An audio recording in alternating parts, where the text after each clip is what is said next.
through with it again. They know that I got spirit with a pen. Don't know why they try to compete when they know that in victory it's never gonna end. Them and a week, that's why they could never speak. They ain't like me, I take it to the peak. Different type of steeds that I breed. Wheel up on the mic, they won't get one of these. Please, I don't wanna hear no talk from them. I don't wanna see nothing at all from them. They can't do it like me. So all I wanna see really is a round of applause from them. Vibes in the air, we caused it again. Life isn't fair, but we rode it again. All of my teams being ready for the war, there's no warning for them. Tell them again, I ain't here to make up no friends. I just came through yet again. We look, you never got one of them. Top of the pound yet again. They can't stop this child not again. Reigning champ, I won't lose it. So you know I'm gonna win that again. Tell them again. Tell them again. Tell them again.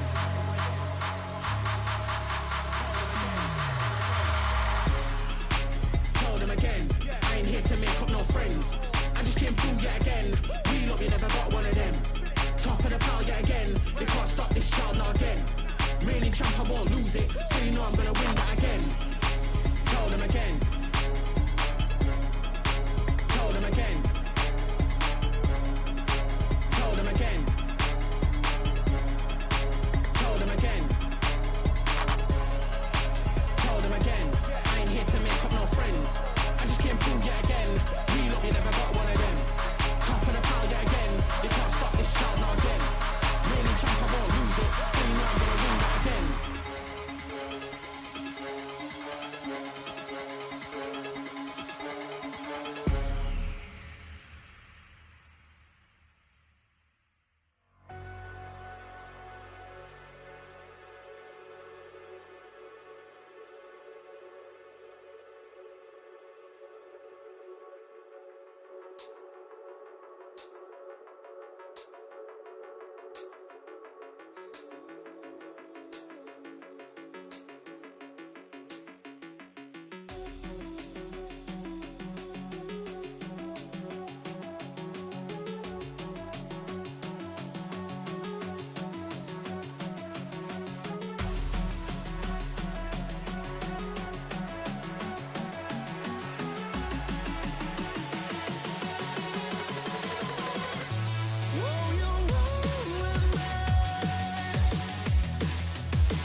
It's about time to get it. It's about time, not forget it. It's about time. Never gonna get up, never get up now.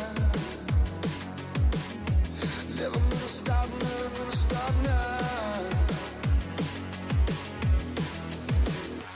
Whoa, you roll with me. Whoa, you roll with me.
Knights é um time muito bom, tenho amigos lá dentro, tenho muito carinho por eles.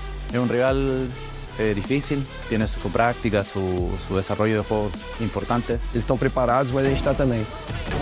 Vamos a revisar bien qué es lo que hacen ellos, ver qué podemos adaptar nosotros. Vai ser uma briga de mente aí dentro desse servidor.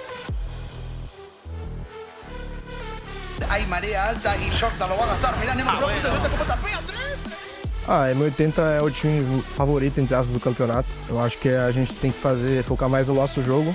I think the difference is, like, we all have an overall, like, better skill team in my opinion, and that goes for any team in the tournament. E a gente tem potencial sim para vencer a M80 e os times seguintes.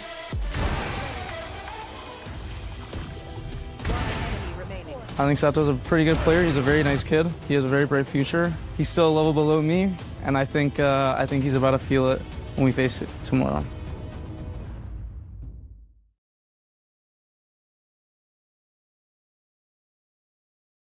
With 3 days of tournament play out of the way, it seems as though the field hasn't narrowed one bit. We've seen competitive match after competitive match between regions, with 2 games securing a 2-1 victory over TSM yesterday. Oretta, despite currently holding a 1-2 record in the group, now look highly competitive, beating TSM and taking a map off of M80 in yesterday's matchup. Today's matches should tell us a lot about who's ahead of the pack, as 2Game, M80 and All Knights, arguably the best performers in the group stage thus far, will all be in action. 2Game and M80 both have a chance to secure a 3-0 group stage record, greatly increasing their odds to make the playoffs. The team with the most pressure on them today, though, is no doubt GLRS. Despite being the 1 seed of Brazil, they have fallen to 0-2 in the group stage already. It's an extremely tough position to be in, as they still have M80, 2Game and Oretta to play. If they want the best odds to make the playoffs, winning out and finishing 3-2 is crucial. There's still a lot of tournament left to be played, and it's likely some teams are still adjusting, but one thing is for certain though, it's not safe to rule out any team just yet.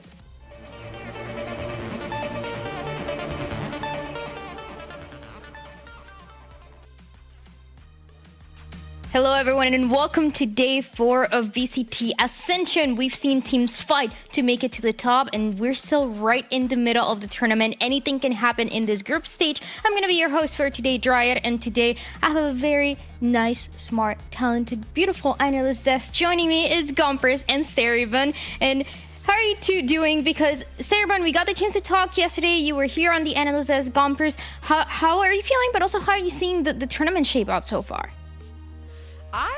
I mean, so far with the tournament, it's been really good. I've been surprised by a lot of the outcomes. I mean, All Knights almost kind of running away with the win against M80, things like that, right? Where the team that's the top dog is kind of being challenged in a very uncomfortable way. So I think so far this is probably the best Ascension we could have gotten for sure. It is shaping up to be really good. It's been so competitive. Even the teams that haven't been able to get the win, Sterevan, you get to see them fight until the very end, and you see those individual pieces, those individual players, still getting the chance to shine. Yeah, even though the teams that lost yesterday, they look so good though. Like, they're really pushing the enemy team to like go towards the full distance. Like, we've had games that were really close, like the TSM versus 2G game. It was like 11-13, 13-11, 9-13. Like, those score lines are so close. And even with the M80 versus Reta game, even though the first map was kind of one-sided, the next 2 maps were really close and was head-to-head for sure. A lot of back and forth between the two, but let's check out the standings. Let's see who are the teams that are still continuing to be at the top and the teams that are maybe at the bottom trying to get those wins right now. And as we get to see it right now, Gompers, this 2-game team that we're going to be seeing first, getting the 2-0 just along with M80, and then at the bottom, the only team that hasn't been able to get the win just yet is GLRS.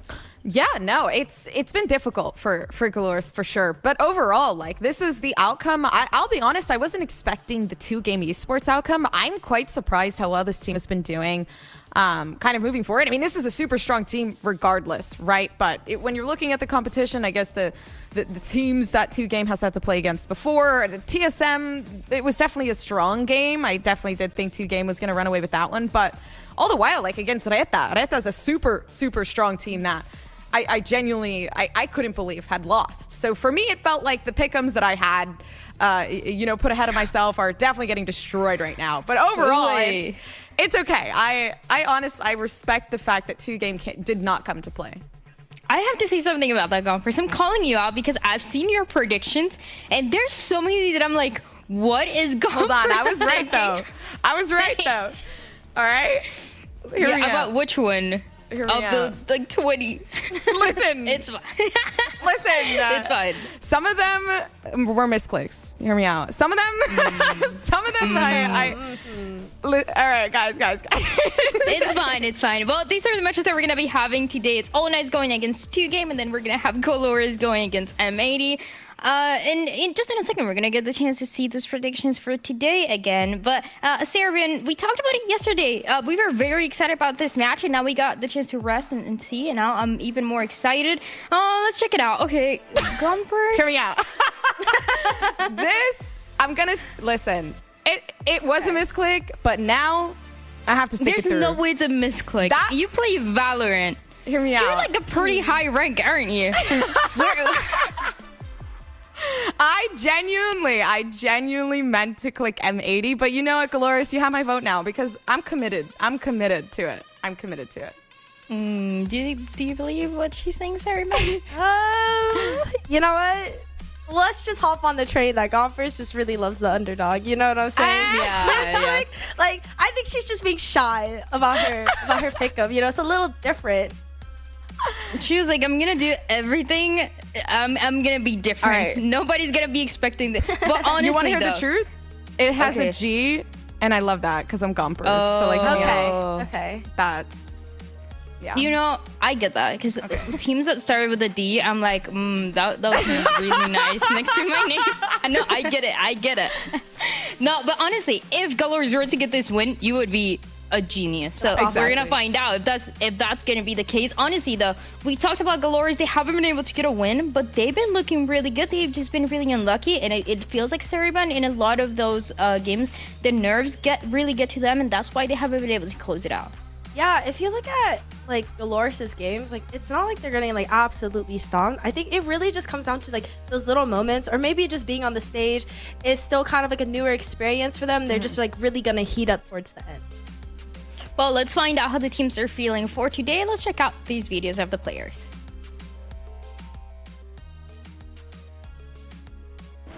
Eu acho que a gente está indo bem, mas a gente tem que manter o pé no chão ainda. A gente tem que pensar muito sobre cada jogo, como cada time joga. Eu acho que o que rola mais é a adaptação. O All Knights é um time muito bom, tenho amigos lá dentro, tenho muito carinho por eles. A gente já treinou bastante, é um time que evoluiu muito durante o campeonato deles. Eles estão preparados, mas a gente está também, então vai ser um jogão. Ele é meu amigo, eu acho ele um cara que também evoluiu muito dentro do time dele. A gente compactua de algumas ideias, inclusive de composições de mapa, então eu acho que a gente pensa um pouco parecido dentro de jogo, então vai ser uma briga de mente aí dentro desse servidor.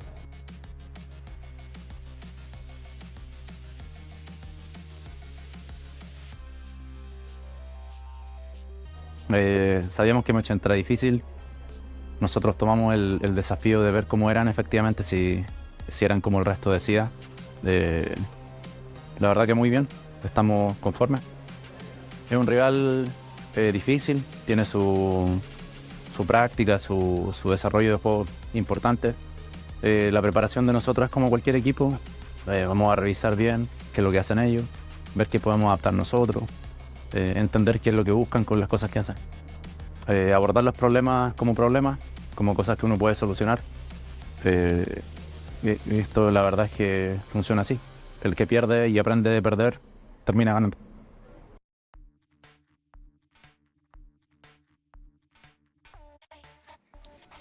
Well, we got to hear a little bit of what the players had to say about their previous matches and their upcoming matches, but let's dive into our first match of the day. That's going to be 2Game going against All Knights, and this is a match that is very exciting just because of the way that they've been shaping out. Seriban, both of the teams have been insane and surprising us, honestly, with their capabilities and how close these matches have been for them. Yeah, I'm really excited for this first match here because they both look so good.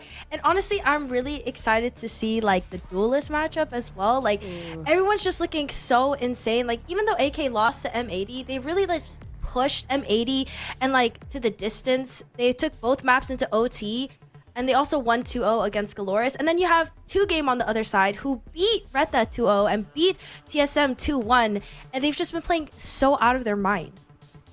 The 2Game that is turning slowly into one of the favorites in this tournament so far. And we're not going to find out who's going to be the best, at least so far, until we see them going against that last match against M80. But so far, they look really good Gompers in it. And I'd love to see this because it's a team that has, as I said before, surprises with what they have, with the individual pieces as well, and also with the energy that they bring. Dude, yeah, like coming into it, I feel like the games that we saw, yesterday against TSM and previously, in my opinion, it feels like two-game, I mean, it speaks for itself. They're on their game. Like, they are the game esports. They have played spectacularly. And we did talk about, the duelist, you bringing that up, Starry Bun. I have to agree, and I think we'll get to that soon, but for me, there's two people in particular that I have in mind that really do bring this team to the top. Okay, well, we're gonna find out, because one of the guys to talk about for sure is Zap.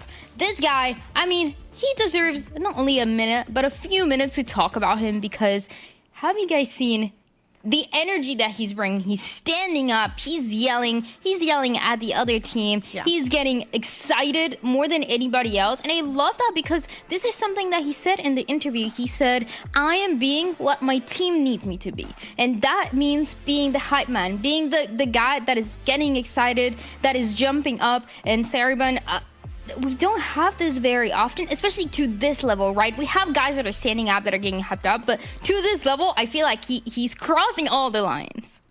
Honestly, I love the energy that Zap brings, because not only is he the IGL, but he's also the hype man. And I feel like for every team, there always needs to be one designated hype man. Someone to control the vibes outside of the game, someone to make sure the mental is good, the vibes are great. And the fact that he's not only in charge of the outside mental, but also the in-game stuff, that's honestly just insane to me. Like, you can really tell that he really cares for his team, and he's such a good leader. And it comes with being a leader, it comes also having that responsibility of the emotional aspect of your team, which is why we're highlighting this guy so much, because we've already talked about the duelists, we've talked about everybody else, but just the energy that the team sometimes need, it's something that is not easy to get on. So I love to see Zap standing up. I was asking the Latin American talent what he's saying, because every time that we see those clips, he's muted, and he's saying a lot of things, but among the many things that he's saying to the other side, he's saying, I'm your father, I'm the best, I'm owning you, among other things. Honestly, that does boost the energy just a bit. If I heard that, I'd definitely be like, yeah, let's play this game. No, but it's crazy too, because I think we talked about it a little bit before we even went live. It looks so fun, and it looks, I mean, it is a very tense moment to be here in this moment to, okay, now we have to qualify for VCT Americas, et cetera, et cetera. This is what the stakes are. But at the same time, to have a teammate like that, that's willing to get their hands a little dirty, right? And talk their talk, but also keep that confidence, it really does boost the morale. And let's talk about the other side, because they have a lot of reasons to be confident. This all-night squad, a team that was a little bit underestimated coming into this Ascension, and they have proven everybody wrong. They are insane. I mean, every single one of these players, they've had their amazing moments against M80, and just as we got to see them yesterday, but it's going to continue because yeah, sure. I mean, we're going to talk about Dante Deus in a second, but the whole team is working out together. And this is something that Nico Machine, one of the players, says. Let me see. The translation, it's pretty much hinting at, hey guys, you need to be on our side. You need to be believing in us, Gumpers, because we're going to win the whole thing. That's what he wants to say at the end, but he won't say it. They don't have to say it. I feel like their gameplay speaks for itself. For All Nights, yeah, they kind of fumbled the bag a little bit against M80 down in that 1v1 that they had. But in my opinion, it was super, super close. And for me, a team that can possibly beat the top dogs, beat the favorited team throughout this whole entire thing, it could honestly be them. And for me, All Nights, they've shown the correct attitude towards it, right? They're not upset they lost. They're grateful that they could learn from the experience. And I think with that attitude moving forward, it really does show. This is a winner's mentality. And for me, All Nights have it. Which is what they said after that match against M80. They said it was really close, and yeah, sure, we lost, but we're feeling really good about ourselves, which is how they should be feeling, because it was a very close match against the favorite team to win the whole tournament. So it gives them that notion that maybe on a rematch things could be different.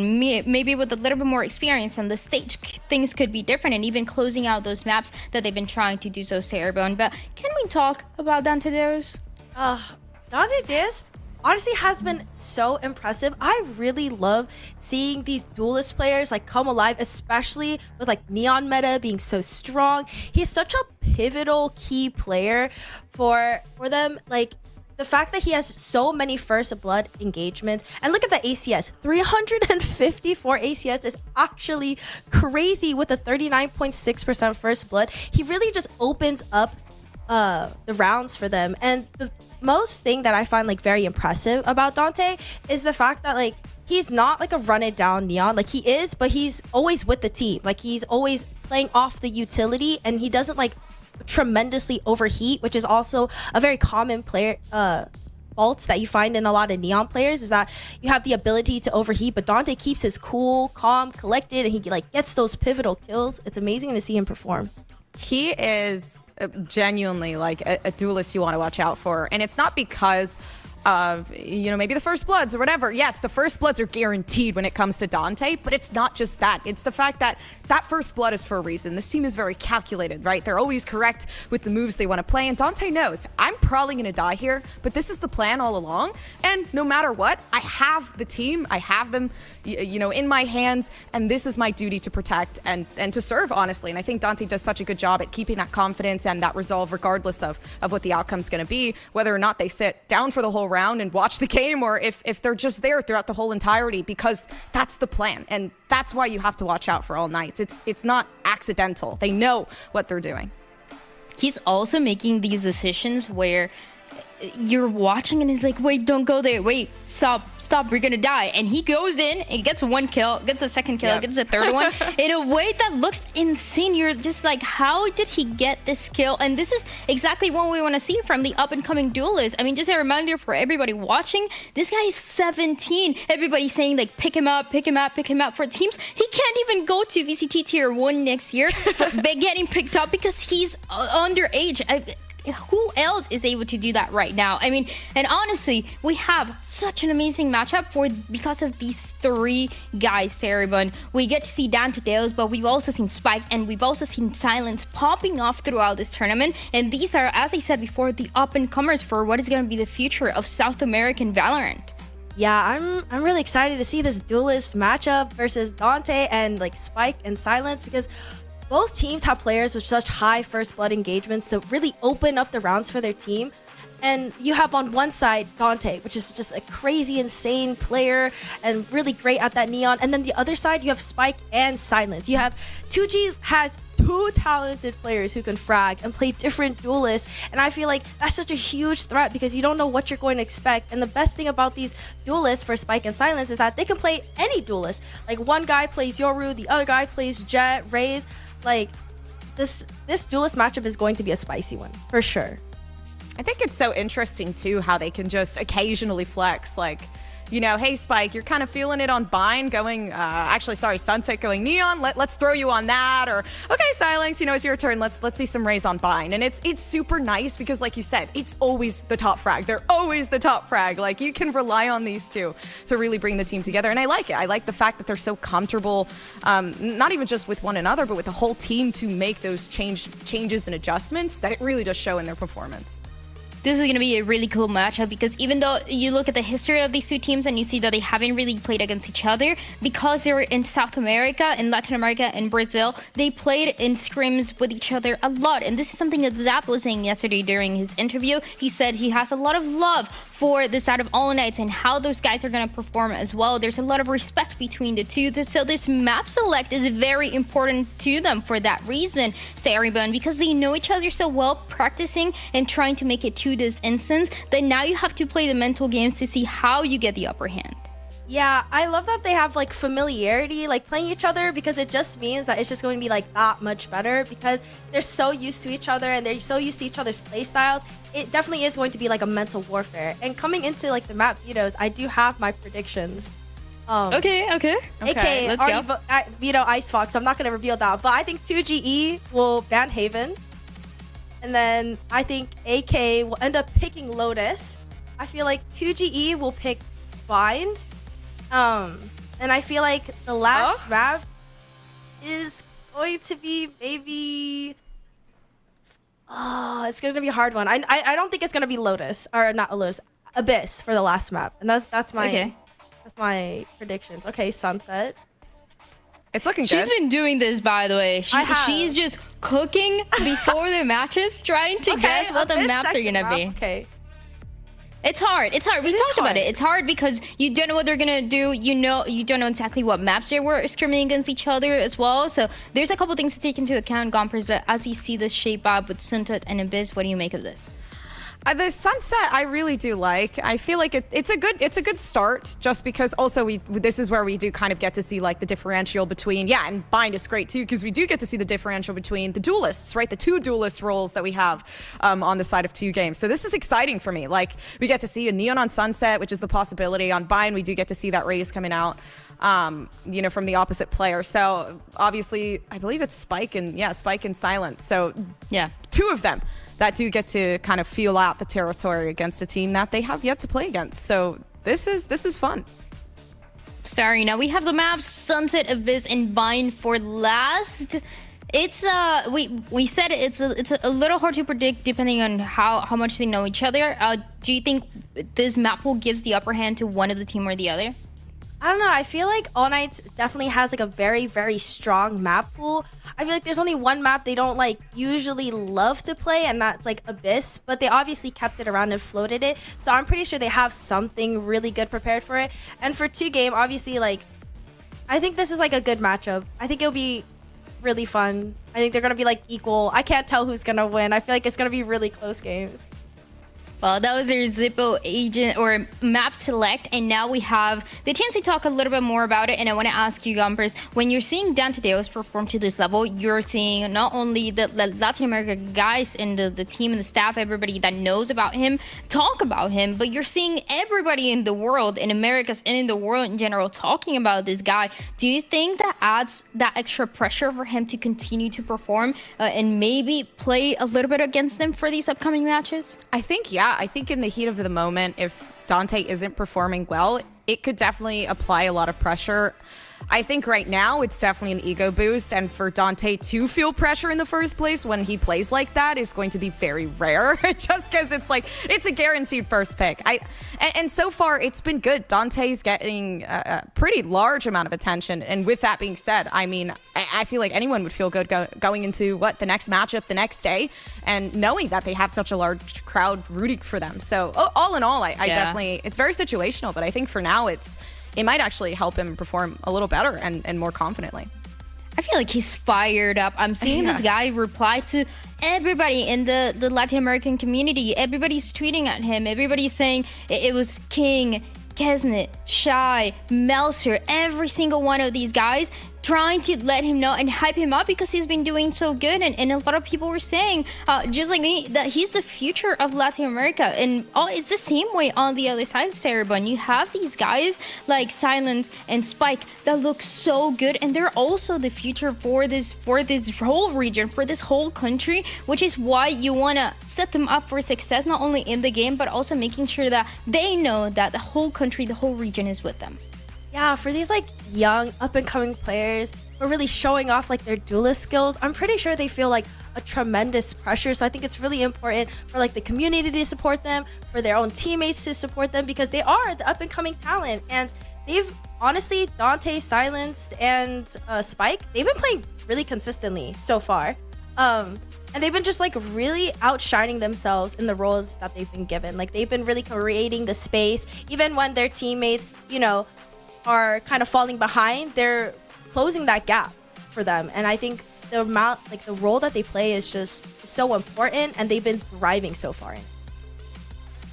thriving is going to be the key as well for today when we're talking about this match being so close. And just so you guys know, it seems like things are almost ready so we can start. But before we start, just a reminder for you guys that there's a giveaway for Blacklight. If you want to get one of those gaming chairs from Blacklight, there's going to be a pin message in the Twitch chat, so you can find out how you can get that chair. Isaac been saying it's a really nice chair, so you absolutely want to do it. And you can also scan the QR code to know a little bit more information about how you can get it. And so yeah, you can be comfortable, you can be playing, you can be watching all these matches, all these amazing tournaments that we have in Ascension. So we're about to get ready. Gumpers, any final thoughts on these teams before we get to see the Agent Select coming on Sunset? I'm just excited. I'm excited to see what's cooking. I'm excited to finally see the duelist takeover. 3 duelists, guys, in 2 teams. This is insane. Yes, yes. And now we get the chance to see the walkouts. The players now having a little bit more experience. They've already got the chance to see what the stage feels like, how it sounds like, how it feels like as well. So coming back onto it, trying to get the wins as an all nights are 1-1 right now in a 2 game that are 2-0 so far. Saribun, are we expecting, you know, if I'm putting expectations here, I'm expecting a lot of yelling, a lot of screaming, a lot of energy throughout this whole series? I honestly would not expect anything less. I honestly really hope to see Zap get fired up again. And because these 2 teams are very familiar with each other, I'm hoping All Nights also fires back with that same level of passion and energy. Like, I'm so excited. I really love a good LAN environment where everyone is just yelling at each other and, like, you know, talking their talk. It's just so great to be there. Like, the vibes are high, the vibes are good. We love that. We love to see that, and it's gonna be like that. I mean, hey, All Nights, maybe this tournament we haven't seen them standing up and screaming as much, but in Latin America and Challengers, oh, they were standing up, Gumpers. They were yelling, they were getting hyped up, and especially when you're going against your friends on the other side, when you're going against your friends in 2 game, now you have even more reason to yell and get excited. No, it's like, yeah, like almost friendly banter at the same time, but also mental game. Like you gotta have some sort of spunk, right, to your game. And if that really does keep the energy going and the energy flowing through the team, sometimes saying something here and there really does help. And honestly might help diminish the mental game of the other people too, because if I was getting yelled at, I'm a little sensitive. I'd be like, dang, maybe I do suck. I don't know, but it all in all, it's fun. It's energetic. The energy, you could just feel it radiating through the screen, and I think that's why I love, honestly, VCT so much. Is like, even when you're not there, you feel like you are. There's some players where you're yelling at them and they might be feeling like, you know, it does get to them. But there's some that get even more fired up. So I feel like it's going to be that case for both of the teams today, for every single one of the 10 players that we have on the screen. But it's time that we get to see the Blacklight Agent Select. Let's find out what the teams are going to be running on this map of Sunset. And right away, the 2 duelists that we've talked about. Technically, we have 3 duelists on this matchup, but only 2 that we're going to be seeing on Sunset. It's going to be Dantadeus on the Neon, Starybun, and it's going to be Spike on that Neon too. Honestly, we've expected these comps. They've shown these comps before, so I'm really excited that, you know, we see a mirror comp matchup. Like, this is actually like the best it gets. Like, we can really see this duelist matchup, both Neon versus Neon, with like the exact same comp. So I'm excited to see like what each team is going to bring to the table. If they're going to surprise each other with like maybe new strats, maybe new calls, we'll see. I think I like too, like, the chaoticness of having the Neon in the breach on both sides. Like, this is where it really does start to become more of that eruption that I love, that I'm really looking for in this game of Sunset. I love these head-to-heads that we continue to see with the 2 Neons on Sunset, something that we've seen a lot more in Ascension rather than any other tournament. Adverso there feeling confident, giving a wink to the camera, and this is one of the guys that you need to keep up and keep your eyes on, because he's going to be standing up and screaming just like Sab. The 2 IDLs feeling really good. Now it's time that we send it to the match, and to our casters is Shipped and Wyatt. Thank you, ladies. Appreciate it. Wyatt, this is going to be fast and furious. I think anyone who's been watching knows that. Mirror compositions, though. So, I mean, whenever I see one of these, I always label it as one particular thing. Efficiency. Who plays the comp better is probably going to win the map. Yeah, definitely. Right now, I'm expecting, even if this goes to overtime, probably a sub 15-minute game. Both these teams, they just slam sights. I mean, watch me say that, and suddenly we're going to have the most monotonous default heavy attack sides from these guys, but from what we've seen so far, it's just all go. And 15 seconds into the round, we're hitting B pretty fast. Good shockwave coming through, at least to get a little bit of damage on the way. Tinkoff able to at least hold on for a little while longer. 1-for-1 goes the initial trade. Spike will be planted. Post plant set up towards main, but there is a flank on the way, so some curiosity in terms of how 2Game are going to deal with this. Yeah, super important when you're retaking B that you have someone pressuring towards main, but actually Sabato's going to fall off, and it's a rewrap from Zap. He might catch a fantastic timing. Well, 2G sitting off of just one player inside the start cover around the back. Hold on a second. They have absolutely no idea. And oh, how about it? They kind of line up all of a sudden, just down to one more player inside the site. But interestingly enough, the fight from the front is good for the side of All Knights, leaving it just down to Zap. Fault line, not quite able to connect on towards the Neon. Right click is good, plus the follow-up. And how about some fireworks early? You think round one, is he already going to be standing up? Is he going to be doing the Boostio cosplay, bringing us that honest-to-God mid-2000s LAN center energy, like he's playing Source? Zap is a joy to watch so far in this tournament. Was in a tough spot there as well. I mentioned that rewrap he was going for from B main towards Market, but when Sabando fell off his flank attempt, he closed the door, so it's possible, and he is on 2 feet, it's possible that Zap would not have been able to get there in time, but was able to. So big credit to the Breach already on round one, who also a player that was finding a lot of impact yesterday. Yeah, absolutely the case. And pistol wins is no strange occurrence for the side of 2G. 60% wins so far in their first couple of matches. So holding on to that metric, at least for now. They'll jump into a pretty aggressive buy here. You've got a Vandal, a Bulldog, and a Guardian, so this is going to be a pretty hefty quote-unquote anti-eco just against the Classics. They'll be running into this stack as well. Verso ready with the fault line, and that does connect onto Spikes, but that wall going to keep him safe for now. Retreat into B main. Subando on the wrong flank again. You can see him in the attacker's spawn. Oh, and he's going to hear all of this. This is great information. He even gets the right click. That's the Spike now down. Can't quite find the weapon to pick up to make himself a little bit more fighting friendly, but still, the damage had been dealt. Doesn't make a difference because Silence at range with the Ghost is able to tally 2. So Spike will be collected, and with the numbers, it'll be all of a sudden 2Game all over the B site. Yeah, Silence pretty much always buys a Ghost on this map. Oh my God, Dante in. This Neon head-to-head is just going to be so fun to watch. Both of these guys are just insane. Both of them have only played around 30 matches in competitive history as well, with more than 2/3 of them being this year. They are really new to the scene. Both of them on their first, like, legit contending team. Yeah. It's so exciting to watch, just these ranked demons making a name for themselves in the regions that we just don't get to see as much of. Yeah, very true. To drop does well to at least catch one more elimination makes this upcoming bonus going to be, I would say, pretty limited, you would think, for 2G. Yeah, they get all 5 eliminations, plus, of course, they get the Spike down, but that was a hefty buy coming into the anti-eco, so should be an opportunity going to round 3 for All Knights to treat themselves on the board. Yeah, they'll just going to be buying, ensuring they get the full on the next. Silence with a bit of cash. He always silences carries over the Ghost into round 2 when he's playing Cypher here, and pretty much 100% of the time I've seen him, he's always trying to take long-range duels in mid like he did there. Yeah. Got a nice 1 for 2. And here we go. It's due to that, Silence is the other man with a rifle, so could be the hero. Everything else is going to be on the upgraded pistols. Very passive setup here for All Knights. With a stack at tiles, there could be some threat through mid. Ping does come through, though. That is from Nico on the defense, so he's very aware that he could be threatened. Aldrone doesn't really actually get through the smoke, though, so he doesn't really see too much. The defense will have to hold their ground for now. One way is going to go down towards A. Sabando throwing that out, just to be able to watch that angle fully. Cross has even tried to dodge the drone, but does just get spotted. Fault lined as well on the retreat. Knows that it's so possible. That Spike was just going to be right up in his face.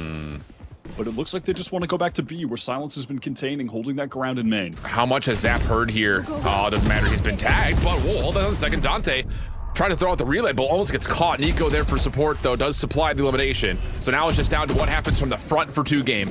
on the way in towards the site, but a lot of clearance is going to be required here. And as they push through the dark cover, Luis will fall, and the follow-up from AK, absolutely perfect. A flawless round, blacklight flawless round at that, for all Knights to get on the board for the first time. Yeah, timing there just a bit off. LZ was the first one to swing out of the dark cover, like you mentioned.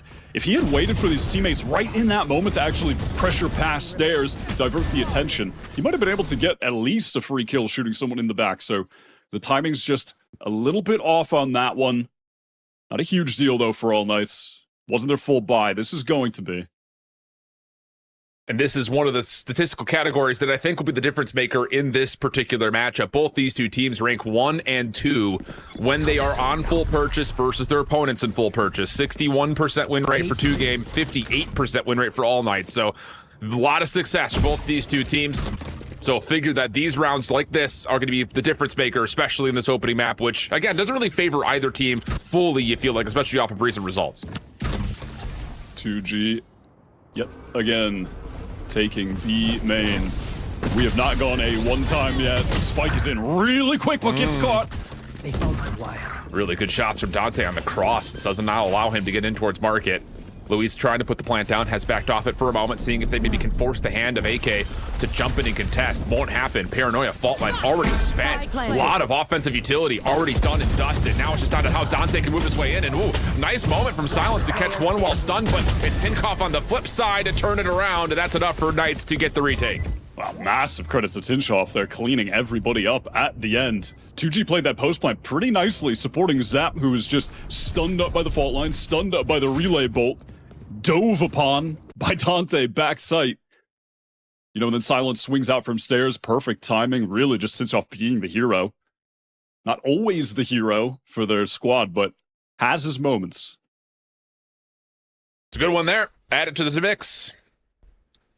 And like you said, it's not just the, you know, I think the thing we need to pay attention here, and as we see, especially these two cutthroat teams go at one another, is where that style of aggression starts to come through. And that last round right there, I mean, like we kind of mentioned for a very brief moment, offense gets on, tries to get a plant, but also tries to maybe bait out to see if all Knights will try to contest the spike plant. Doesn't happen, and then they're empty from utility. So it's all in all the time when it comes to how these two teams like to play aggressively. Go, go, go. Spikes off that flash from Zap, just trying to take some space as the Stinger wants to close the distance. Maybe find a cheeky first kill, just abusing the movement of the buff to Neon.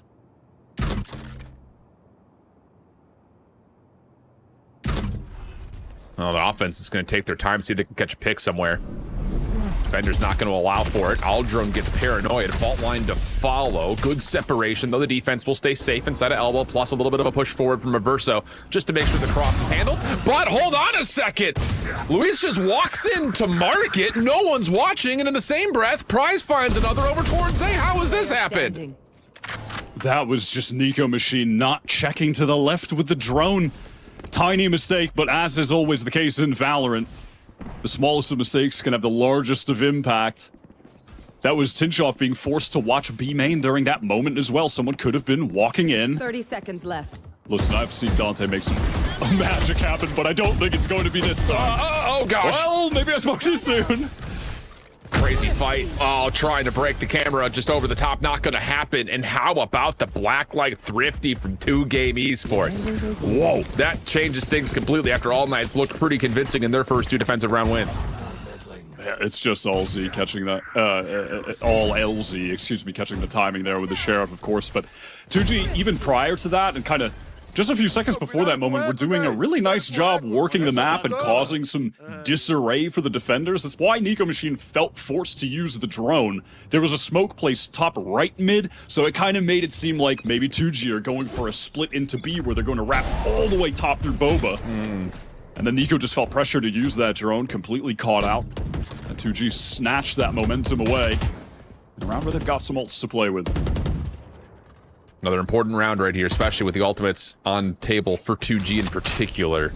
You don't imagine that Dante is going to find much of a chance to pop up the finger guns here unless things start to get messy over towards A, which he is leaning towards at the moment. Dark cover plays deep in towards mid. That's enough for LZ to try to work his way over, and he has, I think, seen a shoulder. So fault line out. He's got to hold his ground here. Good aftershock behind this. Good isolation overall. Tinkoff will find the first pick. Nicely done. Hunter Spear going to be launched by Prize. Does get a late connection, and off the distraction, Silence is working. What to be? Sick wallbang. And now the neural theft, and Dante can't slide away from that. Silence for 3 in the round. Again, these two ciphers have been massive in swinging rounds for their squads. And this time, Savando just tried to find some sort of an off-angle peaking timing. Not going to work out. And Adverso, a decision to make here in the 1 versus 3. And it looks like he will give us his intentions, which is there will be no intentions towards actually putting that together.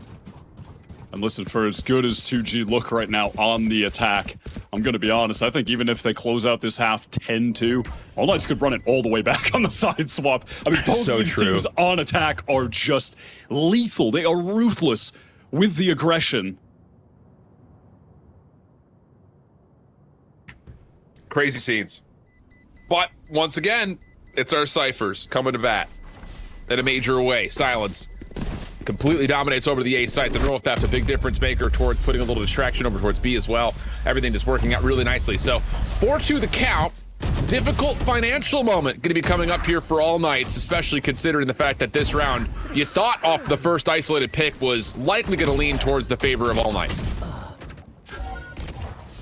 Yeah, absolutely. 2G are playing these rounds very nicely in terms of just getting space for their lurking players. Silence has really been able to find that value in B main, has been controlling it round after round entirely for free. You know, they're letting Silence just get that early space in B main. They set him up there and then work elsewhere. This time, though, it is just fast A, mixing in a full, speed round. Well, finger gun's gonna come through. Nobody checks the corner that Spikes is able to hold on to. There's a late ping that comes out. Nico able to turn that into one trade, but Sabando's next in line. He is completely isolated, and the quick focus from 2G has our heads spinning right now as they find the final elimination and get their 5th round. Okay, this is going to be the fastest game of all time. All Knights really just want to flood in there, catch some kind of timing where 2G will be unprepared to fight for the push through that smoke, but Spike just saw that coming, and I'm not sure if Adverso sent out a flash when they were trying to push back in, or if he did, it was just too high, so Spike wasn't blinded at all. Just all too easy. Wow. I mean, it's one thing to watch it, it's another to watch it and have to try to put words over the top of it. It really is as fast as we've seen. And I think the interesting thing about it here for All Knights, especially from the defensive side, you know, do we have to gut check, immediately respond as soon as we start to deal with offensive utility of, you know, from the hands of 2G? Can we take a little bit of extra time, make sure we're set up, make sure we're clearing these extra little bit of angles? Because let's be honest, 3 of the 5 rounds have been won because 2G have just broke a timing somewhere or just went unchecked completely. Yeah, sorry, I just had to cough my brains out. Try to turn my mic off really quick during the attack pause. Oh my god. Yep, took a sip of water and that went straight into my lungs. I love that for me when I'm casting. I love that. Anyway, we are good to go. I am. All Knights are. I want to see if they're going to try to do something more proactive towards B on one of these rounds to catch out even just Silence if he's alone, you know? Set up some kind of trap play maybe with the camera, because Silence has been very proactive. He has been rounding the corner where you could see him from main, right? So a little Cypher cam kind of trap play setup. They're actually doing just that right now. They have the cam to take contact, and then maybe a relay bolt will come out from Dante. He'll slide in. Well, thought about it. Still holding aggressively on the front side of the site. Just may come down to, like you mentioned, if there's going to be any contact made off of this cam position. And, well, the relay bolt is still being held on to. Rolling Thunder also, I would say, ready to go. That's going to be used to clear out market, and that's the next source of entry here for 2Game, who are getting their way over, but not fully on site yet. And hold on a second, here come All Knights trying to find some sort of recuperation on the market from behind, but they've lost the site, and 2G will hold the front doors down. And it looks like 2G want to exploit all the presence in market and the lack of it in Boba. Triple man wrap right now. Love it. To fight towards stairs. Just really good decision making, and Spikes able to find 2, zapping them away. just complete entrapment, and you called it perfectly, Wyatt. It's just the simple fact that 2Game got the read that, yep, no one's over towards Boa. They tried to heavy hit towards Market, and now there's really no way that All Knights can find a way to try to get back in and contest. Yeah, that is just a lovely, decisive response right there. The remaining players on All Knights desperate to save these guns. Economy in a pretty tough spot. Adversity all this movement going to get a free one. Doesn't affect the economy of 2G at all. Able to collect all three. I mean, listen, he'll take it. Something, yep. Doesn't really help all too much in this situation. They needed the guns more than 2G. Wow. Okay. So, I mean, hey, it's one of those things of the unstoppable force meets the immovable object in a certain way. It's just two unstoppable forces meeting each other. And so far, it just feels like the split-second decisions that have come through in 2G have been just a little bit better. There's been a couple of timing things, a couple of, again, blessings off of not being checked in towards covered corners, but in this round in particular, you're seeing the individual macro focus also coming through, understanding what All Knights are trying to do. And there's no pause here, straight on into the action. Whoa! Spikes just absolutely snaps on Sabando and sends him into map 2. Oh, come on, that's a throw the mouse across the room type moment for Sabando. I mean, how frustrating is that? They want to re-push into this 2G, just baiting them in a contact re-clear that should go completely awry. 1 for 1. What? Oh, come on! This guy is unreal. How is he getting 2? How is he keeping this round even? What game am I watching? We haven't seen Neon action like this in a long time, and wow, it's refreshing. But all told, we get to a 2v2. Mirror agents left on both sides, small health advantage, plus the ultimate advantage tilting for All Knights. Just comes down to, can they find a way to break open this post plant, as Silence will be allowed to plant for free. Aldrone catches one in the corner. This is going to be immediately countered with the Hunter's Fury behind it. Dancing with the Devil is prized, and he's done well to this point, and he's taken no damage from it. Neural Theft to follow. And now all of a sudden, it's the defense of the post plant that has a bit of favor. Prize on the corner, can't connect, and it's simultaneous eliminations for All Knights to get the retake. Yeah, that just comes down to the duels. They simply weren't won by the remaining 2G players. Finally, a sign of life after a string of rounds the 2G were winning. And it just comes down to Dante bringing them back in the game with that 3K. I mean, come on, man. That is just ranked demon Neon activity. Post the Neon buff, like there were pro players that were playing Neon because they knew it would be good, and they were good on it. There was some cool movement here and there, but it's really the Neon mains that have just been grinding this agent out that are really pushing the movement to the limit. I have not seen anyone, I don't think, abuse the movement mechanics as much as Dante does. No, I agree. I absolutely agree. And it's, like I said, it's just refreshing. Oh man, the speed of which Valorant has moved literally over the last 3 months has been unbelievable. Sabando kicks us off with first blood here in round number 10, getting close to the first half coming to a conclusion. Little split focus on the map here, though, for 2G. Cybertrap in their way, and Verso responsible for a lot, and whoa, little shot through the corner nearly tags him, but it will keep his attention very much so primed and ready to go for this mid play if it does continue to happen. I was just trying to slip out of here via the cage obscuring the view of these top mid players. Will be able to successfully meet up with the rest of his team, who are getting a lot of free space towards A, towards elbow, but, I mean, All Knights, they're more than content just playing this for retake. Man advantage and the Rolling Thunder, that's gotta be enough to get their 4th on the board. And this is where you just sit back and wait until you hear 2Game, use all their utility, and then you send yours back in their face. Although, very good discipline here from 2Game. They're really not spending a lot more. They still have a shock dart remaining, plus an aftershock, but there's the Rolling Thunder through. Opening trade decent. Spikes trying to get aggressive. Misses the first bit, but again, the challenge from the Neon, so difficult to deal with. 1v2, just down to Spike for 2Game.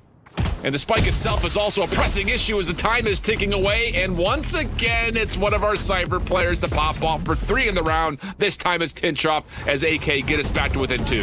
Yeah, they really play that by the books, and perfectly. In position as well, not just to play for the full retake, but just so ready to send out the Rolling Thunder on the Spike plant, deny it, get back in, then, flood when you get at least one guaranteed connection with that breach ultimate. It's nicely played. And honestly, going back to what I said earlier about how dominant these teams have been on attack, 4 might be enough for All Knights on the side swap. Now opening Hunter's Fury lands nicely. That's Prize able to open up things over towards A elbow, while simultaneously you've got a player actually push deep over towards this backside connector. Spike will be planted for free. Difficult decision here for All Knights in terms of how do you clear out all of this space. First bit of utilities tries to come through for Burst, but he gets trapped up by a Relay Bolt, and now it's really just down to, can you hit a Paranoia of your life, your Sabando? Not gonna get a chance to, as they lose another, and now you may just have to save. Yeah, that was a really great response from 2G to realizing Adverso was tucked in that corner. When he sent out the fault line, he thought he would have an opportunity to even up 4v4 by killing LZ up top stunned, but instant response from 2G, multiple pieces of utility to just bog him down in that corner. They just act so fast, they're so decisive. I think the thing about it is, again, after the Hunter's Fury, it's not just the fact that you win over one side of the site, you get deep into the other. It just, again, as soon as you drop somebody, how do you work your way back into the site? And the answer is just that you just don't get a chance for it. So yeah, good call on your side. And now it's down to what happens in our final moments of this first half, which, again, it's been very tight, all things told. Outside of the pistol and the follow-up, this has been about an even split between full buys. I want to check in as well when we get back into this, what's going on with the ultimates. A lot of them were previously expended, but it's All Knights who've been stacking them up a bit. The overdrive from Dante in his hands is just as overpowered as an ult gets. But in the face of full rifles, you really don't look at the ultimate advantage as being anything of major significance outside of the individual ability to possibly take over, like you mentioned. Opening flash and dash doesn't quite work out here in terms of the opening elbow play at A, but it does keep the defense of All Knights pretty planted around the A site. So now it's just down to how do they want to rotate around this, knowing there is a threat, and the answer is they're going to try to get aggressive through mid, see if they can kind of cut off this play. Yeah, this is a nice take of mid, and it's going to allow All Knights to have multiple players fighting for B main post plant, that common positioning for the attackers to spam the spike. What, 3 players now going behind? They'll have to break this trip, but I mean, do 2G really expect all these players? Typically, it's only 1, maybe 2. Oh, well, it doesn't make a difference when Zap is destroying everybody, but the overdrive is out and it almost takes down 3. Not fully the case, but it gives Sabando a chance. He knows that there's one player over towards main. Now it's just down to can he find spikes into the smoke? He does. 1v1, but Prize, a little blind fire through the smoke, connects, and it'll be an 8-4 half in favor of 2 game. Yeah, nicely done at the very end there. And Zap, major credit, has had a couple high impact rounds in terms of just the individual kills, you know, not lighting the world on fire, but that was very important to get the 2K right here. I mean, imagine if Dante just had one teammate to trade out on Prize. Like, all of a sudden, complexion of the round, that finish is totally different. No, he just wins. I mean, flat out, it's a 1v1 on site. Sabando had the jump, so... Wow, what a half of Valorant. Can't say that lightly. 8-4 will be the count, and I mean, where is your reaction in terms of how these teams' identities, if they do change? I mean, we are getting exactly what we expected and deserve from this game. Just the 2 most aggro teams in this tournament, bar none. Well, 2 of the sickest neons you'll get to watch right now. I mean, it feels like both of these guys are destined for, you know, the partnership league at some point, right? They're just way too talented. And this is just the beginning of their careers for Spike, for Dante. Silence has been playing for a much longer time, hasn't really had a chance to make a name for himself, but at this tournament, it certainly has. When he picks up the Duelist, he just lights the world on fire too. His Jet the other day was just fantastic. It's going to be a series, my friend. That's all we know. Okay. Flop the sides around. And again, just looking at the statistics, it's really as much as you look at 2Game Esports and say that this has been a great map for them in terms of their inter-region play. Of course, they lost to TSM most recently. This is definitely a map that statistically favors All Knights, but largely speaking, it has been, again, a moment of concern when you drop an OT game versus M80, then you have to go to overtime versus GLRS. So, I mean, you've got an opportunity here, I think, to kind of look at this from level footing. I think especially because of the identity of both these teams like to play it. And then you want to throw it an extra step further. The statistics in terms of which side is more favorable is the same for both teams. Both prefer to be on the offensive side. So this is where you would, again, like you mentioned, have to see All Knights possibly put together not just something similar as an 8-4 half, but they have the opportunity and ability to take over from this side just as much as we saw from 2Game. Fast camp from Tinchoff broke straight away as All Knights are gathering up towards B main. Place one smoke just to obscure the vision of that common Cypher cam spot. But they're just on the rotate back to A right now. They're going to leave Tinchoff in mid, it looks like, for that late lurk. A little bit of patience, but the proactivity from 2Game will see nothing at B main, and that might be all they need to know to quickly rotate over towards A. The problem is they will not be here in time to likely contest much, unless All Knights continue to play with a little bit of pause here towards the backside at Elbow. I mean, the Spike is in this position, so they've gotten some good control of Elbow. The post plant's going to be set up largely for that same spot. Topical 1v1 between both of the Cyphers, traded out nicely, and we'll go 4v4. Planted. Yeah, super important that Tinchoff at least got their one, and credit to 2G for realizing it very well could be that 4-1 with the lurk proactivity from All Knights, but they don't catch the timing. Yeah, Luis has seen it. So now it's just going to be forcing the issue for 2Games right down the mid connector. Trying to isolate in the corner, but the trades are still decent, leaving Nico by himself. 1v2 situation. First shots are decent. Has a read on the second, and Nico Machine provides a 1v2. Woo! Zippo clutch for the side of All Knights to catch the pistol. That is nasty. A little quiet, but really comes to life in a crucial moment. All Knights, listen, they're only down by 3. This game is basically tied in my mind right now. They're going to be much better on the attack side, and there's no better way to start it out like that.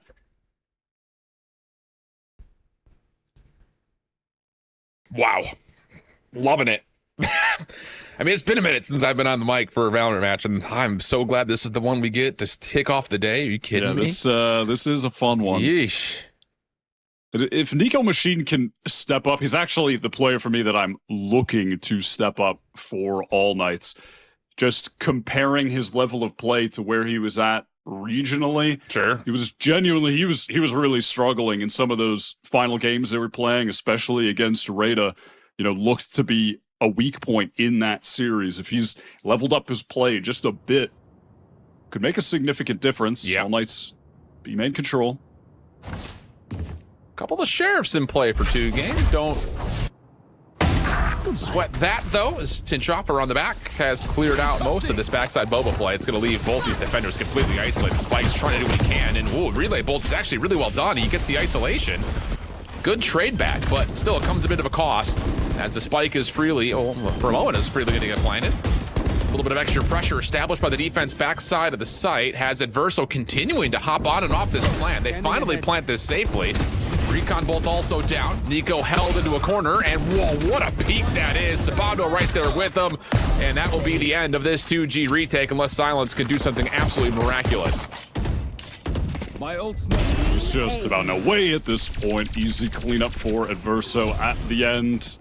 Tinchoff's creating all of that space, playing so deep down mid, getting into Boba, diverting the attention of the site anchors. It's going to be tough, of course, anyhow with the bad buy, but just really ensuring that that could be a very clean hit onto the V site.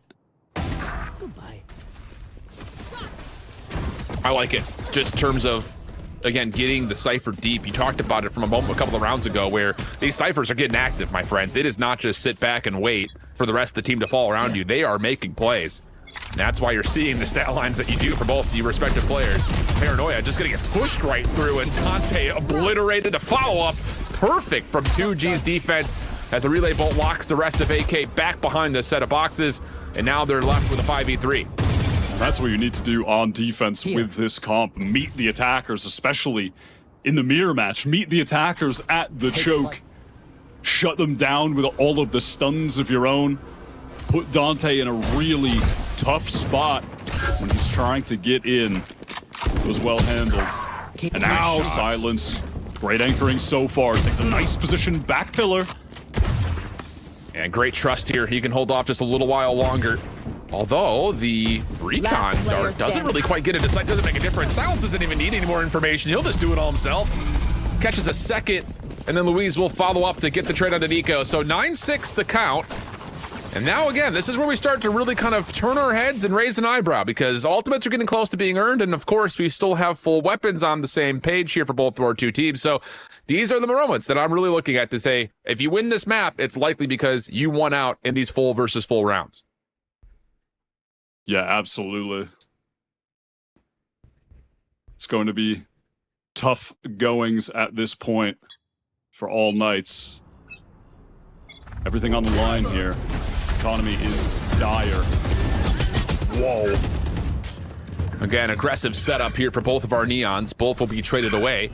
Prize able to confirm the defensive trade and then get back in towards site. Good separation to allow a chance for the defense to stay safe, not just over to the B site, but no rotations needed either. So they're going to stay 2-2 split on the defense with the sentry of the spy cam just watching mid. Right here. Now just playing a bit more silent, retaining this B main control. Just going for a bit of a peek as Nico machine while the teammates are more focused on mid, and Atron gets some decent information.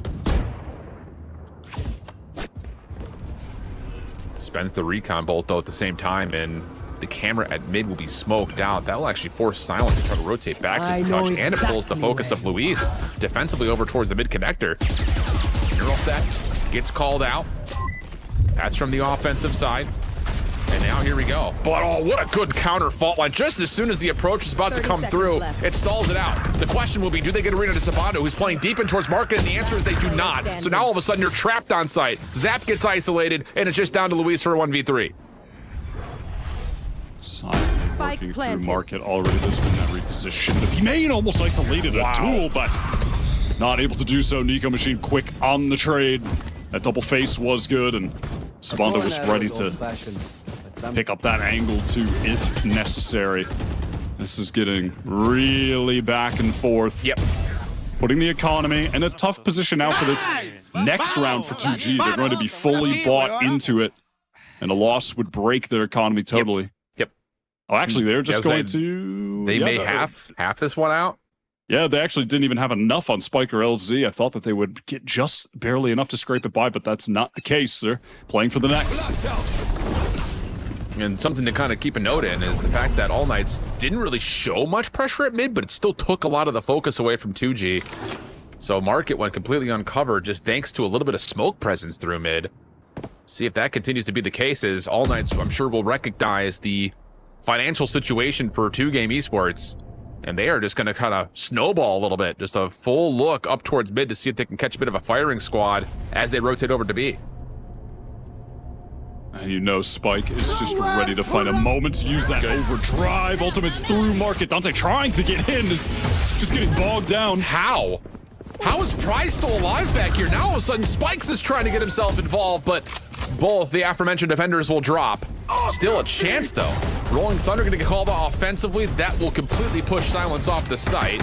Zap just trying to spam from the back as LZ tried to hit a bit of a pitch. Not gonna fully work out, and Silence not able to connect either. Leaves it just down to Zap. With just a Guardian, this would be a 1v4, and he's been revealed. So you would think that there's probably not much more he could do from this position.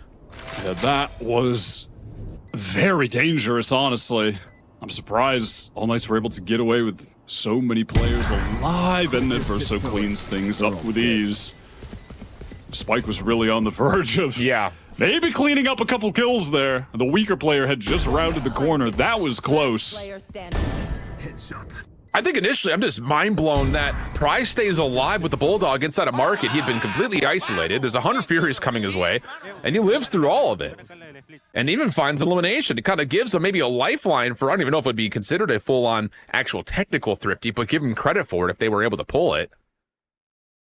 But even though there was a little bit of trouble breaking into the site, All Knights very clean once they got their post plant, and now once again, a pivotal round here in round 18. Full purchases all around. You've got the overdrive for Dante, you've got the Rolling Thunder on the opposite side for Zap for the defensive 2-game. So will they default to just playing for retake off of that ultimate? Very passive trip laid right now from Silence. You can see that all the way past top mid, just weary of those deep wraps with the neon for the B hits that All Knights do really like to go for, but it's just off the dark cover, a slow contact in, a bit unusual for them, mixing this in. It just keeps the defense guessing a little while longer. Now finally this fight can be planted, but the Rolling Thunder is not here yet. So now there's gonna have to be a decision for 2Game of how do you want to spend it? Because you have the cam to make sure market stays clear, but you have to re-clear the site itself first. They haven't really been able to see the exit from All Knights at the moment. So here comes the play through market. All drones are out for both sides. There's the Rolling Thunder sent right across, and it's going to connect on almost everything. A chance now for 2Game to get on and maybe even put some pressure onto the spike, but it's just down to who can actually find eliminations and how about it. All the utility being thrown in towards the main doors at B main makes this a mess, but All Knights are hanging on. And hold on a second. How about the play from Nico into Sabando? They finish off with, I believe, at least the final 3, if not the final 4, and we got ourselves a 9-9 game. Oh, that is wild. I thought All Knights were going to give that round away by being too stacked up in B main. The Rolling Thunder connected onto so many players. Little mistake from 2G. They had an opportunity to really get on the spike pressure earlier, but weren't even able to get it to half. No one was really prioritizing it. It just seemed like they wanted to get the kills, but in doing so, that means they have to push forward through the smoke, the dark cover that was laid in main, and it gets really tough for them. All tied up now, 9-9. Back and forth for a bit, but All Knights with a real opportunity to now just steal this game away. Economy is dire for 2Game as they're on this tack pause. You know, maybe trying to think of a trap play they could set up, or if they want to gamble stack on a site right now, and then planning the future round when they get their full buy. Yeah, really neither team defensively has opted to play with much aggression when the barriers drop. No. Could be an opportunity to make a little bit more of a mess of the actual executes we're seeing from All Knights offensively, which, to be fair, there have been some moments that even though they're pulling out the round wins, the initial moments don't look as convincing as we had seen from 2Game's offensive effort. So maybe there is something in like, hey, even if we trade 1 for 1 in the first 10 seconds, that just limits the ability for All Knights to have these executes find as much success as they are, which, let's be honest, is been a bit limited at moments. Definitely. They've been weary to fight for B main, but a really explosive trap play setup could just ruin All Knights. Yeah. Both teams are favoring that site so hard. Well, but right now it looks like All Knights, they just want to play a bit more passive, play a bit more of a default, and wait out the aggression out of the timeout, expecting that play to come, right? Yeah, absolutely. I mean, this time it's as simple as just the preset smoke on the one-way coverage over towards the A corner, and it was a little slide out from Spike. Doesn't see anything, and now they're going to try it again. And this is 2G taking exactly what you said of, okay, we're not going to spend anything too early, but we know that these guys are holding back. Maybe we can catch them out of timing, especially through the L drone. Hunter's Fury going to be called out. Spike staying alive on the front side, but oh good, counter relay bolt coming through, and that keeps the offense stable, and 5v5 we go. Now slowly retaking control of A main. They might catch LZ completely unaware, and they do. The Cypher ultimate as well. Neural Theft going to provide some good information. Spikes is trying to get insight to set up a crossfire with the speed. Definitely doable, but remember, this is just a Stinger and 3 Sheriffs for the defensive side, and as they lose prize, now they also don't have the numbers to hold off this A site. So what can Zap do? Oh, first shot is brilliant, especially considering the movement boost, but wow, the follow-up from Adverso gets his 4th in the round onto Spikes right through the fast lane. So we have an opportunity here for Adverso to pull an ace and immediately get the Rolling Thunder back. Just down to, will they allow him a chance to do that? It looks like they are trying to set him up for it. And how about it? It's the ace for Adverso, and now he's got the Rolling Thunder going in around 20. That is pretty wild to just get that available for the buy round. I mean, imagine what 2Game are thinking. They took that tack pause with intention of having something set up for this round, and now that just adds a whole new layer as far as what they're going to have to deal with. Lovely from Adverso, a name that, frankly, and I think a lot of people forgot about. You know, had a long tenure on Leviathan back in the day, 2 years ago. but is looking really solid. Yeah, well, all night. Well, this time a little bit caught off guard by the aggression. And how about the kill from the Aftershock as well? Spike will get 3. The Aftershock gets the 4th, and now it's just down to Sabando. And wow, okay, just like that, we do get some early action at the trap play over towards A. And it's 2G who come out on top, only dropping Zap in the process. Yeah, when you're stuck in that choke trying to move forward, that's the second time that the attackers trying to get through there are just getting connected by all of the utility defensively is just connecting onto them because the space is just so small. The stuns are so powerful. You know, the Aftershock as well, finding that kill, it's just all too easy.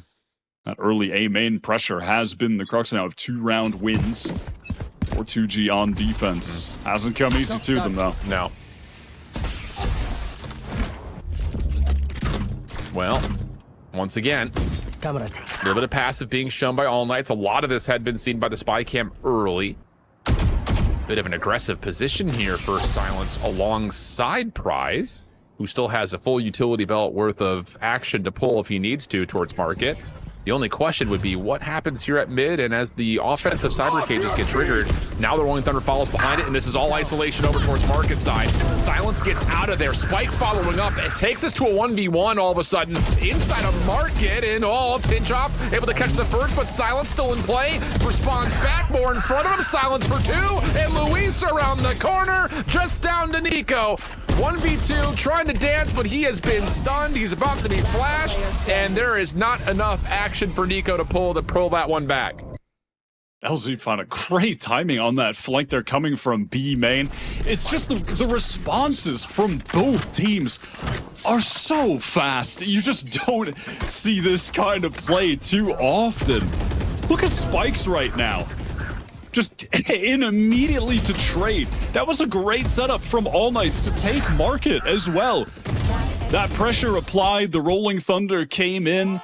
There was so much disarray caused in mid by the cages going down, the smoke going down, that dark cover at top.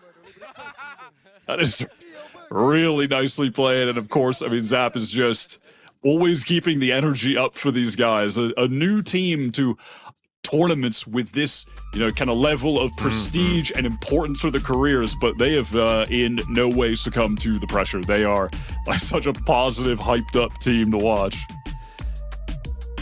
So another tac pause will come through for All Knights, who now find themselves backed into a bit of a corner with the Rolling Thunder being expended in that most recent round.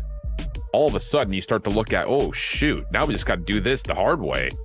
Not a lot of game-changing ultimates left available for them, and they're going to be in a little bit of a financial situation, you would think as well, considering how things have gone over the last couple. Maybe enough to put together one more buy here, but it's going to be stressful here in these last couple of rounds to try to get this thing maybe even to overtime situations for both these two teams.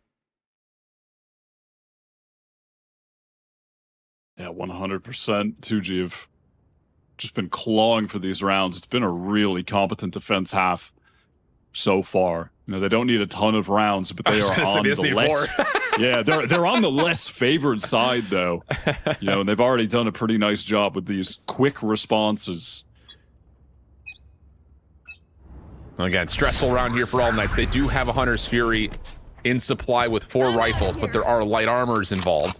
And an overdrive on the other side for Spike if he finds himself in the mix.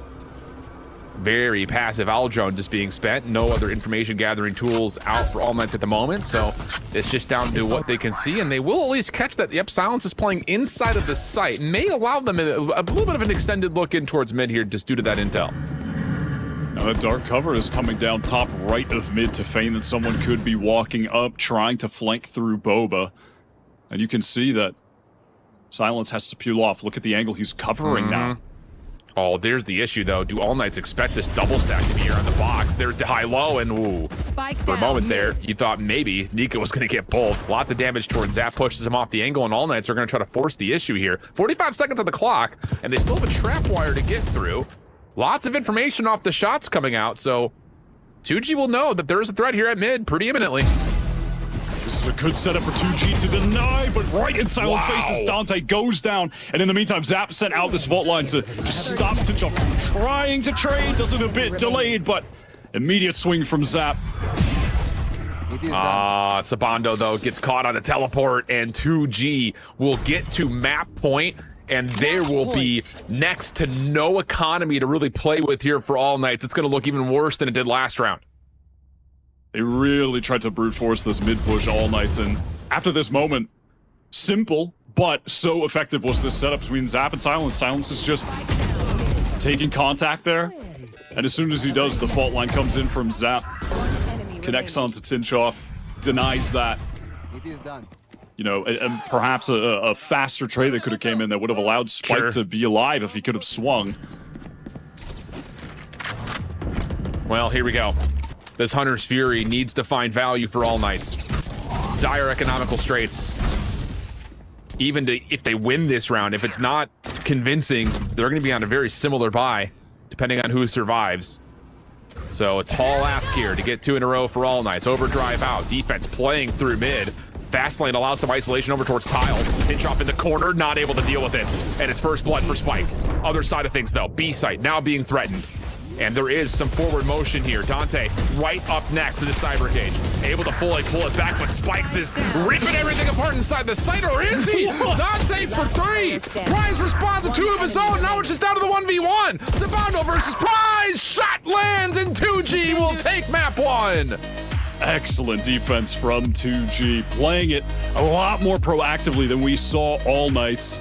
Those early fights on A to deny just the entire team of All Knights pressing forward were so good. And then on B, it was just the time of the responses they had were so nice, always catching All Knights in those transitional moments rather than opting for full set retakes. They were just applying that early pressure. It worked out so well. What a reaction from Silence, though, at the end to catch out the slide, find the elimination. Makes things a little bit more difficult for the offense to hold on. It's a 1v1 moment. Both players, I would say, that was about as 50 as a 1v1 could get, but it does go the way of 2G. Keep in mind, that was All Knights map selection. It has been good for them in the past, but not here. So now they got to find a way to go to Abyss next and steal it away from 2G to put themselves into a more convincing spot towards possibly getting to the Ascension playoffs. We'll be back after this. Don't go far. We'll be right back.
2-game, they get the win on Sunset with a 13-10 against All Knights. Welcome back, everybody, to Ascension. And it was a little bit of back and forth once again, Slayer, but it continues to be the same as we saw yesterday between teams kind of fighting to close it out towards the end, especially for the side of All Knights. But it seems like the advantage the 2-game had in the first half, it was too great, and that way they were able to close it out. Yeah, this game was so fun, so entertaining, and like huge props to both the IGLs. Like the way they were calling, like it was just insane, out of their mind. Like especially Zap, like huge props to him. I know we mentioned him before, but his calling this game was absolutely insane. Like the mid-round reactions to what AK was doing and basically just countering their plays. It's like he always had an answer, and there always was such a good reaction. I know AK on their defense, their reclears were so good, but even after they get one pick, 2G was just that much faster just to react. And that's just kind of like what it came down to, was those reactions and that mid-rounding. Which is something that we were seeing constantly, especially on the first half where All Knights were starting on that defense. It seems like there was a very clear understanding on this type of 2-game of what they were doing, what All Knights were doing, how they had those setups specifically. And that's the way that Gompers, they were able to get away with one of those bigger ecos to shape up how this first half was going to go. Yeah, All Knights, they've never been very special on the defense. Like, to be completely frank, it's always been a struggle, whether it be against M80, whether it be against GLRS, right? They've never really had a good defensive half, and I feel like it definitely showed here where they did struggle, right? Constantly going for like their repetitions of going for the retakes, which that typically didn't work out, because then you have the aggressiveness coming through from the Neon this game from 2-game, where they really did use it to their full advantage. You got to see everybody on that team just thrive off of the speed and like occasional cheeky corners that we got to see on round 7, right? Where like we got to see Spike just insta 3K. And it's moments like these where you really do get to see the weakness of AK and why they couldn't really pull through in the first half, and honestly just somewhat fumbled that second half as well. I just also want to mention that we have like the stats on the page.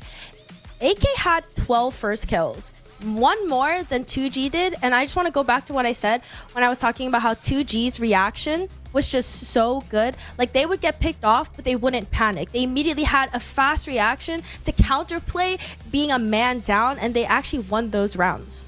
Which is something that the players have talked about on the set of All Knights, understanding where their weaknesses are and the things that they want to fix, and that is absolutely one of them, right? They get the numbers advantage in a couple of these rounds, but then what, right? Is a follow-up of, are they able to capitalize out of this numbers advantage or not really? Because 2-game didn't really make it easy for them at all, and that's how they get this 13-10. It was very close though, to be fair, but it seems like it was all depending on how that first half for the set of All Knights was gonna go. When you have a player like Dante Deos that can shine so bright on the attacking side, you need to shut him down from the beginning. In 2-game, we're able to do it in the best way that we've seen for any other team so far in Ascension. But as we get to look at what is going to be that second map, I'm curious on how this Abyss is going to play out, Gompers, because All Knights, they haven't played it since July. Both of the teams were running the same composition with the Jet, but I feel like it would be pretty reasonable to expect maybe a change from them now.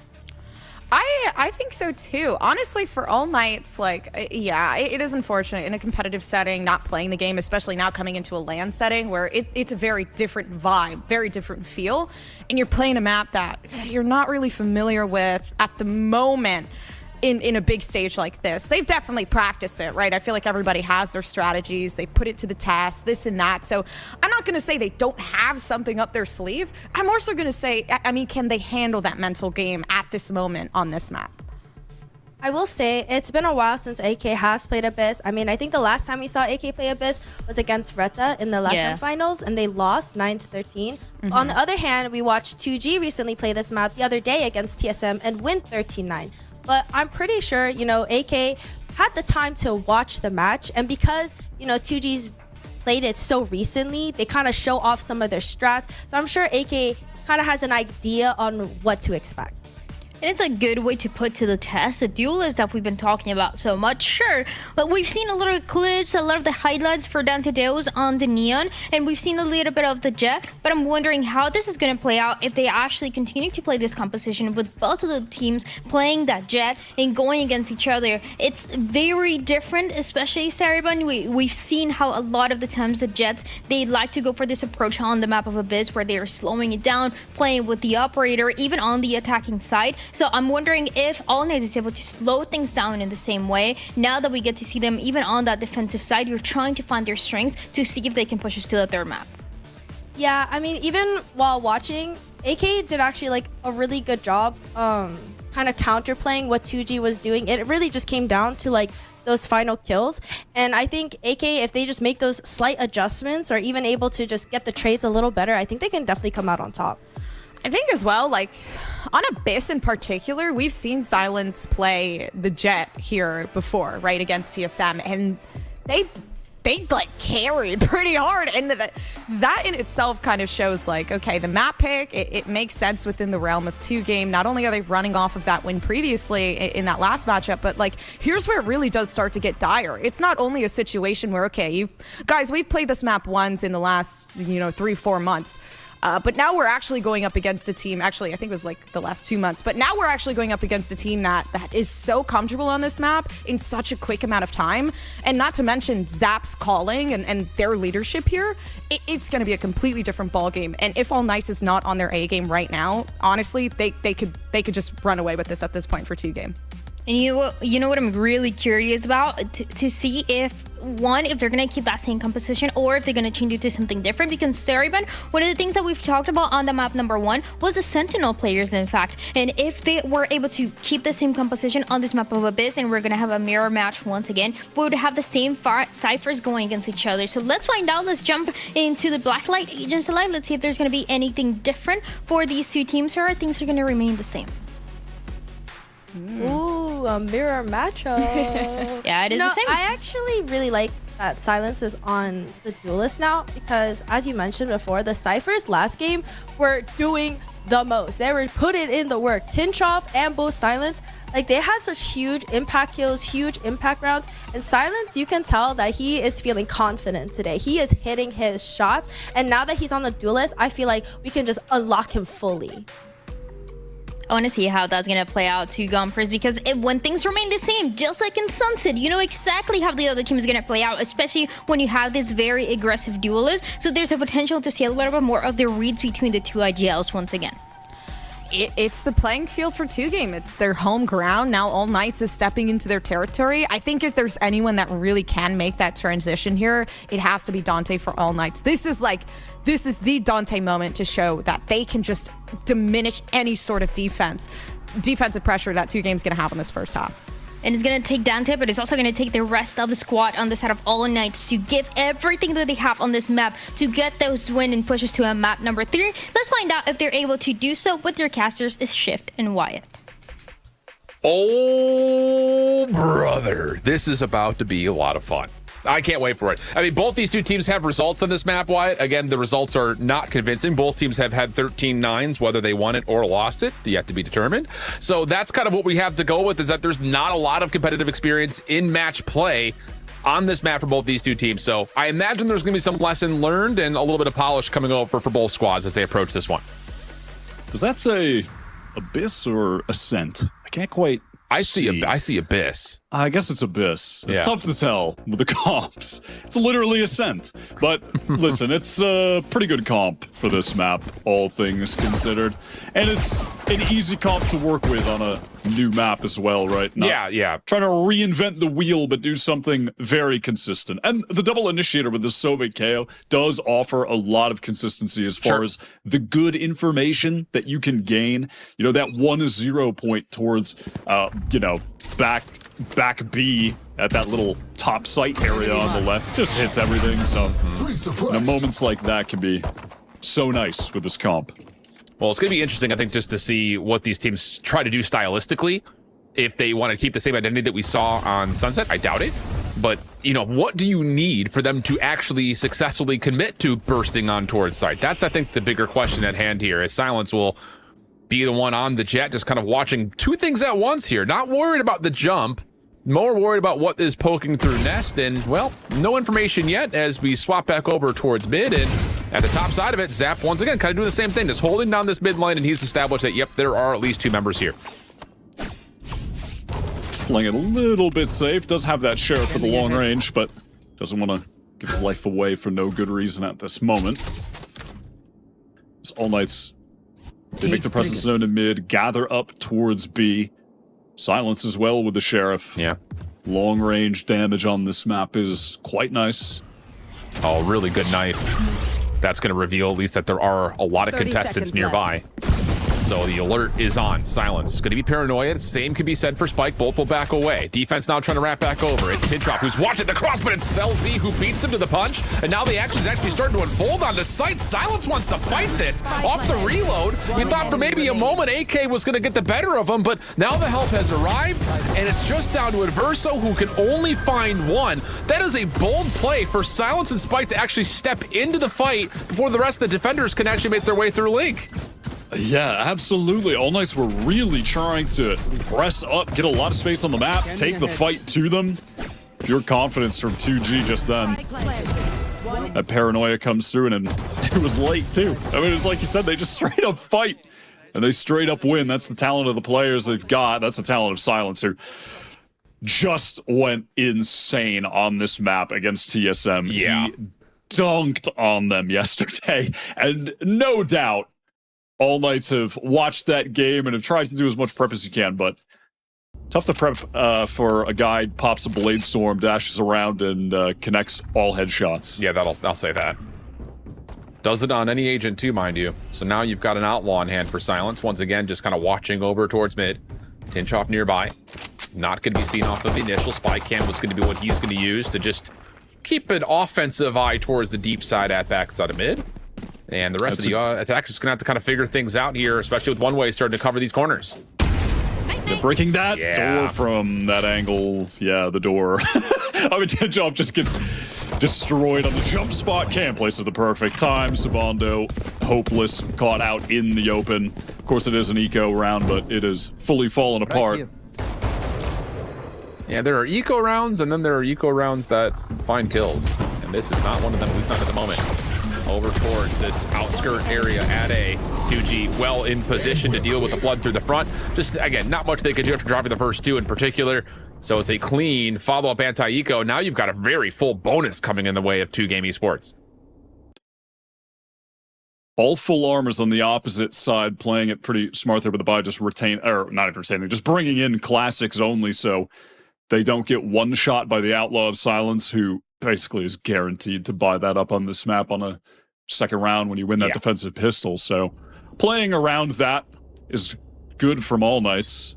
Actually, Silence has an AWP. They've thrown the Outlaw over to Zap. AWP already, round 3, saving for that pressure. A main, and we'll see will fall back. Decent attempt, though, for 2G, trying to establish some early aggression. Doesn't really compute to too much, but it does force out an early owl drone, which largely gets covered by a smoke that gets placed beyond this. So defense will hold some significant control over towards A.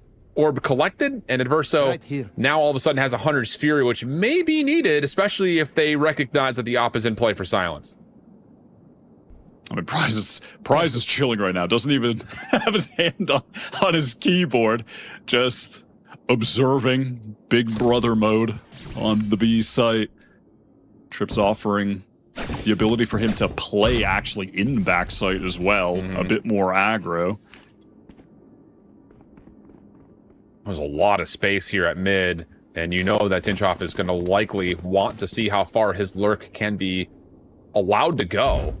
And whoa, if he can get through this connection at B Link, it could be massive. But the problem is Silence is watching it. Hunter's Fury comes out. Now Silence gives up the angle. And hold on a second. Now Tinchoff's in a great spot to possibly come around the back of this, but the problem is from the front.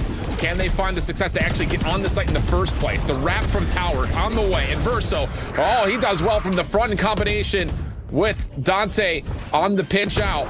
So now it is just down to Silence and Prize on the rotation over 2v4. That distraction as well from Sabando. The teleport into the smoke. Both guys just trying to get the spray kill on him. Bullets are not beating the target. Dante takes advantage of that distraction. That's nicely handled in A main. And they went against the bonus. Silence not really able to get any value with that operator whatsoever. Yeah, just going to fall all the way back. All Knight's worked the map there quite nicely, and then get that late break on the door for the sudden A split. Zap feeling so much pressure in that moment, playing Heaven right here where Prize was, and all of a sudden is just realizing that he's caught between a couple players. Prize trying to go for this, trying to get a little bit of damage done. Eco goes down again. I respect it. That's funny. Forces out of force buy. Those forces out of the repurchase, so. That would have been nuts.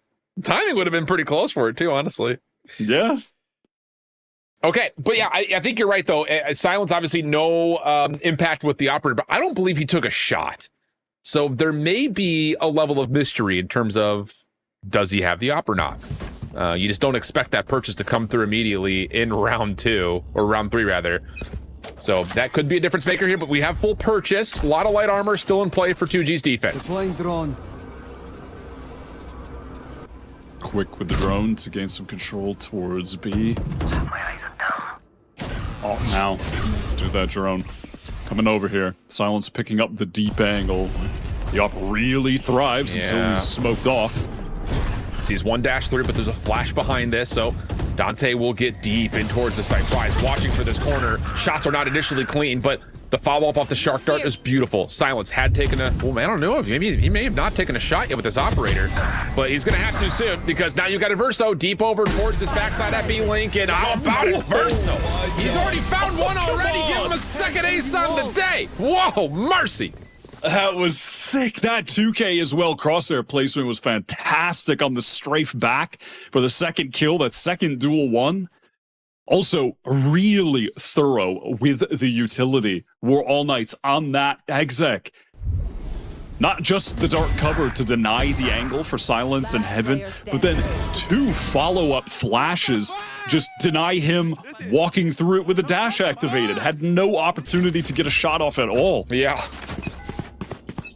This is a major return here in the last couple of rounds for All Knights. The operator finds no value, and now you're down to just the Sheriffs for 2G. Aggressive play from Silence, not able to land, but once again, you're seeing a little bit of a style change here. 2G looking to get aggressive as soon as the barriers drop. So, you know, this is going to be something that AK is going to have to keep their, grips on as we get deeper and deeper into this first half.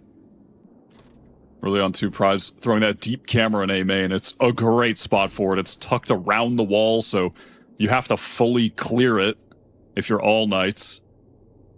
And then with the contact of it, you can swing. But Zap says, that's cool and all. I'm just going for it. Doesn't really work out. Dante still spraying like he's playing Neon for a moment there. Prize in a little bit of trouble. Can't make anything of it. LZ good for 1 on the response, but it's insignificant in the total terms of how this offense is moving as a plant is on the way. Again, once AK taking some time on this plant, gives a chance for a follow-up. Silence good for 1, and whoa, Spike actually able to find one through the corner of the wall. But still, all things told, a pretty comfortable 3rd round in a row for All Knights. Yeah, a bit of damage done, but at this point, damage is just not of particular significance. The All Knights economy has really been bolstered by this string of round wins. Silence going to get the operator back in his hands. I mean, you have to imagine they're going to try to get it for him. Hasn't found the value yet. And a lot of that due to All Knights really countering his positions effectively with their utility. Yeah, I will say, I think in terms of how these offensive rounds have looked, in terms of, complete cohesion, this has looked better for All Knights than what we had seen on Sunset previously. Good early night from Spike this time. Again, it's still aggressive in nature. It doesn't allow All Knights to do too much because it does reveal 3. So it's a different look, and All Knights are going to have to take the full rewrap back over to see if they can establish even any pressure over towards the A side to move this defense around a little bit.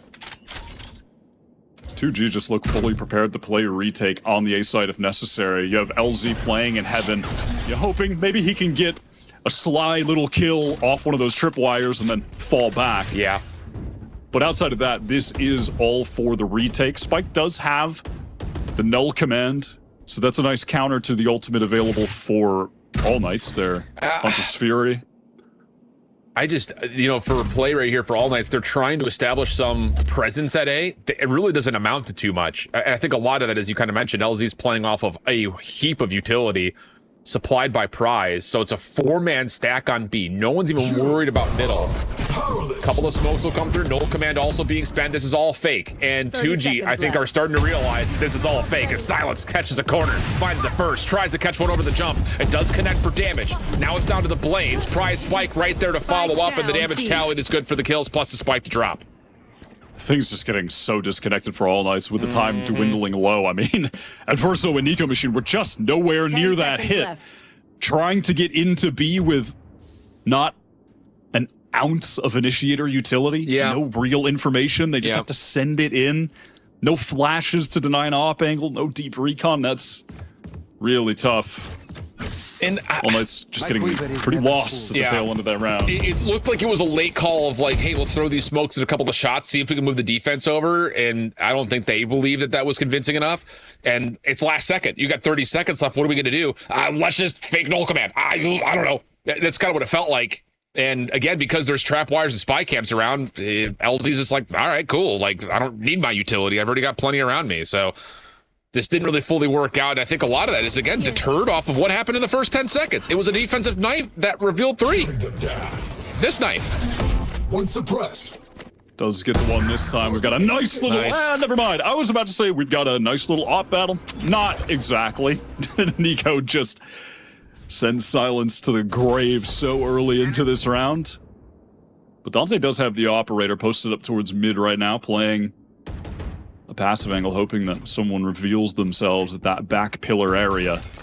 Yeah, and it's one of those things that, yes, Silence drops, but it doesn't really... Well, okay. I was going to say, it doesn't really affect the defensive setup outside of the fact that they have to pay a little bit more attention to what's happening at mid, and as they do that, Dante does catch another. So now things become difficult for 2G, rather. Pardon my stumble, as AK are still taking their time, and it's going to just continue to stretch out this 2G defense even more. Just playing around that operator as they need to, right? Just slowly allowing the defenders to make the mistakes. And make mistakes because of their lack of knowing that there's even an attack operator on the field at that moment, right? Yeah. And so Zap just feels pretty free to swing their Prize. Will have to go huge right now. Well, he does get paranoid. Reveal is decent, but Zavondo over the top once again. That's going to feel familiar for Prize. He's had that gunfight twice, and neither times has it felt comfortable or even remotely winnable. So now 5v2. Money's good. So 2G could maybe play for exit kills here if they want to. But it looks like they don't want to. So we'll have a pretty anticlimactic finish here as a spike will detonate and All Knights will go up 4-3. It's just such a good way to take that A site. If you can really scale forward and apply pressure, get the blind into backside while the Omen TP's on the top box, and you have players swinging from the left, swinging from the bridge, you can just run over the anchors. So long as you can deal with the tripwires effectively, that's really the only thing that can shut it down, right? Well, I mean, and on top of that, it's, you know, can you survive through all that utility? But at the same rate, the damage you dealt early for All Knights means that it is just one guy there. So information aside, it's still going to feel very comfortable for the offense just to overwhelm a sheer force of numbers. So there's that opening pick, and then here's the follow-up again, just as the defense has to pay extra attention to more spots. So 3 individual kills lead to a very comfortable round. And this is where I think we need to start to see what will be the second kind of back-end play here for the side of 2G's defense. They've shown a lot of aggression on the exteriors of the map right as soon as the barriers drop. Will they continue that, or is there going to be a second look to try to adapt into?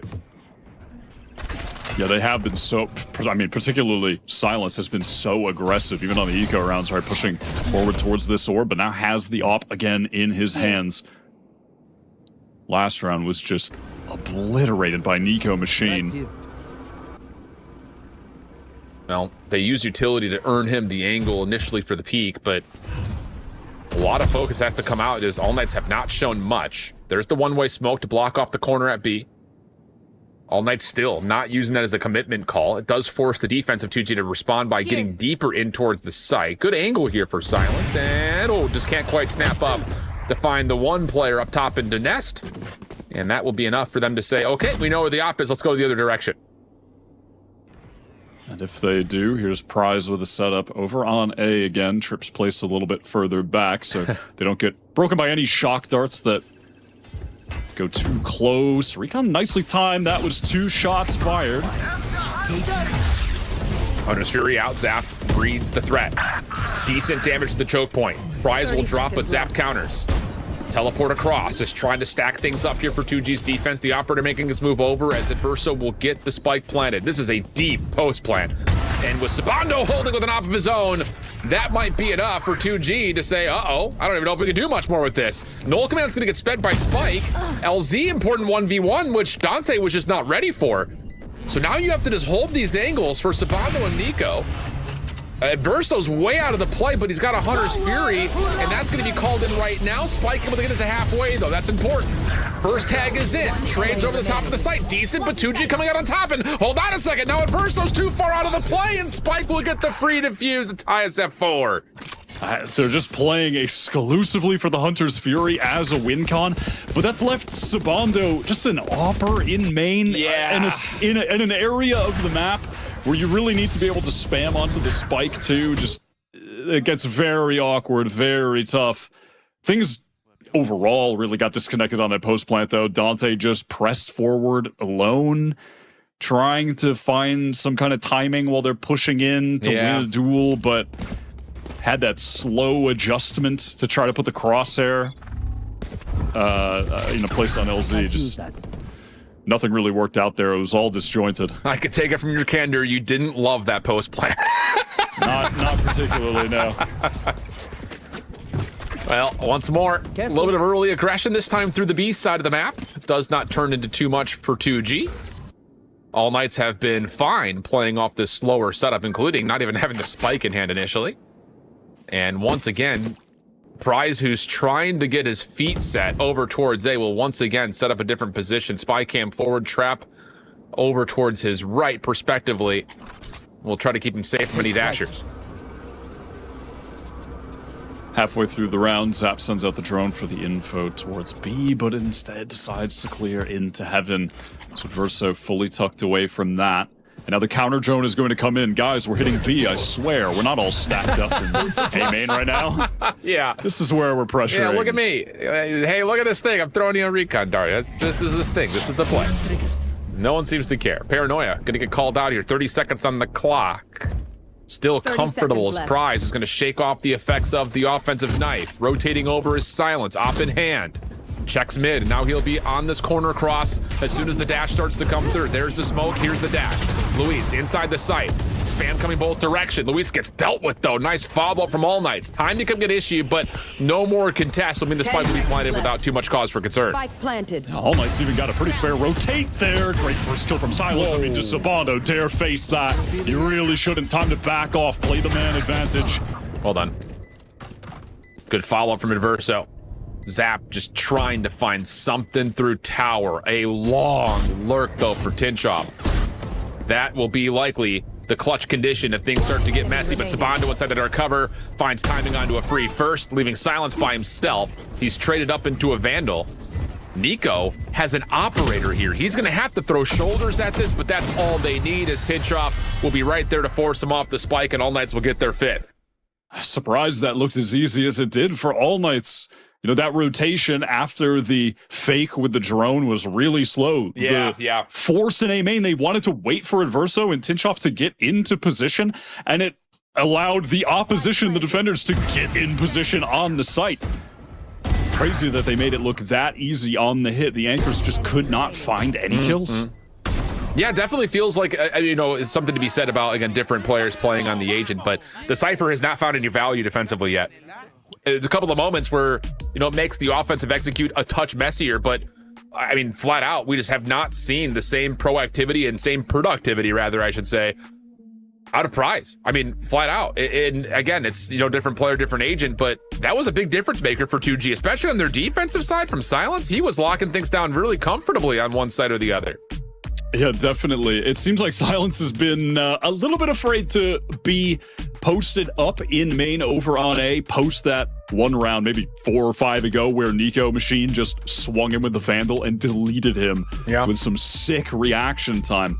But at some point here, I think you need to adjust the op to be playing on that side of the map and set up with the Cypher elsewhere. You know, try to play this site for retake, because anchoring it has not worked out on a single round.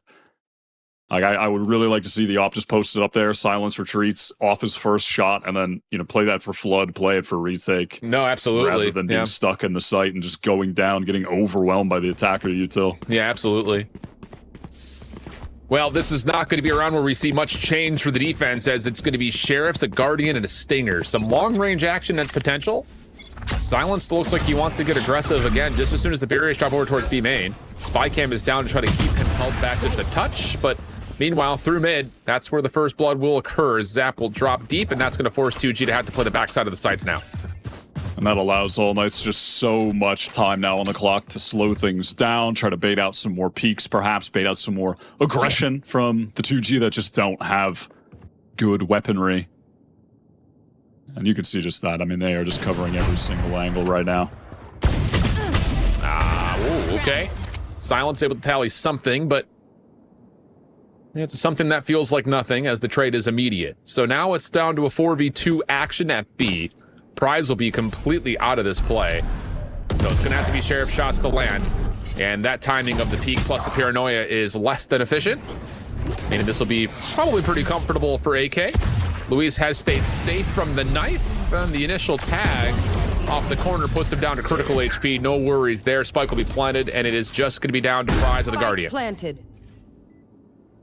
Yeah, just down to Prize, and this round is essentially over. All Knights just continuing to play really well around this attack side operator. They're giving Dante that time to work the map. The 2G are offering themselves up in mid. Twice it's been zapped to find that opening. You know, they've done pretty well when they're hitting these sites fast, but seem to be doing even better, just slowing things down. They're working the map nicely. I mean, working the map more than I expect from All Knights on attack. Yeah. I mean, I expect them to just go crazy slamming sites, but a way more patient game than Sunset. Yeah, I'll say. And maybe, again, this is a direct cause from lessons learned in previous times they've played this map. They only won 4 offensive rounds when they played against Rita Esports. That was back a while ago, to be fair, about a month and a half or so. But still, it's one of those situations. It's the same comp from when they had played it last time around. And like you said, it did feel like this AKT was going to come into this event. One-dimensional is not the right word, but definitely strong-handed towards playing off of aggression and high-tempo offense. It's not been the case, and I think some of that is just like, yo, Dante's hitting, just let him continue to play for picks. Absolutely. Fast control of A main now. Little combo of that recon and the flash from the KO as well. So some good space taken, as on the opposite side, Dante posted up with the op, just expecting there to maybe be some B aggression that he can nullify. That has been where Silence is opted to push up, but this time taking a totally different angle. Hasn't been posted up here with the operator yet. Backside A. The thing about it, this has been pretty common for AK. They keep the operator over towards one side or the other, and then they rotate it through mid. This time they won't even bother checking at mid, though. This will be, in certain terms, a bit of a blind hit in towards A, and at the same time, Luis is getting aggressive through mid. Silence watching the corner. Aldrome pushes him off for a moment. That gains the angle now for AK to make their play, and LZ gets figured out at mid. Here we go. Silence is going to have to hit, but as the neural theft gets connected, now it's just down to the sprint over towards B. The defense trying to match it. Yeah, Zap is getting over there, but Silence is opting to stay over on A, which is going to be the right idea. The re-hit will come in. Doesn't even need to be said, but yeah, he just has to hit. He has to find value here, at least get one. He's got a friend in the corner. Double smokes are down. It's going to force a quick reaction from Silence, in which he's good for the first. Tries to catch the second. What a play now. The knives are out. Oh, Silence is activated. Unbelievable individual play. The time will expire on this round for Tinshoff, and Silence finally gives the defense something to smile about. I was wanting that man to set up on A. He did. It didn't really go exactly as I envisioned it, where he just jump peaks like he's, you know, circa Ignition Series 2020 Wardell, just flinging his body from backside and then into the knives. I mean, this guy is just goddamn crazy. Yeah, this was clean. That is so sick.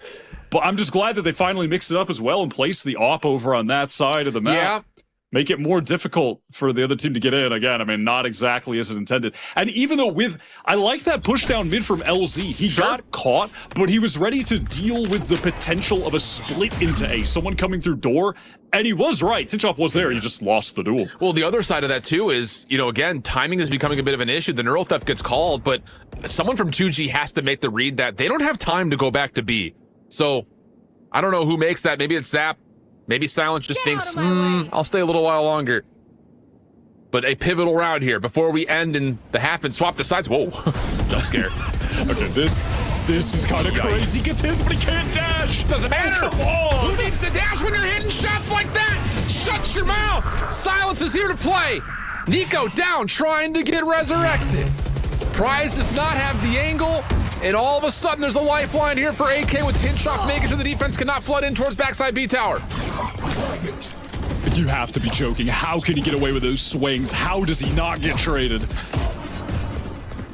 Well, here comes the play forward. If there was ever a time for Prize to step up, it might be right here, right now.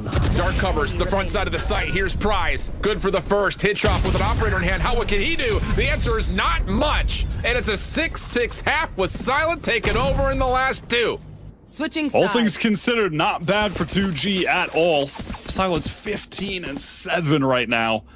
I mean, putting his team on his back in the last two rounds. Pushing behind the box down B is mad. This position, madness. I mean, he should be getting one and dying with the null command pop. Can't leave and can't get traded. What the hell am I watching? The shots from him are insane in that moment. The reaction time has to be just that fast to get away with a play like that. And if you're All Knights with 4 members spamming that box, like, what is this guy? He must be living in the Matrix. Like, there's no way he's living through this, let alone Define 2. Now, again, the second one essentially gets countered out. Yeah, it slows down the play immediately. And I think most importantly, outside of just the sheer individual impressiveness of that from Silent, the fact of the matter is 2G can fully rotate over because the time left. And now all of a sudden, you've got full defensive setups. It gives Prize a little bit more breathing room. He can just worry about the jump. Everyone else has got a long-range angle lock. Tinchoff is caught between weapons. And that's just, again, late game or late round pressure coming through for 2Game. A lot of it, again, established by Silence right off the get-go. I mean, it's so ridiculous watching these guys, man. The level of the field this year for Ascension is just so insane. Like, these guys that have been grinding within their regions away from, you know, the global scene, the global viewers that have just shown up here and are playing like this. It's just insane. There's so many players from this tournament that you're looking at like, surely this guy gets into partnership, right? I mean, surely they've earned a spot. It's just, goddamn, this guy is so good. Yeah. Definitely the definition of a difference maker. Say that much. 15-7. He has more combined kills than 3 of his teammates combined. Unreal. Other side of things, though, again, 6-6 half. I think both sides will look at that and say, all right, not bad. You know, maybe some missed opportunities late there for All Knights, dropping 3 of the last 5, but all things told, I think you're happy with 6 if you're on the offensive side.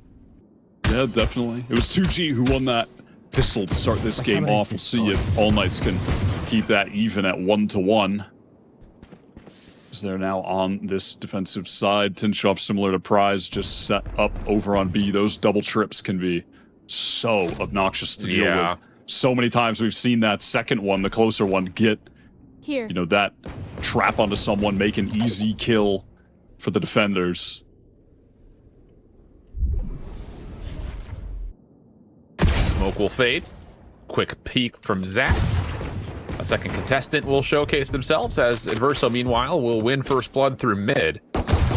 So now this little battle becomes maybe a little bit more important if there is some sort of elimination, but the focus is all moving over towards that front side of A. Good tags coming from Luis. Sabando in trouble here on Bridge. Damage has been at least asserted in some regard, but now here comes the flash push. And Nico, the rest of the gang, in a little bit of trouble, but the defensive flash lands beautifully, and it completely stops everything from 2G. Prize gets caught from the high ground and nowhere for Zap to go as the pistol gets taken by All Knights. Yeah, that first blood from Adverso, pretty impactful, just allowing that full control of mid, fast rotate through, supporting the anchors on the site, who did a great job stopping that initial push through as well. That delay of the first wave of utility, and then it was just Spike with that one flash to try to get them back through. They did a really nice job with that initial delay, allowing the rotates to come in. So we do go 1 for 1 on the pistols in this game. Just classics, of course, here for the follow-up for 2G. The anti-eco has the power of the sheriff. Nico in trouble, and okay, here we go. Sabando also in a bit of a mixing spot, or is he? Takes down a couple, and that's likely enough to secure the round. Spike tried to plant the spike, but not going to be allowed to do that either, and that is just another brilliant individual moment, this time from the hands of Sabando. That second shot was just a filthy. He's really in danger of getting traded out there. Oh my god, that was so fast. Looks like some aim lock activity. That is nuts from him. Again, that is just that full 5 classic buy. Teams on this map are just, again, similar to the first half, so aware that if the defenders win the pistol, there is always going to be an outlaw set. They want to get as many full armors as they can. That's going to be 4 of them. Well, how about this? All Knights, it's not just 1, it's 2 players with an aggressive posture over towards mid, a third on the way. Oh boy, Sabando's gonna block off 1 angle up top. Paranoia at the ready if he wants to try to push through, but Silence actually spammed through the smoke for 1. Dante trades 1 back, but that's not likely gonna feel like enough. Especially now that you really just have to result on your DV side, your B defense to beat this down to 1 player. At least you got the spy cam set up around A, but this is gonna feel very restrictive to All Knights. That felt very unplanned, like almost a last second. Actually, I am going to walk down mid. Like, there was no one covering top for Sabando. You could see he was like, oh my god, I'm actually getting pinched from multiple angles right now, potentially. Yeah. It was very haphazard. It was 2G weird. Now, free sight. I was going to say, Adverso was kind of in the picture, but as soon as the smoke comes out, and then there's just a spam from Silent, it just completely shuts down any intention of that setup. So, clean follow-up here from 2G. They shut down the bonus and bring us back to within 1. Definitely weird, though, through mid. You're absolutely right. Few on the round there as well for Zap, who's now 1 away from Phoenix Fury early into this second half. Could have it available for this first round, and it is quite easy for the attackers to get the orbs on this map. Way easier than for the defenders, so no doubt in my mind that they should be playing for one of these orbs and getting it for him, and I want to see if the defenders will be aware of that too. Maybe set a trap play up in A main to explode onto 2G side if they go for it. It will be B though, where they're going to favor here 2G. Oh, high ground setup for the defense. Spy cam watching just barely over the top of that offensive smoke. I'll drone through library. Doesn't really see much, but Prize offers some shots for consideration. Adverso, just a desperate shock dart, does land. A little bit of chip damage onto both Zap and Silence, so some value there out of the utility. This is just a patient, slow walk down, no smoke to for them. They just want to take contact. Adverso, oh my god, what a shot. Adverso loves to play a lot of really tight angles like that. From one to the other, and now all of a sudden Dante has gotten aggressive. This is going to completely isolate this B offense. They have to play this from essentially inside the site. Zap up just around towards Link. Spike down backside tower. Collected by Silent. Plenty of time on the clock, but they will not know where Dante is, and he has re-wrapped back to join his defenders at mid. Zap now just trying to find a moment to press forward. You can see he wants to even this up, find a cheeky kill and back off. Well, people do so with that paranoia. Good dart. Zap. He gets confirmation that Dante's playing from the front, but Silent by himself. What can he muster? First one's good, sees the head of Nico, but the angle is won, the angle is held, and All Knights will take the round and go up 9-7. Yeah, just wanted to take that repeat, beat Nico to the punch, but the reaction time too good from the defending KO. Respectable effort in the 2v3, almost an opportunity for Zap to get that lineup with the spray down. That was fantastic, though, from Dante, finding that pick, but then flipping the map, having that presence in B main as well, just really throws off 2G trying to get in the site. They know they just have to cover so many different angles at that point.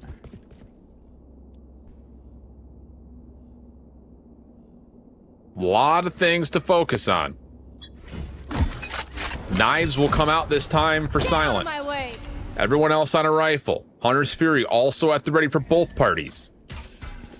How do you want to set things up if you're 2G with the Blade Storm?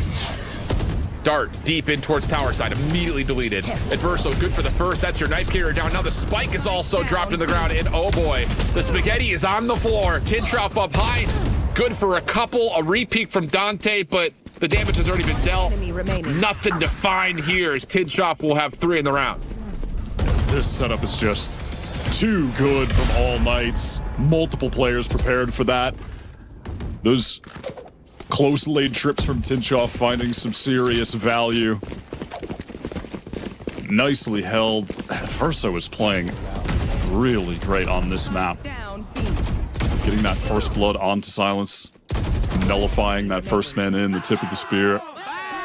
Everyone else just trying to run up then, and, you know, up that bridge. Pretty tough when you don't have a jet to make the space for you. You are just going to get mowed down trying to get through the smoke, so all too easy for All Knights. Right into the smoke in the cyber cage, double setup. Just not allowing anything to come through. And that's free information. 2 players will be scouted out by the spy cam, which does get deleted.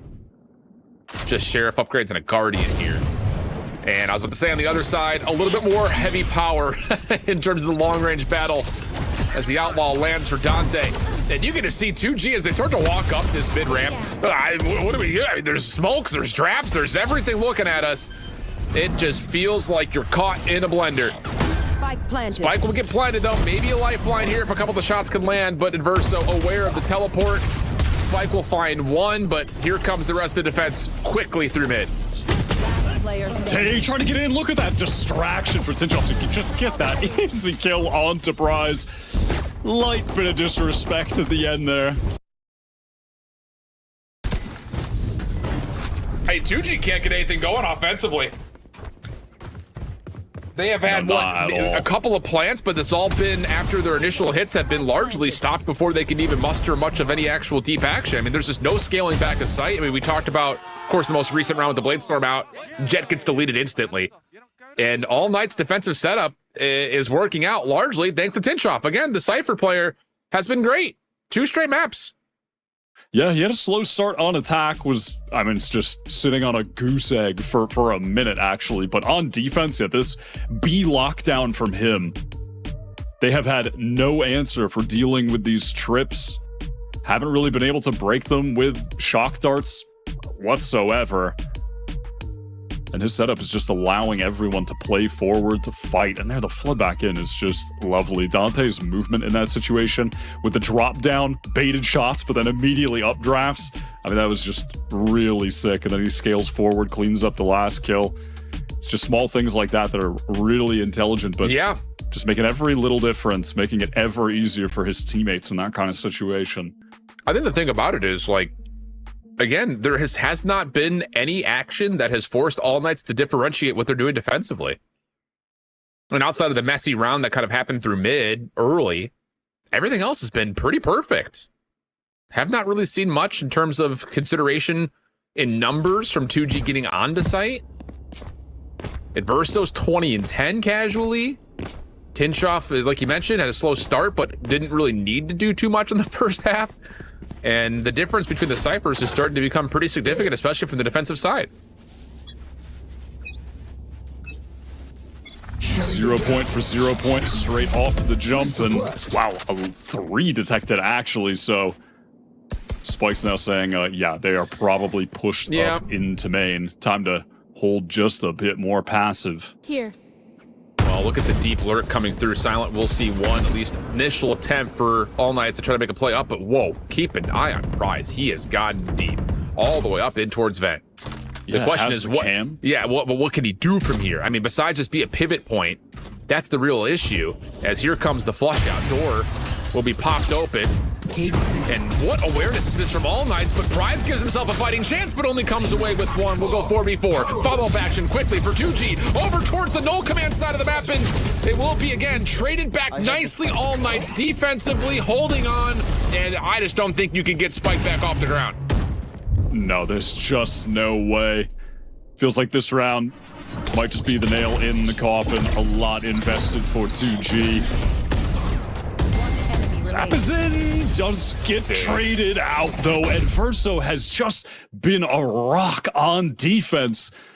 This guy is just playing sublime Valorant on the Sova. Really impressed, and I love this decision here. They're just so aware that Prize could be in that position. Yep.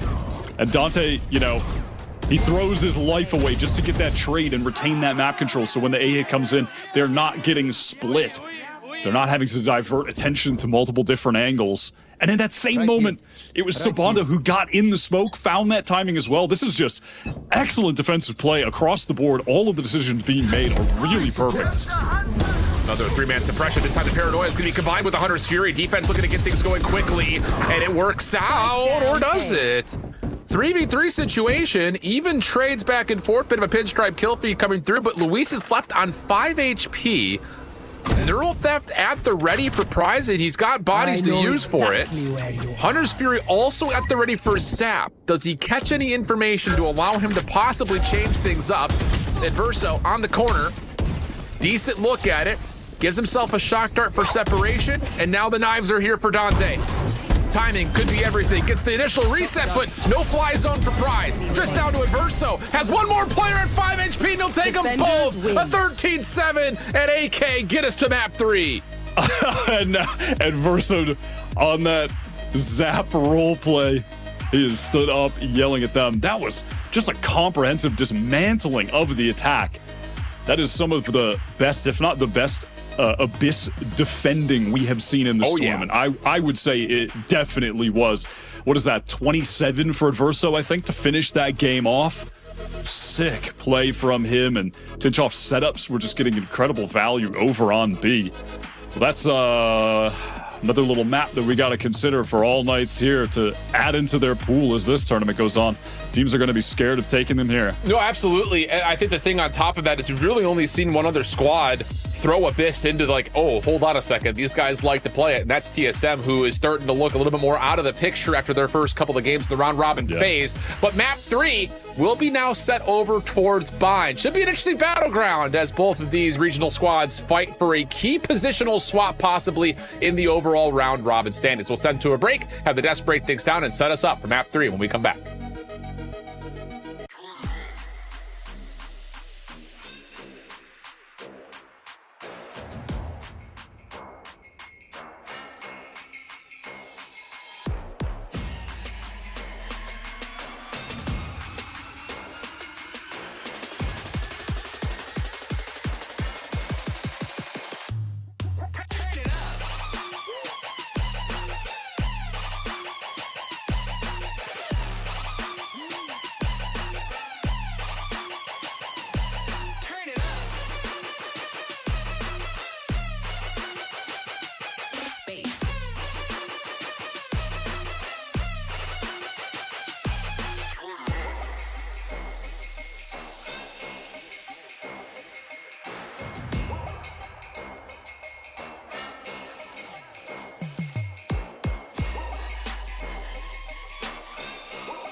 face.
What a way to answer back instead of all nades. They get the win in Abyss with a 13-7, and it was also the map pick of 2 game. It's been very close between these two, and I gotta say, I told you guys, Adverso was gonna stand up, he was gonna start yelling, he was gonna start screaming, he was gonna start feeling himself, and honestly, he deserves it because Steriban, he did so good on this map.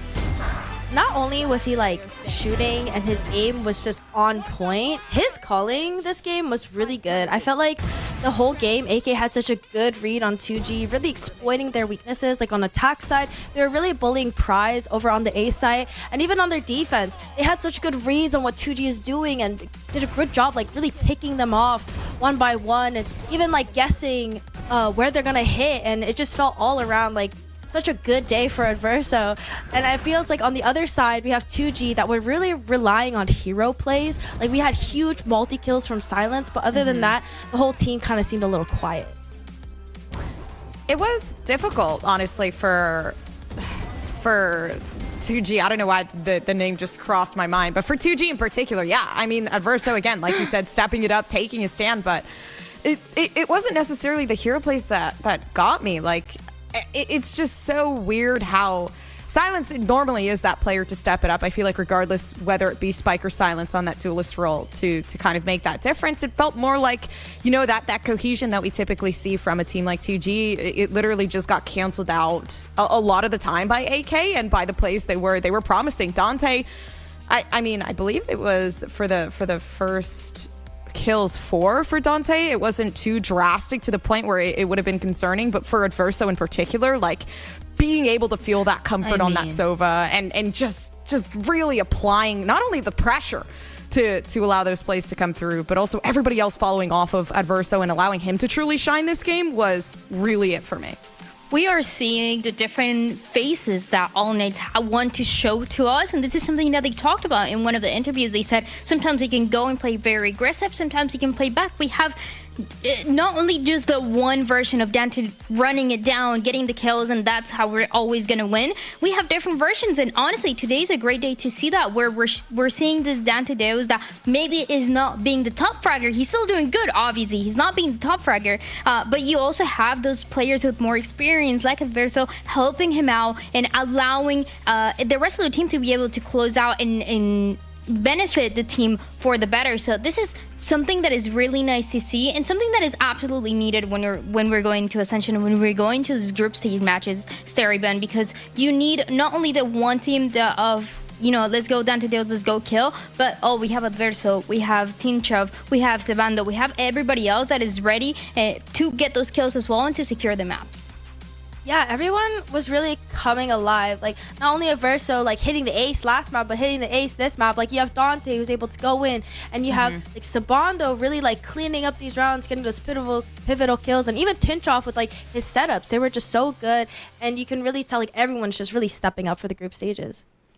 It's a dream come true for this team, and now that especially that they are able to push it to a third map, something that they talked about and they struggled as well before for these two teams. How are they going to be able to close it out in a dominant fashion? We've seen it for 2Game more than anybody else, especially as we approach this map of Bind Gompers, where we saw them play this Bind against Reta, and it was a 13-2. I mean, domination doesn't even finish to describe what this was for them. I'm wondering if they're able to do the same. I'm not sure. I feel like it's a completely different game with this team. I feel like for AK, you know, they're so good at adaptations. They're so good at fixing up their mistakes. And maybe that be because of Adverso. Maybe that be because of Dante, right? Immediately getting 2Ks or 3Ks off the spot when they're in very, very tough positions. I feel like for this in particular, it's going to be a close game.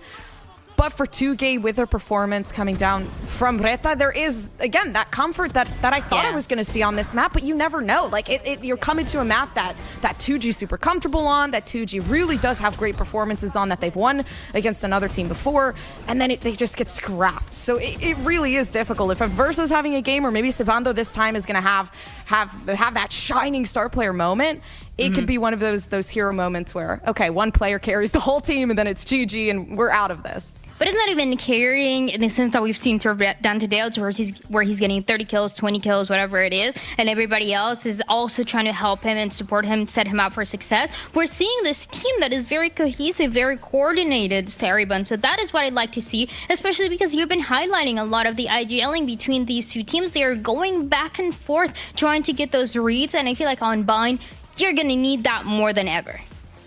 Yeah, I feel like Bind is going to be such a fun map because I feel like both teams really thrive in like the chaos that they create, and I'm really hoping to see like the race to race head-on matchup. And you know, the last time we saw 2G play this map, like they destroyed Reta. It was like 13-2. They played absolutely out of their mind. But it's been a while since we've seen AK play this map, but that was the same case for Abyss as well.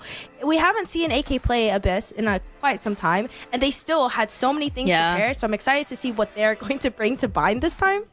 And you know where this is so interesting? Because last time that they played it, this is one of those maps where obviously it's Bind. They're playing race, but it's not Dante Dales on the race. It's actually Nico Machine playing on the race on this map. So if things remain the same, we're going to be seeing this completely new version of the team where you, instead of being Dante Dales the one going in, you're gonna have Nico Machine doing that exactly. So let's find out. Let's jump into the Black Knight Agent Select. Let's see if there's been any difference in the composition for All Knight since the last time they played against Sholo's Laser. And it's gonna be actually Dante on the race. This is something new. They changed the duelist. They want to keep Dante Dales on the duelist only Gompers, and I'd like to see this. You're keeping this momentum. You're having Adverso as well on the Deadlock. So something completely new with this double Sentinel.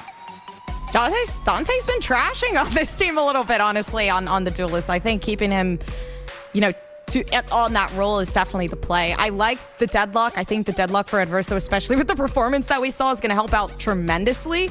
For me, especially, knowing how to play with your util is definitely the best here. I'm excited to see how this compositional change is going to play out for All Knights, and if 2Game can adapt just in time. Let's find out who gets the win with your casters is Wyatt and Shift. Yeah, interesting little change up here. I mean, really, we've seen mirror matchups across the board, and results from about a month and change ago during the Light-End Regionals would have led us to believe that we may have anticipated another one here, but not the case at all, Wyatt. A complete swap up, and this should mean a very different identity for All Knights on both sides of the spike. Absolutely. I am glad to see this swap up from All Knights. Watching their Bind within their region for the qualifiers to get here, not a good map for them. It was awkward with Nico Machine playing Raze. I think they needed a swap, and well, they're already off to a great start. Oh, plus the grab net behind it. Yeah. Okay. Will it blend? 2G edition. Answer is it blends. Zap, last one left, nowhere to go. Yeah, I'm telling you, good Deadlock gameplay is so punishing on maps like this, where the choke points are so small, so predictable. Yikes. Yeah, that is a destructive setup. And then as soon as that sonic sensor is activated, the fault line comes, and then when it fades, boom, just instant teleport comes through.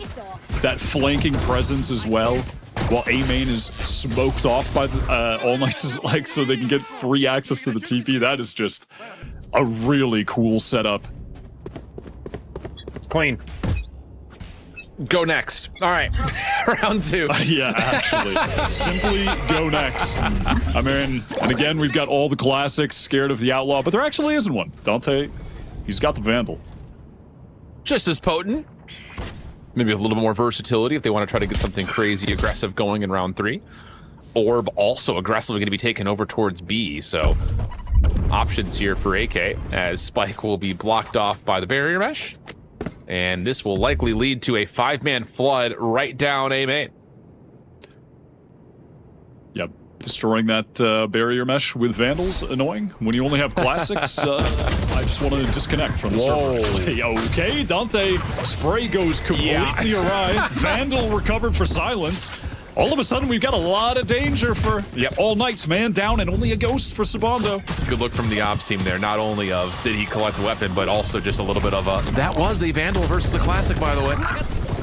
Little buddy not going to be able to get the spike planted, so it has to be picked up and done the old-fashioned way. And in that moment, All Knights were trying to retake right through the sky smoke just as it fades away. Adverso, good for 1. Again, a trade by way of Classic, but All Knights have stopped the spike from being planted, and they've got a bit of a crossing angle to stop the teleport play as well. This is still very winnable. Just comes down to what is used next. Spike still has a lot of utility left. There's the wingman back in action. Sabando good to keep things even on the trades. Just down now to Sabando overall, and it's going to be Zap who has the last shot in, and a black light Thrifty comes out in round 2. That is so well handled at the end, waiting for the wingman to be able to get that cycle. Acts as a little distraction. Gets broken by Tinchoff in the corner, and then immediately here comes that swing. Silence out. 2 with the Vandal that he recovered. That is an uncharacteristic whiff from Dante at the beginning of that round that just is the first domino pushed over. Yeah, very true. Again, Classic versus Vandal. Classic versus Spectre. Both come out victorious. Flash exchanged with the Boombot over towards the showers area outside A. And 2G will use the Trailblazer plus cover of smoke to just walk their way over in towards A. Dante nearby. Paint shell's gonna be spent. Really won't cause too much deterrence as there's still an angle to get over towards U-Haul if they want to.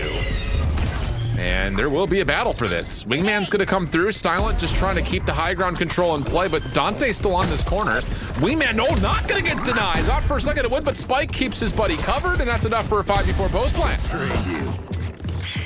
Quickly back into Lamps. Potential just slightly overextended past the smoke, punished hard for it. And now it's just a matter of setting up the proper angles from 2G, but Eco Machine wins that first. Frenzy only. Out of charges. Shots over the top for Silent. Tag. Adverso trying to battle this one back and does catch at least some piece of him, but you don't think that's going to be enough to really change what's currently occurring. Nico just going to try to play a little bit of bait and switch here with Adverso. But 2G have re-smoked it. They'll back off. They'll stay safe. And now the opportunity of a defuse is out the window. Plus, the eliminations are good. And 2G will take the second, now going into what will be finally our first full gun round. Yeah, a risk of some size, minor, but decision from 2G at the end to just fight and find these kills. They know that they're stuck in Lamps, and they want to get those orbs. Look at Silence. He's already just 2 away from the showstopper. So that'll be pivotal in an early buy round to keep that stolen momentum going that they began with the second round eco. Changes everything in terms of like how the rounds play out. Here. It may only feel like only one round has been lost and then re-changed, but now you've got ultimates in the picture for your first full gun round on both sides. Yeah, you've got the Annihilation for Adverso, but close to having the Thrash for Spike. Not too far out of the picture from getting the rocket launcher out for Silent as, ooh, information is here. Good barrier mesh out, but 2G are happy to take it. Follow-up damage, though, is as significant as it gets. Blast pack to push you back into the wall. Paint shells right there to follow. And that's the combination of Deadlock Rays, baby. Yeah, that's just the Valorant combo as old as time. You get something to make people stand still, and then you throw a grenade at them. and it's as effective as it was back when Astra just got released as it is today with Deadlock, Fade, any number of the agents that have that type of ability. I like this as well here from Tinchoff, pushed up deep into Long at the teleport. So if he needs to, he can escape, but the Cam has info on Hookah. He has a trip for info on Long if they try to push up here. And he's going to get all the sound cues he needs. That's also the spike down. Just get out. Yep.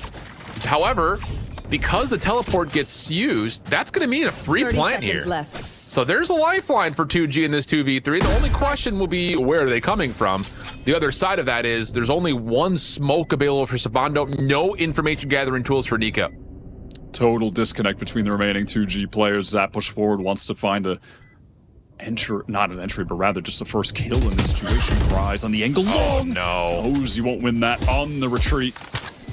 But this is a good kill of time here with the snake bite down. Prize can also retreat deeper in towards site. And this is really problematic for AK. They've got to go quick. They've got to clear so many corners. Zap's going to follow up with another elimination, and it's a 2v3 winner. And I think there's going to be a moment there where Tinchoff is saying, ooh, I got the first one clean. Maybe I should have held my ground a little while longer. Yeah, that is a tough pill to swallow, a tough loss in that round. That setup from Tinchoff was great. I'm really liking his defensive Cypher play. And early on, this was super cool from that little Deadlock raised duo to keep things even. Nico Machine just has to win that trade out in that situation, but can't connect the shots. And All Knight's reduced to the eco, close to tons of ultimates though they'll have in the next gun round. Yeah, and honestly, if you find a couple of picks here, there's argument that All Knights may be able to earn a couple of ults and actually spend them to pull back a thrifty. Yeah, definitely. You know, maybe they get a man advantage and, well, perhaps not, but they'll keep it even. And Adverso still has the ability to cocoon an enemy for a free kill. It just doesn't feel as likely anymore, maybe, with the amount of pressure that's on the way. Maybe if you catch good info here, you can pull one freely. But the angle playing in Hookah is not going to feel great towards doing that. Boombot out. Paint Shell's also deleting. Adverso, grab that down. It does hold 2G back a little while longer. Annihilation comes out, but it gets immediately countered. The pinch is in. Tinchoff able to find two and keep his life. But the Annihilation instantly canceled, gets us to a flat-out 2v2. Gun advantage coming through for 2G, but the pressure out for AK is decent. Just down to the last shots, and it's Tinchoff again, who comes out this time for the thrifty and the clutch. Oh, unbelievable stuff from AK. That's just pure intuition, timing, and some confidence there, swinging out of that smoke together. Just at the moment it was going to fade. So nicely done. At the very end, already there's been 2 ecos in this game. Pretty mental. And now here we go. This is the round where everyone has just been storing up their ultimates. 7 available across both teams. And full weapons. So you gotta figure this will be an explosive round. Thrash, I think, is the first thing to keep an eye on here for Spike, as Danze has not made any commitment calls for the showstopper, is also playing very passively. Will join his teammates over towards B, and they're gonna largely avoid this Thrash, at least in terms of not being connected by it. Showstopper out through the teleporter, though, does catch on to Spike, so now it's just down to getting the Spike planted. Orbital Strike is at the ready if Sabando wants to use it, but it's late, and he's gonna have to pull off of it now. Now you have to play retake through the Viper's Pit. This is messy for All Knights all of a sudden. Trailblazer going to come out from short, pressure onto Zap. Has to hold it. Forced to crouch. Has to hold this. 1 would be great. 2 is a miracle. Seeker's now being pulled. And the Orbital Strike, it just doesn't feel like it matters anymore. It's just down to the 2v2. All of it fighting backside of the site. Seeker still chasing down Dante, and Silent finds the kill. Everything that was earned was spent. And 2G come out on top now, 4-2 up. And once again, if there were ever a time for Zap to stand up after a round, you said it. 1 is good, 2 is a miracle. Come on, we gotta have better spacing than that to trade onto him. That is a travesty. He just can't get away with that. And everyone else able to fight forward due to that crazy 2K. And All Knight's right back onto the eco. I mean, right back to nothing as far as the credits go. Oh, boy. All right, let's take a breath, friends. We're going to have a moment here. Shoulders being thrown for All Knights. We'll catch some pretty decent information that there is play pretty heavily stacked over towards Showers. Adverso still trying to do what he can from backside boxes. Grab that throne. Gives him a chance, but the paint shells actually land and deal some significant damage. Similarly so, you could say the same thing, though, for AK, as now the stim boost is down. Looking to make a play right over the top of mid, but Zap, little high-low setup with his teammates, will find the first blood and then turn it into more. Almost taking 3 with them, but Sabando trades, but the defense is down and down pretty bad. Last one left, pinch off, coming from the B side. Yeah, just an easy, comprehensive hit. Orbital strike used as well, just intentions of keeping this safe, trying to lock this round up, keep the economy growing. 2G are off to a hot start. I mean, remember, on day 1, they obliterated Rada on this map, 13-2. Most dominant map of the tournament, and it was the very first one. Looking to replicate that here. This is a map where they are so strong. Silence statistically as well. Raze is actually his, if you're just going by the numbers, his best agent coming into this tournament had a 1.07 kill per round over the past 3 months of play, which is all the Challengers stuff, all the Challengers playoffs. I mean, that is a diabolical stat line. How are you getting a kill around? And just the hair over as well. Yeah. I mean, that's just crazy. And I think, again, this is mimicking what we had seen from map number 1. It comes by way of not just finding that kind of value in the kill department, but more importantly, you do it with speed and tempo. So it's just like everything seems to stack against you. The snowball turns into an avalanche really quickly. Now, here's the interesting thing, and what I was going to ask you here, Wyatt. Tactical pause out for All Knights. I would say just kind of evaluate in the first 7 rounds. Let's just even call it the most recent 4 because of the anti-eco loss. I really haven't felt that All Knights have been out of any of these rounds when they've had full weapons. It's just the one round that we had it also had 7 ultimates on it. So it just got a little crazy. Yeah, 100%. What I would like to see from All Knights at this point in the game is playing, I mean, listen, we've already seen a lot of deadlock in this tournament on Bind because that's what TSM run, and it's their best map. And Proto's setups are really strong, and his ability to lock down specifically Showers gives TSM a really huge advantage on defense, especially on A, where they can just focus towards short. And with these A hits coming in really fast and furious, I want to see the deadlock controlling that part of the map. Yeah, instead of hookah. Shut these splits down. Yeah. A lot of utility has been used over towards kind of hookah and mid. Yeah, I agree with you. But yeah, if you were to just recap the last handful of rounds, if Tinchoff gets the 1 kill and then doesn't teleport, AK probably win that round in the 3v2. The ultimate chaos, if they just don't get doubled up on the cross and the player crouch, they probably win that round as well. So, I mean, all things told, this will feel more like a 4-3 in favor of All Knights. Adverso now going to deal with some issues, though, and the first cross will just see Spike, but extra footsteps, I'm sure, have been heard. But again, kind of voluntarily going to give away Showers here, are All Knights defensively. Yeah, it seems like he wants to, right now, find a timing where the hit is going to come in to throw down the barrier mesh. He's got it in hand. That flash comes out just to provide further information. They want to just test the waters and see if the 2G players are still there, and of course, they are. And in the meantime, Zap is working up Octagon, wants to make some noise and then teleport back to his team. Yeah, there's the barrier, but it's instantly deleted. It just splits off the offensive play.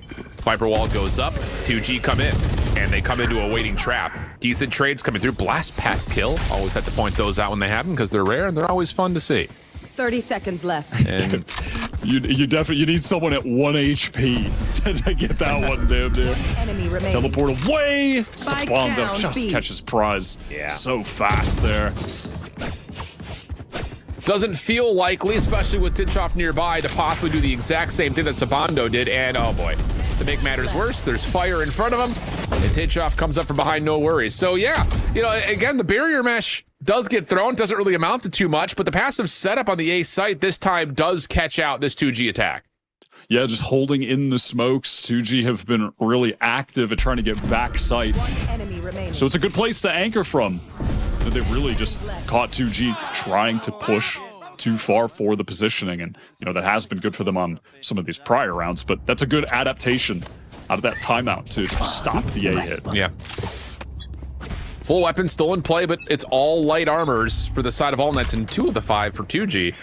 Also have to reserve the cash flow to just light armor as well. First aggressive look towards B main.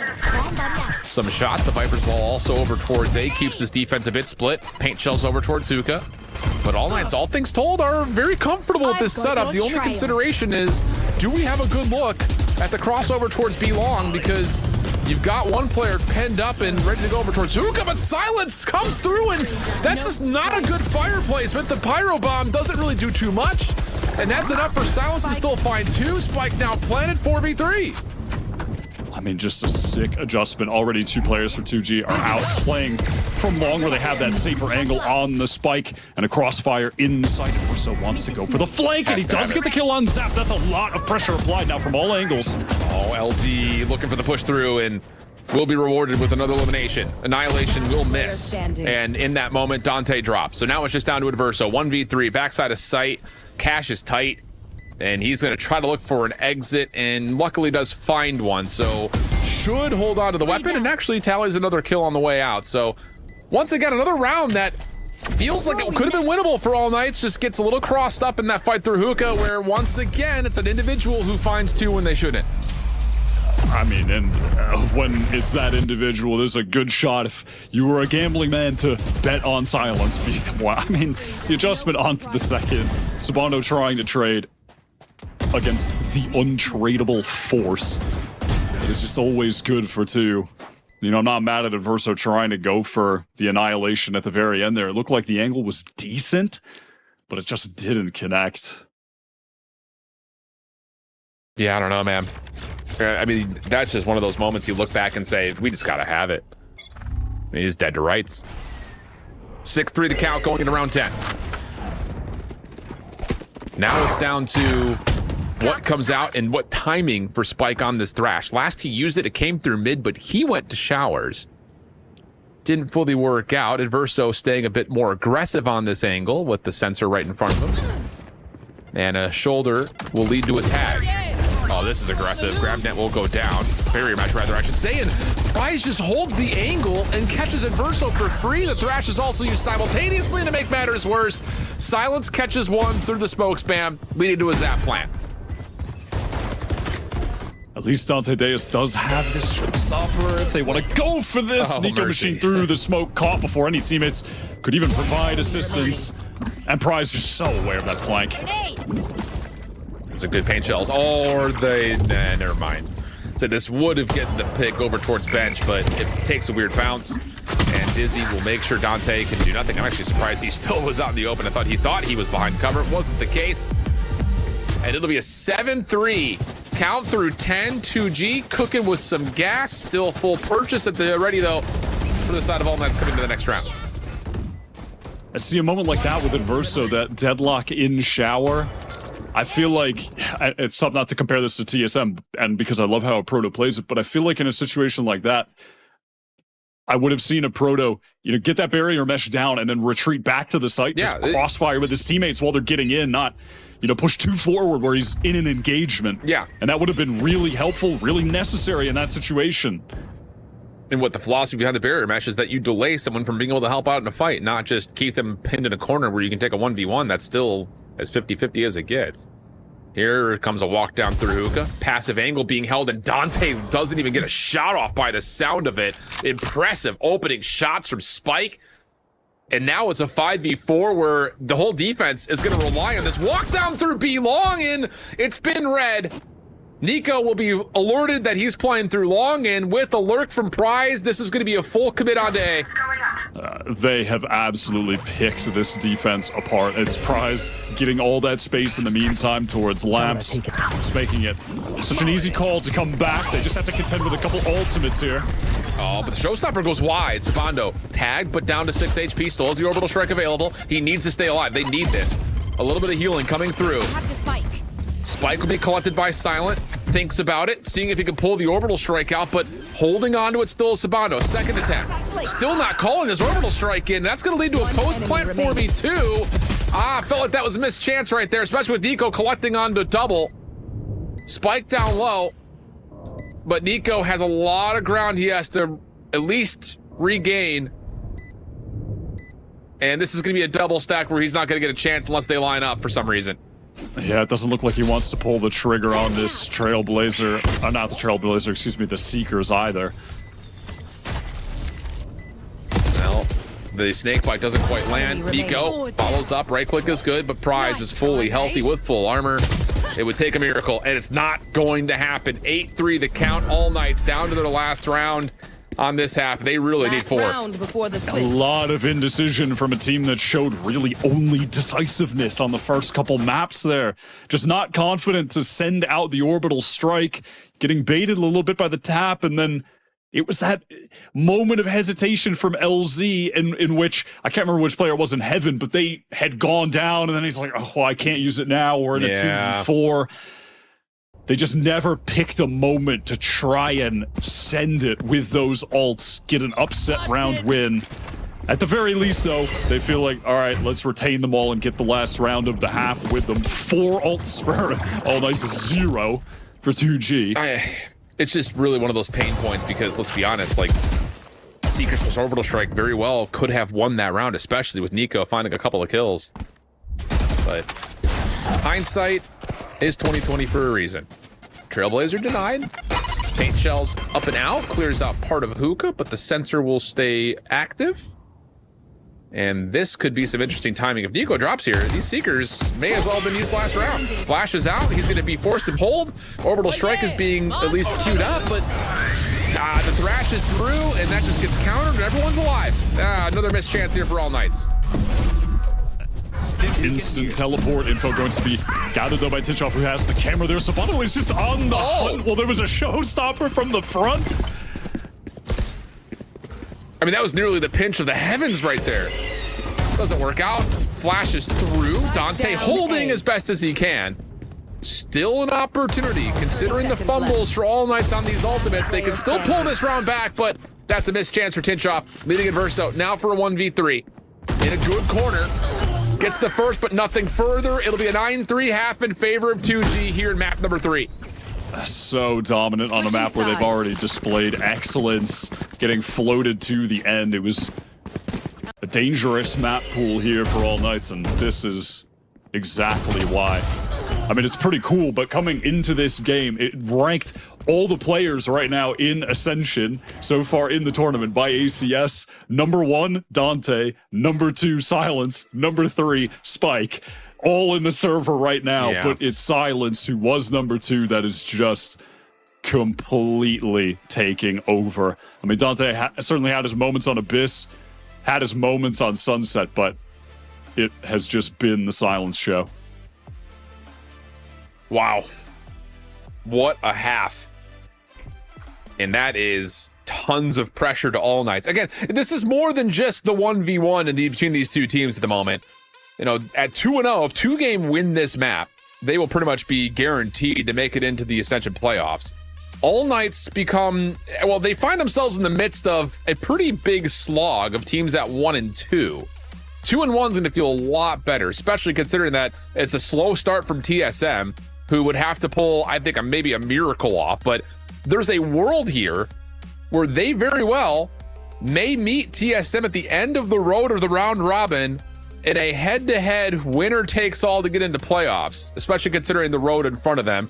And All Knights still have Rada to play through before they eventually meet TSM, where TSM will have to play M80. That'll be happening tomorrow. So it's an interesting couple of days, but this is an important map here. If All Knights can find a way to go 2-1, it pretty much throws them into the immediate conversation for qualifying for playoffs. Super important game. We're almost there, getting done with the group stage. Still a fair bit to go, but man, these two teams have just, I think, really made a name for themselves, blown everybody away with how skilled they are. I mean, especially compared to last year, where it was both North American teams and a large gap, and then everybody else, right? I mean, yeah, we just weren't sure what we were going to get this year, especially just comparing regional results. But yeah, I'll be honest, I've been super impressed. I mean, this Brazilian squad of 2G currently holding some favor, but largely Argentinian squad of All Knights and the Chilean org of Rada have all done well as the first blood comes through long. Silent gets taken down, and that's going to force the defense to have to play deeper back as the teleport towards Hookah is on the way. A little scary for Silence. Don't think he was expecting to run into the quad face stack. LZ, did he hear some movement from Inverso? I'm not entirely sure. Spikes though on the angle, gets the first but immediate trade. Good lurk from Inverso, keeps the long play at bay. Prize, Zap, last two left. One through Heaven, one through Connector. Spike down, 2v4. It's one of those good luck, have fun moments, it feels like, especially with the Deadlock getting some extra utility around the Spike. This is the situation where the Deadlock thrives. If you get the Spike down with her alive, get to throw that utility down, you are good to go. Clean. Okay. Important round right there for All Knights. Now it's just down to following it up and not dropping the anti-eco. Which, again, feels like that's as much likely as we've seen. I think especially for All Knights, you know, these kind of half-buy rounds, they have been very, very good. So it feels like kind of an outlier that we saw in the first half. Where on the other side, 2Game Esports have not been particularly great when they play at a disadvantage. So I'm sure they're happy to have seen that last anti-eco come through. But this one's going to be a little bit different, I'd say. Big lead, but not out of the woods yet. One Sheriff for Zap, one for LZ as well. Trying to take a little bit of forward presence once a duel on the pretty tight angle here on short. Get a quick reaction time headshot to find even just a little bit of an advantage. With patience for All Knights, not wanting to make any early mistakes. They're going to let Tinchoff do what he does best. Just kind of lurk up, be long. No immediate contest. The wall actually kind of helps Tinchoff a little bit. He can get a little bit deeper here. So he'll clear out the octagon. Spy Cam at mid has seen no one's pushed over towards Sands. And now it's just down to what play do you make if you're All Knights. And this contact could be everything. And Tinchoff will win out on it. Same thing can be told as Zap will drop at Sands. And now Prize is just, he's dead. There's just no way he gets out of this. No, they are trying to cook him. I mean, they're at least providing some help from the teleport. But yeah, this is not going to work out. Silence could take a seat. And with Tinchoff already gaining B site control, they will take the safe route all the way around through long. Barrier mesh also in the way of the teleporter. Kinda. And there's just no way Spike and Silence get a look at this. Surely not. Silence gonna try his best, but shut down straight away. Adverso en route to another early annihilation. Had one very quick in the first half too. Hasn't found value with it as of this point, but maybe that'll change around with this comeback attempt from All Knights, bringing everything into the next. Tinchoff and Savant are going to have a lot of cash, so the buy for round 15 should be pretty solid, all things considered, for All Knights. Should be. It's going to be Spike sacrificing his life to the Spike. That never gets less awkward, saying those two things back to back. And it'll be a Blacklight Flawless for All Knights. And most importantly, with two Sheriffs in the mix, we could actually see this bonus be even upgraded into a little bit if they want to. Plenty of cash involved, and yep, at least one of those Sheriffs will be turned into a rifle. Actually, both of them will. So this is going to feel very formidable for AK coming in around 3.5. Yeah, pretty much a fully legit buy. That's why you just keep a couple pistols on that round too, and if they stay alive, win it out, you've got a ton of money. This is a very legit buy, and then they're going to have full rifles for the next. So dangerous for 2G. They've got two tough rounds ahead of them as it looks like they want to fight for showers very early on. Silence, well, at least holding the angle for a moment, breaks that camera. Now the pressure comes short. Net is down, but Luis is fine to take care of the dart. Threat was there, but the push through still yet to come. And in that moment, look at the aggression through showers here. Luis just has to hold on to the back of the site. Do not allow All Knights to scale deep, and he's done well to catch the first Zap over the top, catches another, and oh my goodness, the trades are great. And you still have two defenders in showers that can flood back into the site whenever you want them to, with a long lurk from Prize to make sure there's no retreat back. Yeah, they can't even feel safe going for the teleport right now. Trailblazer having a tough time. Good pick from Tinchoff. Things getting scarier for 2G. Prize is coming from short, but he'll have to break a tripwire if he wants to go all the way, and he does do that. Position revealed. Well, puts a lot of pressure in the clock, but Nico, wow. Almost catches Zap jump cornering over through the link. Left. Now he's weak. It's going to force the attention back towards Spike. Nico on the plant.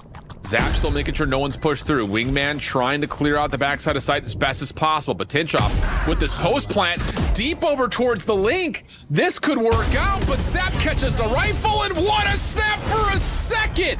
Holy! How does he get both on low HP? It's a snap of the ages to 2G now being on double-digit rounds. Yeah, Zap is just always good for a few super high impact rounds. Tough to always top the scoreboard when you have Silent and Spikes on your team, but you will find the kills that will be the round winners. Was worried there when Spike just went down a bit earlier than the rest, while Prize was trying to maneuver all the way back through their spawn, but the timing ended up working so well for them. All Knight's getting a bit too adventurous in that round. The walks through the smoke into backside. None of the defenders had been flashed up. No escape. Wow. Felt like an opportunity there to pull something back for All Knights, but now at 5-10 with a full purchase and not a lot of coffers left to fight into round 17. This is a must-win round right here if you're AK. Otherwise, you're looking at probably a 12-5 count. Okay. With that teleport off from Zap, AK probably feeling like this B site is a little bit weak right now. Silence on the rotate over, so it will be manned by 3 defenders. They've left Dante inserted back in long. In the meantime, Tinchoff still working towards short, gets an opportunity, doesn't find it though. Could be a meeting of the minds here over towards shower side. Tinchoff has a lot to work with as a defensive smoke gets placed. Cyber Cage behind that, and another shoulder peek comes out. Look at this aggression from Zap. And this just makes the defense of 2G at B know that this is going to be a B hit. You got paint shells at the ready. You got a lot of Viper utility still too. The wall reset. The snake bite at the ready. And still 30 seconds the left. ability to rotate another player in. 30 seconds left. Now it's just down to playing off the timing. Seeker's going to come through. The response is out from both the paint shells and the snake bite. And everything's held back. 18 seconds. You got to find a way in. Oh, man. Right into the molly. Dante just biding his time. One enemy Kills are remaining. good. 10 Zap seconds is left. not a part of this picture. Wow. AK just before time runs out in the play, find the plant. And Zap is going to save. So just when you thought 2G had everything they could possibly want in terms of information, they don't win the fights that matter on top of the site, and All Knights will stay alive. That's got to be a pretty frustrating round for 2G. That defense thwarted despite having all of the rotates there. They had the read on the situation. They had the read on All Knights cutting noise, just going for the B side, re-hit. But they just simply lost out the duels. And that was even after delaying the clock so heavily. It was what? Just shy of 20 seconds left on the clock when All Knights were actually able to get in because of the snake bites on the ground, the nades on the ground. 2G really did everything right. They just didn't get the kills. And we are playing an FPS game, so I suppose that does matter quite a bit. Holy cow. Okay. Tactical pause on the other side for 2Game. Just wanted to make sure that nothing went terribly wrong there. I mean, it just felt like the mollies that were placed worked out decently, but maybe too much trust that the AoE denial was going to win them the round. They just didn't really have the guns up in time to deal with the full push through that All Knights had to make. So it's a lifeline, but still things are less than comfortable, I'd say, for All Knights on this comeback attempt. Yes, certainly. I mean, 2Game, the thing is, if they continue to play rounds like that, eventually they are going to hit their shots and win the remaining rounds out. You know, they had a beat on what All Knights were doing, and if that continues to be the case, they should be able to lock this up. Just 3 away. Should feels like a very big word right now. with these two teams playing. Yeah, it does. It does. I mean, listen, anything's possible. And I also, I mean, 2G are also doing the right thing, against this deadlock too. You have to fight at the chokes, deny them getting in, be a more proactive defensive team. You can't let the deadlock to be alive in a post plan. Yep. You got to be active. You got to take the fight to them. You have to anchor hard. No, and they do know that. Oh, we couldn't avoid it. we couldn't avoid it. We were so close. An effort was made. We were so close. An effort was made. we might just be 3 rounds away from this being over. We were so close to no tech pauses for game 1. You just can't win them all. See it. Can't win them all. So I mean, here's the question. I think, you know, on both sides, if you're All Knights, again, the executes have happened. Some have been less than clean. I think a lot of this is like reminiscent of like way old school T1 where like they're not showing anything until the last 45 seconds and then they burst. That feels kind of maybe par for the course, maybe especially after what we saw out of them from Abyss. But if you're 2Game, do you try to get maybe a little bit more proactive? Do you try to get someone, you know, active through B long instead of just playing someone active through showers? I mean, what's the call here, you know, during their timeout to make sure the defense stays solid? Yeah, I mean, honestly, I don't think it's really to change up much than what they're doing right now. I think they're playing perfectly fine. All Knights are being pretty patient for the first 40 seconds or so of the rounds. They are just trying to insert players, post them up, wait out any repushes from 2Game. It's really just about finding that moment where the hit is coming in or about to come in where, you know, the transitional moment for the attackers where they're throwing all their utility, then kind of hitting, and you just are able to post up with the anchors, fight them at the chokes, try to deny them getting in, disconnect the duelists from the rest of them. Just not giving up the sites in that kind of spot. I think they're doing the right thing, honestly. That's fair. It's just like one of those things, like when you deal with an offensive team that is saying, sure, take parts of the map, we'll just figure it out later and then go the opposite direction. It just forces these natural odd man situations on site because there's just no way for the defense to stack and rotate.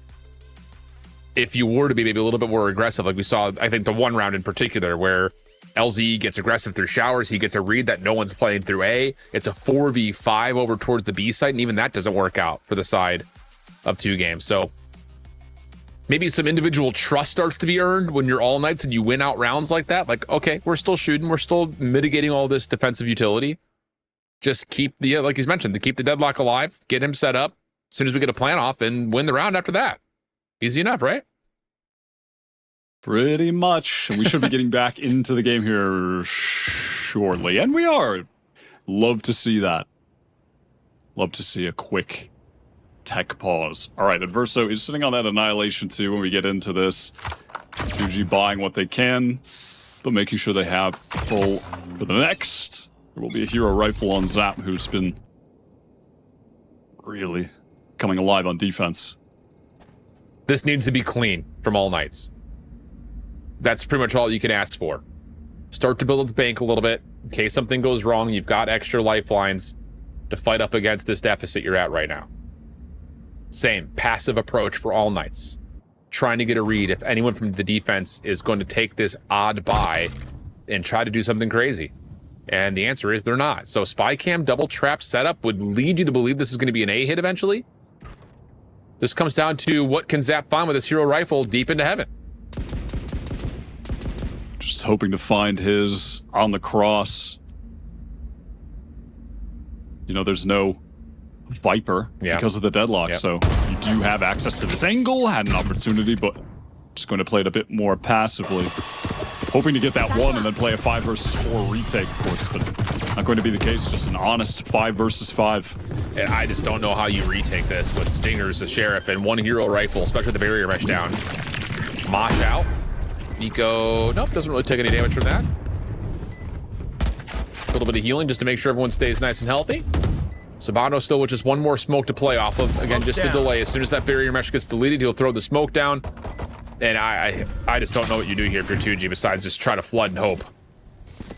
Pretty much, right? You just have to play together and win the duels and pray. I mean, they don't even have a Trailblazer to get back into Lamps, and well, you can see the effect of that. I mean, players went in there and just got a goddamn boom to the door. So Remember, wipe the pins from your gun. it was always going to be tough for 2G. No util, only one rifle. They're not going to be too concerned about a loss into that round. It would have been nice to get a little bit of damage, at least onto the opposition, but not going to be the case. And now this round becomes super important, I would say more so from the 2G side. I mean, All Knights have done their job. They've gotten themselves back within shouting distance. They've got a good economy built up. They've got a couple of ultimates that are really close to being earned, if not already earned. And if 2G lose this round, they'll be back to a safe. Annihilation comes out. It catches Luis. Is anyone able to deny that? Doesn't look like it.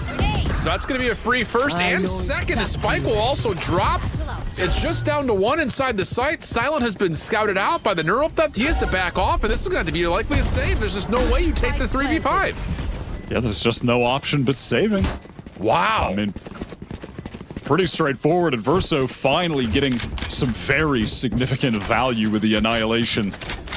Taking down LZ. I mean, even if a spike doesn't go down, good luck retaking. You've got no smokes to come back in with. That's always going to be so tough.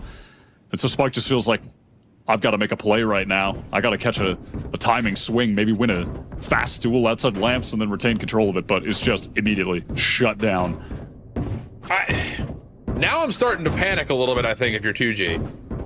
I mean, it's been very passive from their defense. You've got double initiators. Why not take some aggressive ground away? Get some looks, at least, towards the outsides of the map. A little bit more predictability, and maybe they're just kind of living in their own heads rent-free about what happened over towards B a couple of rounds ago, where they got the perfect prediction, they got the map control they wanted, and still didn't win the round. I just feel like that was the recipe for success. It just came down to they trusted the mollies too much, and now all of a sudden, All Knights start to build up some momentum, and 2G got to be really thinking about what's going on here after they already spent their time out. Yeah, I don't love the emphasis on Lamps on A from 2G. If they play more heavily for Shower, deny that area of the map, because of that lack of Viper, there's nothing covering the attackers coming in from short. Yeah, sure. It's a much better spot to fight from, and then you can have someone else, you know, backside or Heaven as well.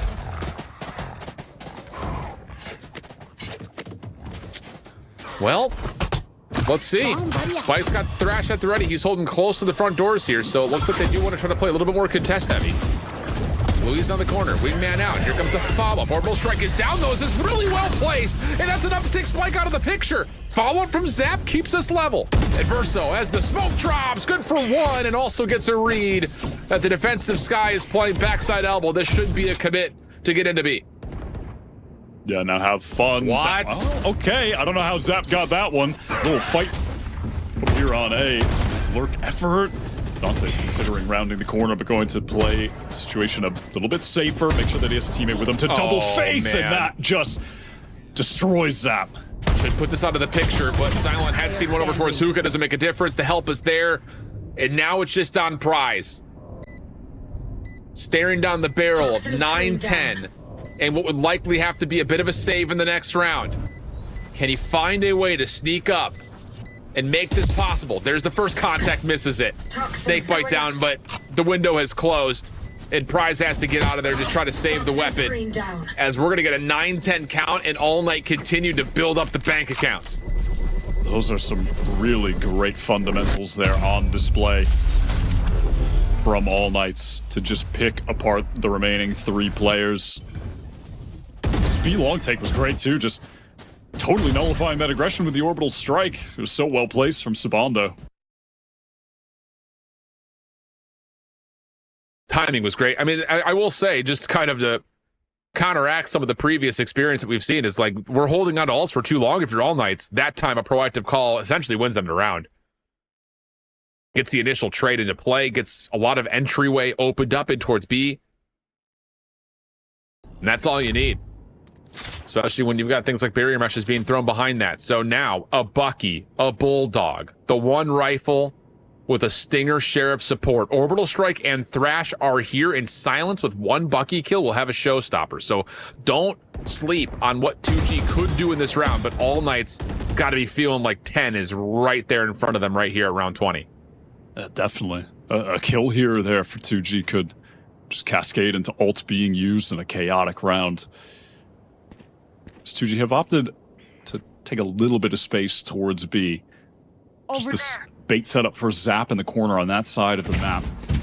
Showers almost fully given up. Good info from the Trailblazer though, and wow, the Thrash going through, but he stuns Zap. It's caught on the door. Orbital Strike behind this, grab that there. It does get messy. But overall, we stay 4v4. 40 seconds on the clock. And Silence may have a chance here. Snakebite goes down. Silence is going to try to follow up behind this. Oh, but Sabando had the wristlet open, trying to play smokes, and he comes away with 2. Are you joking?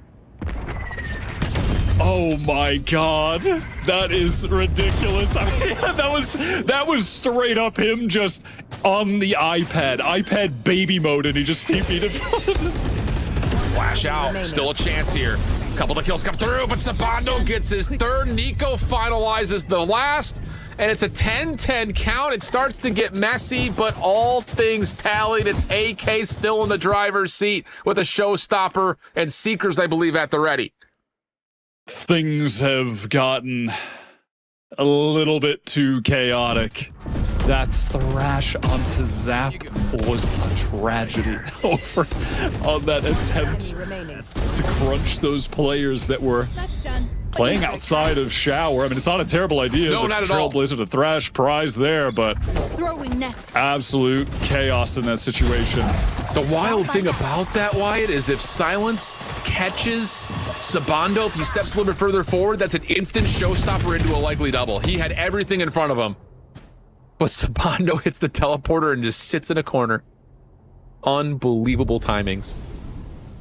Full purchase. Showstoppers for both sides. Seekers for Nico. You would have to think that AK will likely use that as soon as they decide on what site they want to go to, which very well may be this B site. And those Seekers will say everything in terms of where Dante needs to focus the showstopper. Hoover control just silently gained, playing off defensive Viper wall to take that space. Right stun though. Oh no. Oh, this has gone terribly wrong. The Seekers don't really do what they're intended to do. Everything gets used at once, and the stun that lands has Dante stuck in the open, and 2G in a round that they didn't look prepared for the hit as much as you have seen previously. They don't even drop a single member. 30 what? seconds left.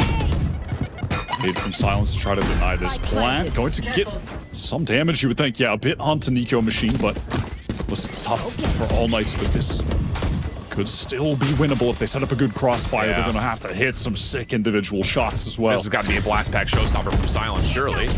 There it is. It's a little labored, and whoa, Tinshop! He's able to find a couple. The crossfire setup is brilliant, and it's a 3v5. Really, just call it a 2v5 win for All Knights. An absolute disaster for 2G. Devastating. Devastating. Just All Knights fighting forward. No way. The scaling was so off. Silence gets the first with his gun. At that point, he just needs to keep it out. Tries to get the showstopper, just falls with it in his hands. Tinshop holding the angle. That late wrap around the box. Crushing for 2G. Crushing. Look at this string of rounds that All Knights have gotten. Wow. Cage trigger. I mean, that's just inexcusable. We beefed the blast packs. We don't even really get the showstopper into play. And we all just flood. It's just like we lost focus. You got to play all 4 quarters. I'd have to see it again, but I think that blast back even knocked his own teammates back a little bit to not get in a position to trade. I think so. It really just devolves into chaos, and All Knights controlled. The temperament was nice within it. The wrap was nice, but Viper's Pit now placed on A short to deny that part of the map as Showers is taken by All Knights. Intentions of going through A, but Nico Machine has already expended that Trailblazer, right? So you're not having that opportunity to clear the Viper out of the pit. It's going to be tough. Oh, and they get the mosh and the paint shells for one guiding light. That's value for All Knights overall, who now can get Adverso to drop deep barrier meshes or graph nets. And wouldn't you know it, they fake them out of their shoes. They just walk right around the Viper's pit.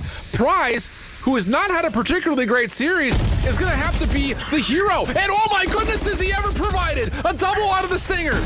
Nico will still get the plant, though. And how about Dante? He's trying to sneak out and try to see if he can find Prize. He's not able to find him. Numbers are good for 2G. Prize still hanging out in the Viper's pit. But you gotta still find some entryway to get over towards Link. Adverso, topside bench clean. Prize will drop. Nico still holding on the corner with the double. Adverso on bench. He's got the sensor in play. All Knights are gonna hang on and take the round to get to 12. You have to be joking. 3v5 there again? They just can't keep getting away with this, man. Prize should not be getting 2 in that pit. Absolute hero, like you said. And then all of a sudden, All Knights getting pinched from all angles. Heaven coming from spawn. Have to deal with Prize short. They just can't win a duel. Adverso on bench, that headshot angle was perfect. Nico Machine just crossing from sight while all the attention was drawn to bench. What a collapse. What a collapse. That was after 2G as well. No. Had all gotten the rotate to B. They just left Prize alone. The pit was circumvented entirely. That is stunning. You kind of have to feel, and I know that 2Game feel, we won this game. Yep. And we just let it slip through our grasp. Absolutely. And I don't even know what you say here in this tactical timeout for 2G.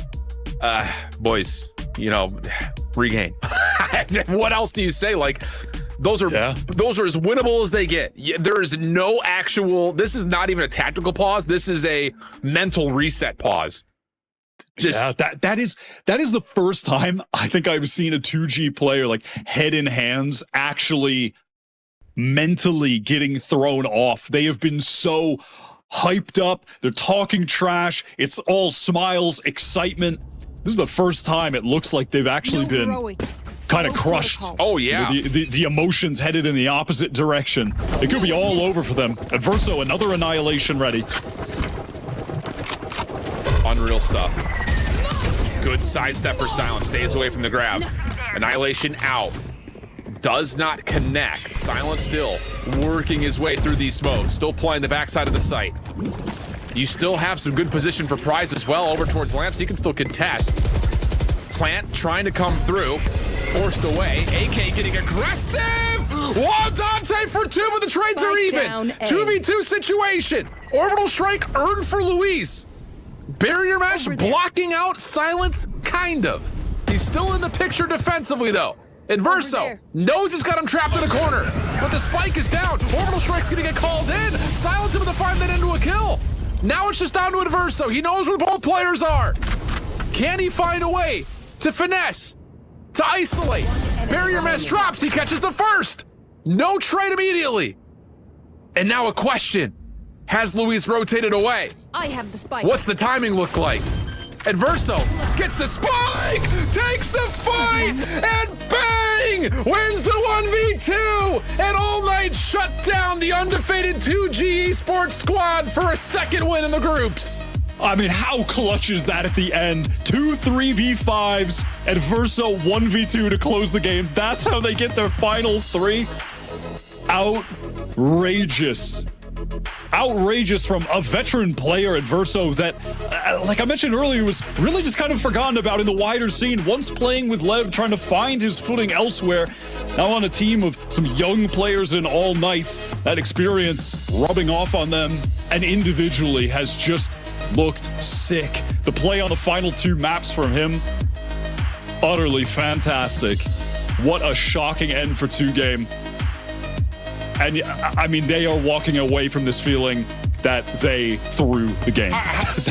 There's no other way to think about it. 2 3v5s and 1v2, Wyatt. I might be no big brain expert like you, but my mind says that's a throw. That's an absolute breakdown. Bigger number? That's a win. Yeah. You should win. Correct. They did so many of those defensive rounds. They played correctly. There were some things here and there that I wasn't a huge fan of, but overall, they played enough rounds correctly that it garnered enough man advantages that they should have closed that out. But the firepower from All Knights, the clutch factor, unbelievable. That changes the dynamic of the entire group stage as well, as now both 2Game Esports and All Knights will be at 2-1, leaving just M80 as being undefeated. So we'll see how things unfold, but we got to send things to the desk to give us their reactions, because wow, what a series to kick off our day today. What a series and what a win for the side of All Knights. Insane what we just got the chance to see. It was 8 rounds in a row on the second half, Starybun, that they were winning back to back to back until they were able to close it out. I mean, it takes resilience to make something like this happen. Yeah, 2G got hit with the 9-3 curse. I mean, if you look, both teams really struggled on that defense side, especially because we ended with a 9-3 half, and then when the half switched over, 2G just could not get a single round afterwards. They got one. And then AK, phenomenal. Like, the mental that they have to just come back from a 9-3 and to win this game is absolutely crazy. But I mean, we really got to see Deadlock really shine on that second half on attack, especially in the post plant, where it just makes it so hard to retake when there's just so much util going on, and they were just really hitting their shots. I feel like 2G seemed a little bit disoriented in their team play. You saw them have a lot of numbers advantages. You saw them have a lot of good reads on where they thought AK was going to go, but the round just didn't pan out in terms of firepower. It comes down to the little things and once again the details that a lot of the teams have been talking about to be able to close out these rounds. It was the hero plays coming through for the side of All Knights once again, and once again being led by Adverso, doing so good throughout, even closing that 1v2 out. We were watching it in the green room kind of wondering if it was actually going to happen, and he makes it easy. The information for him is everything, and he was doing this constantly. Gomper, something that we saw as well was his Dantadeos on the race that we had our questions about, because they were not playing with Dantadeos on the race before. It was actually Nico Machine doing it, so they changed this composition. We get to see Dantadeos on the race, and he was able to perform really well. It was a very united mission for this whole team to close out, and they were able to do just that. Dude, this team is incredibly calculated, and for those of you watching, it seems like, okay, well, it was luck. It could have been luck. It could have been something of the sort for AK where, you know, they really did step up their game, but it was pure calculation from the start of that pistol round. If you guys noticed, going into that second half, pistol round, okay, they did a great fight. They got whatever they wanted, but they're putting this 4-person push up, and they allow Nico to take this first pick. Keep that in mind. After that, okay, they go back towards the TP for rotation. You'd think, what the heck? Okay, yeah, I guess they want to take that 1v4 fight down towards A. They know rotation has started. This actually allows them a free 3-piece. They get that pick on this lurk rotation coming through. And so now, not only are you starting that load up for Nico Machine to get his ultimate down in the 3rd round upcoming, but you also allow yourself this free pistol round. You take in the 2nd round, Nico Machine thrives off of that, they collect some orbs, 3rd round comes along, and then you have the ultimate to solidify that 3rd round to come through for that 3-piece. So it's like everything leading up to this moment has just worked out so well because of their calculation of a free first 2 rounds and then a possible ultimate to put into that 3rd, and then from there, just economic despair.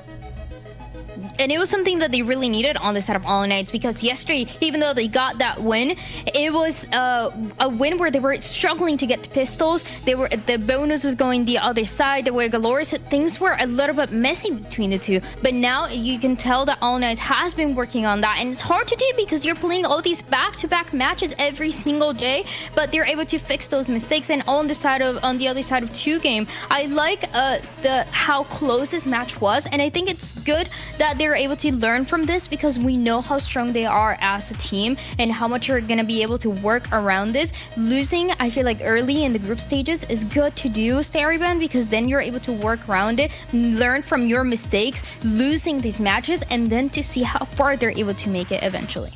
Yeah, for sure. I think this loss, they can get a lot from it. They can learn so much from it, and I think it really get them to tighten up their mistakes. And I agree with you when you say it's easier to take those losses a little bit early on, but I mean, they're put in a great position. They're still 2-1 currently, so I mean, they still have a little bit more leg room to work with, and hopefully they'll be able to come back stronger. We're gonna find out how that's gonna play out, but that's it for this match. We're gonna throw it to a break. We're gonna have an interview, and when we come back, we have the second match of the day.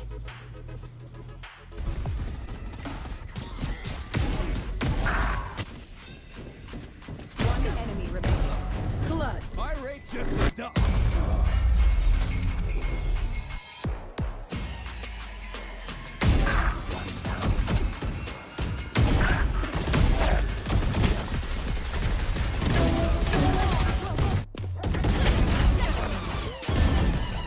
My ult. Nice help,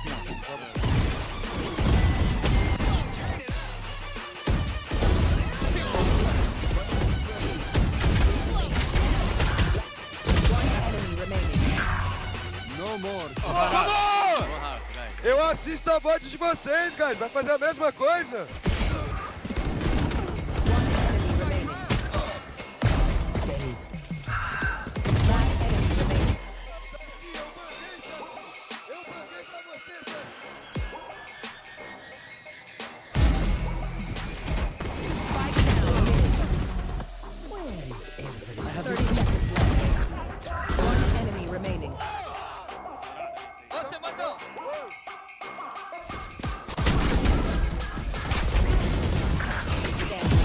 One enemy remaining.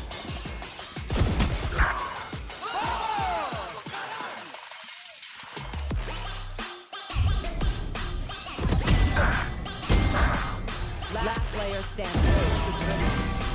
What the fuck? Spike planted. Ground. One enemy remaining.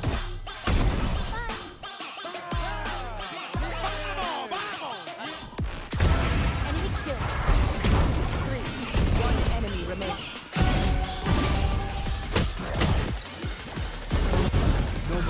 One enemy remaining.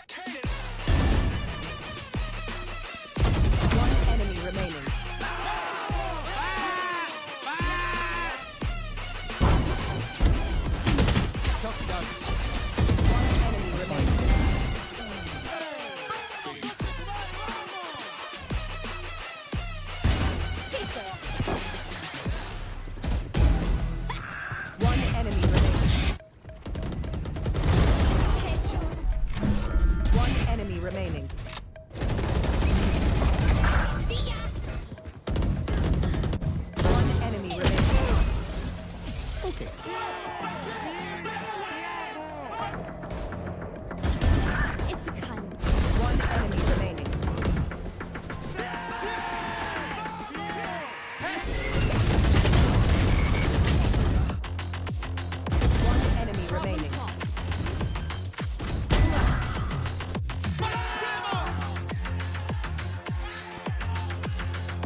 Yes, I'm here with Adverso. He just won his match against 2G. The first question that I want to ask him is how is he feeling right now?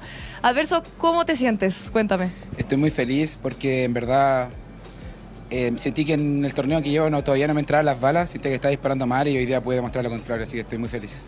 I'm really happy because I just wasn't playing my game. My bullets weren't like hitting the enemies. So yeah, I'm really happy and I'm feeling really good. The second question that I want to ask him is that the next match is against Reta. They couldn't win against Reta in the LATAM finals. So how are they preparing for that match?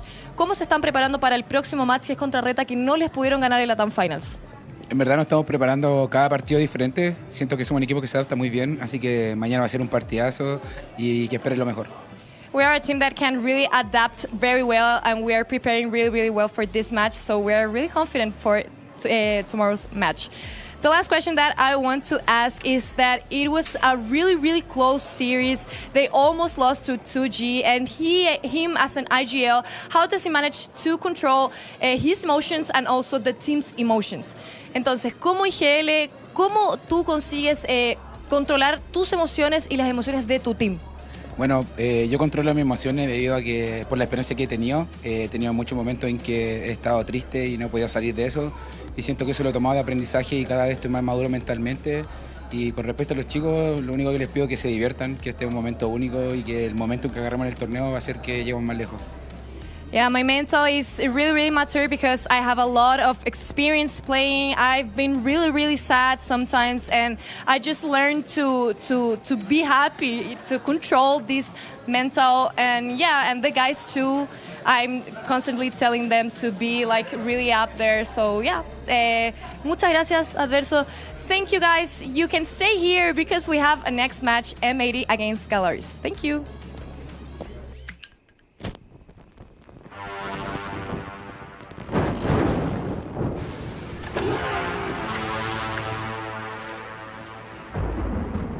They say in life, there are no guarantees.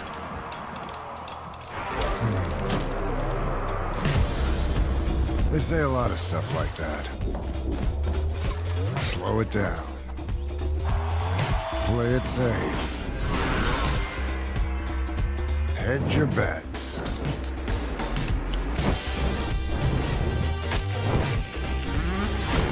So what? You gonna listen to that? You gonna stop because they can't guarantee you'll pull this off? No guarantee you'll win? No guarantee everything's gonna be fine?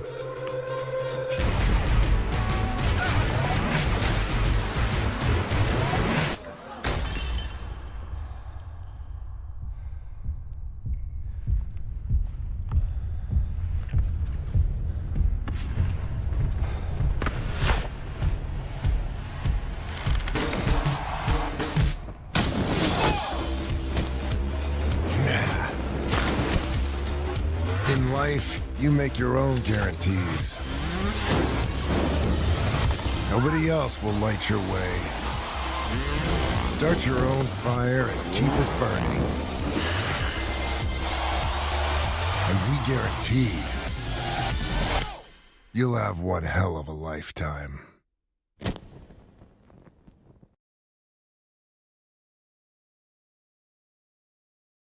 That's a tough one as well because it depends of the mood I have in that day. Chris MJ, but I listen to everything. Actually, my favorite band is Coldplay, so my first answer is pretty meme to think about it because I like very much Coldplay and The Weeknd. So yeah, I like music in general. So artist, that's an easy one. It's Kendrick Lamar. Yeah. I like rap, I like R&B, I like jazz, but yeah, right now, last couple of years, I think, I've been listening to Kendrick a lot, yeah. I think at the moment, I really like the pop, actual pop generation, which is happening now. So, lately we've been hurting almost all the team, we have been hurting Dua Lipa a lot, so yeah. Probably just like regular like pop or K-pop, and artists, probably like Olivia Rodrigo right now. I am DDB. It's a R&B artist. I like a lot. Now, I prefer Marshall Matters. Yeah, Marshall Matters. This. Yeah, but when I was young, I preferred Slim Shady music songs.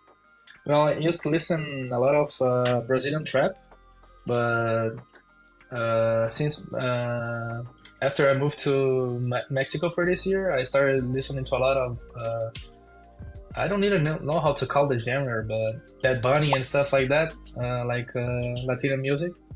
So I'm around this genre for now. I think I would say probably hip hop, rap. I think I would say Kendrick. Kendrick has been a good artist that I've been listening to recently. My favorite genre is rap artists. Probably right now I'd have to say probably Kendrick. My favorite music genre is hip hop, like hip hop, rap, drill. My favorite artist is still Pop Smoke, RIP. Still my favorite artist, like does every single genre, does all types of music. So music genre, I mean, for like the past 2 years, like my main artist has been Deftones. So like I'm guessing like rock, like shoegaze, that kind of genre of music.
Cara, eu sinto que a gente tá começando bem os jogos, porém a gente tá tendo alguns problemas que tá deixando deslizar.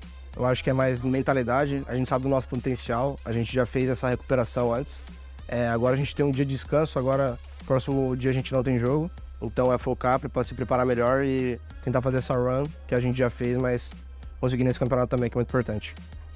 M80 é o time favorito, entre aspas, do campeonato. Eu acho que a gente tem que focar mais no nosso jogo.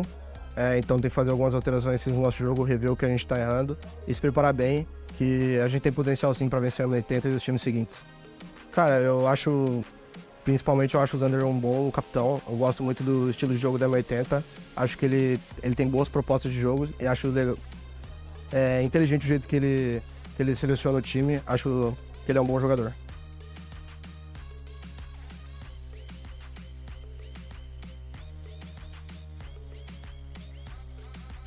I don't think the team was really worried, to be honest. I think we knew we were going to come back and win. Where if you check all our games, usually we end up going down and we always just like claw our way back. And that's something that we're working really hard on. If we could do what we did on Haven more consistently, I feel like these scorelines will be even more dominant. Very hyper aggressive, a lot of duels. Their Sato players all right. I think the difference is we all have an overall better skill team in my opinion, and that goes for any team in the tournament. And I think we just have a very deep pool of strats that is all thanks to our coach, our IGL, and the team overall. I think I'm playing average. I'm definitely not playing like how I did in playoffs in North America. To be honest, not even as an excuse, me and a few others on the team have really bad food poisoning right now. We took a lot of medicine to try to not have to take tech pauses and stuff, but that's not an excuse. I definitely could be playing better even with these circumstances. And honestly, I get better as time goes on, and I will make sure that I'm a big factor into why we win this tournament. I think Sato's a pretty good player. He's a very nice kid. He has a very bright future. Comes up to me in the hotel, just asks sort of talk to me. But I think he's still a level below me, and I think he's about to feel it when we face it tomorrow.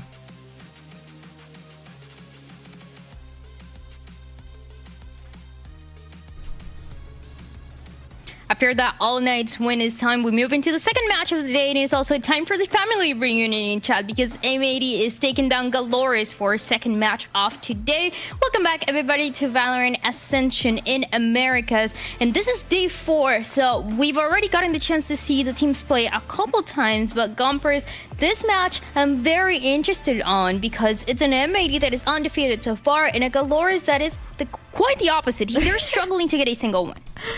See, opposites attract, though. Listen, you know what? I'm going to defend GLRS here because, they're my pick and all. I'm going to defend GLRS here.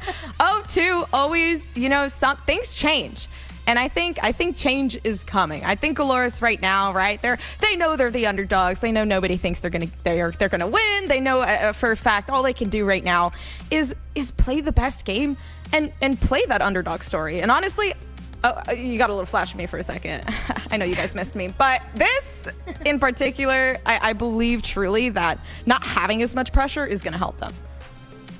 It's something that we talked about yesterday, Stereovillain, because we were saying GLRS, they're going against M80, they're going against this very, very strong force, one of the favorites in the tournament, and they've been struggling to get wins. So you're seeing this GLRS as well. We already lost for this third match. We have nothing to lose, and that might be something to help them out today.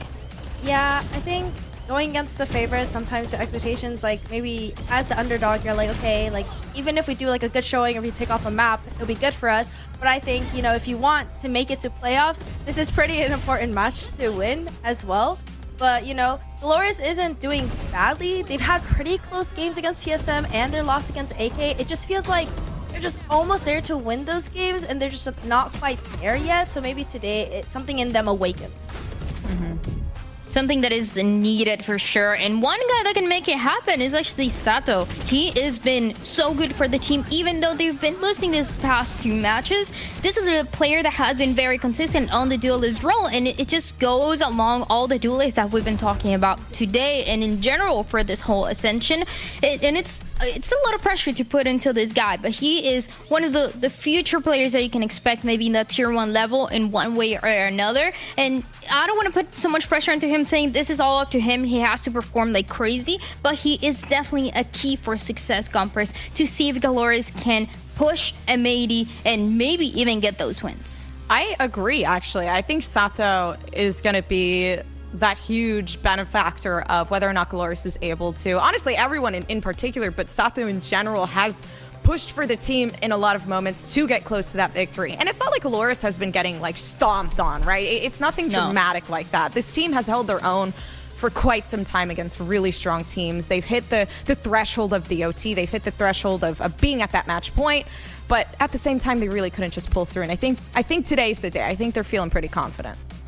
And let's talk about the team that everybody wants to talk about on this Ascension, and that is M80, a team that is undefeated. Yesterday, they were put to the test for sure going to the third map, but they are still strong. And I love this. I love the pictures because they're all smiling and happy. They're having a good time, Saribun, and they have to be having a good time. They know they're the favorites. They're always confident, and they always prove us why they're so confident.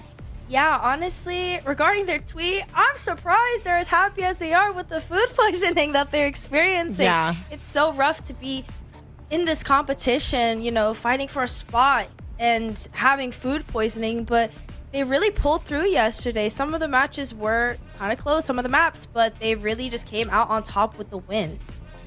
It's not easy to do when you're sick and you're trying to get the one that you're trying to ignore that you're sick pretty much as you're going to the match. And that is something that they were able to do. And I love that Xander is being honest about it, because not only were they sick and playing, but also he was insane. He performed so well yesterday, Gumpers, and it was not only just one map, it was throughout the IGL. Performing to such a high level is a dream come true for M80.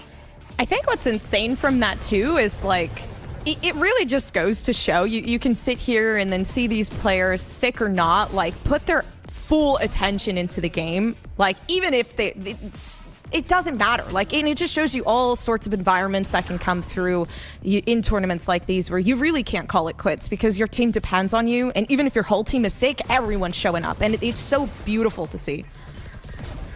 They're going to continue to push no matter what to get these wins in the group stage, and the experience that they're getting is so important because now you're understanding how strong the other teams are, but you're also proving to yourself how strong you are compared to them, and that is something that M80 has been put to the test to do over and over again. So for today, they need to get this win against GLRS, and it feels like Saribun. It has to be a dominant win for them.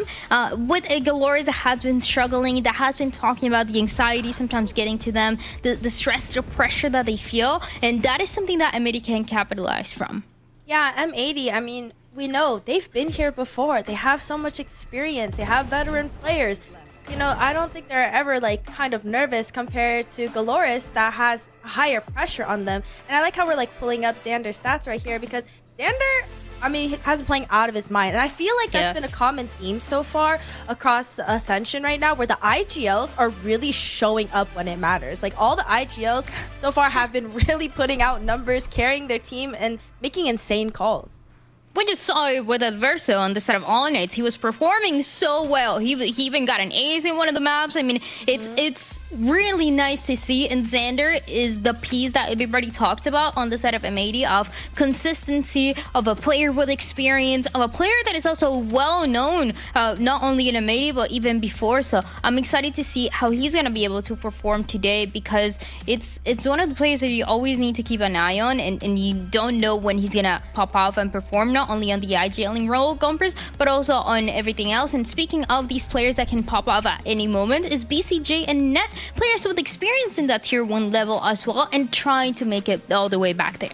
Two names that we frequently see in this position where we're always doing the head-to-heads, right? Like these players are cracked, and M80 in general are cracked. I mean, you heard the interview, right? Like we have more in-depth strategies. Not only are they cracked, but they're confident, and it really just shows in the gameplay. I mean, ACS going 231 for BCJ, and the clutch, the clutch god of them all as well. I do want to point out. So for me, it's in comparison, like M80 really are like the gods that you just in the last battle that you have to be, and it's impossible And you think about all these players too, they're all very vocal. And even though we don't know exactly what goes behind the scenes and we don't know exactly what goes in when the game starts and what Xander is having an input on, you can also, as Xander, you can rely on these players with so much experience to sometimes help out on these rounds. And they've been doing so throughout this tournament, but honestly, throughout Challengers, as we mentioned yesterday, they had that rough patch where they were trying to figure out how to be a better team.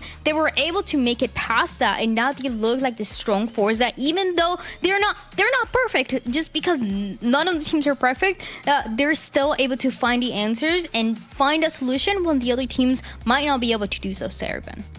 Yeah, I think M80 has shown us such a strong form. Even though yesterday we didn't see the best form, I mean, they were still winning rounds pretty easily, but it really came down to like having those numbers advantages. But I think something that M80 does really well is shutting down these star duelists. As we saw yesterday, I feel like the duelists just did not have like that much presence against M80, and I fear maybe for Sato as well, if there's even like a small mistake, M80 will capitalize on it.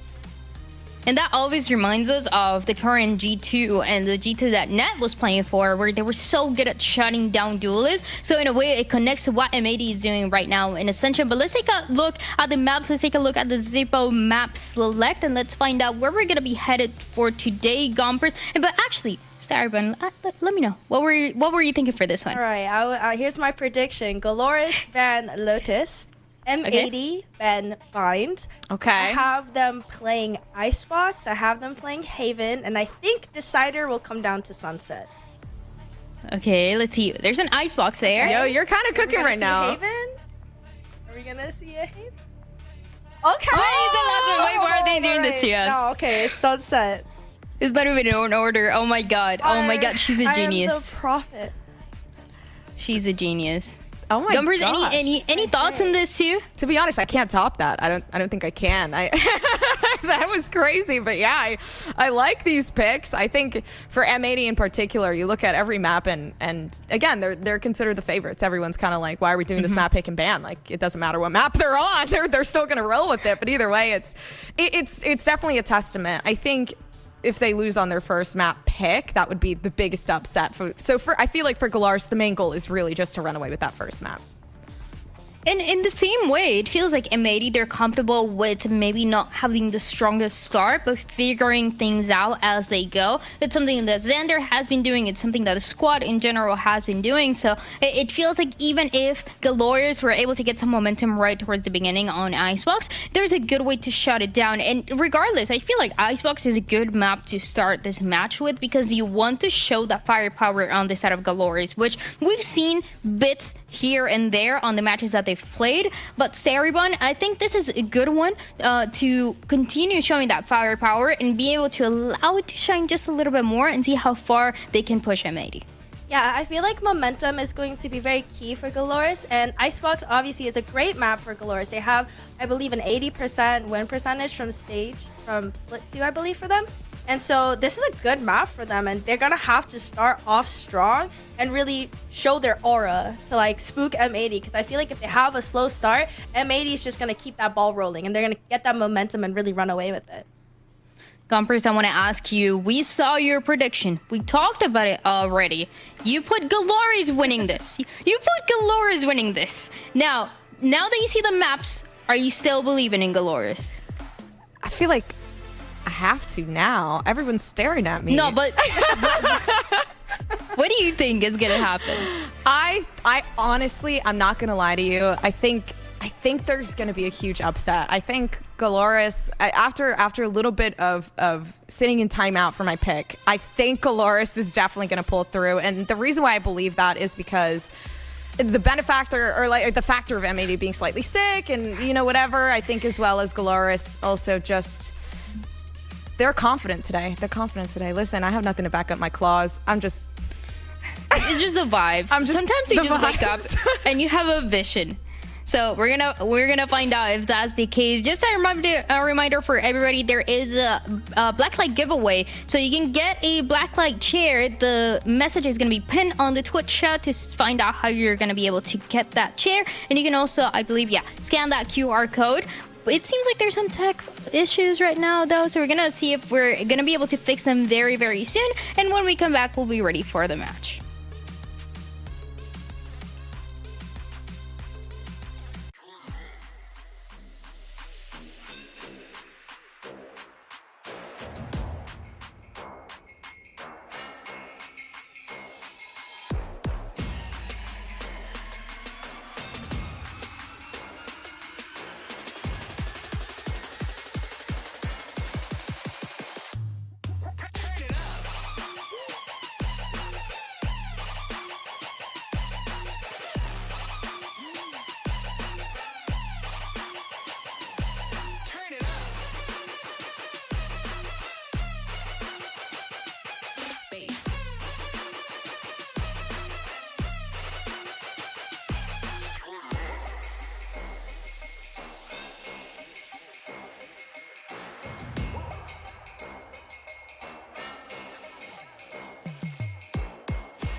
Welcome back, everyone. We're just about to get started on that match between GLRS and M80, and it seems like all the tech issues have been fixed, and let's hope it stays that way. Starybone, the players are about to walk on stage. We do get the chance to see those agents for our Blacklight Agent Select. Anything that catches your eye here?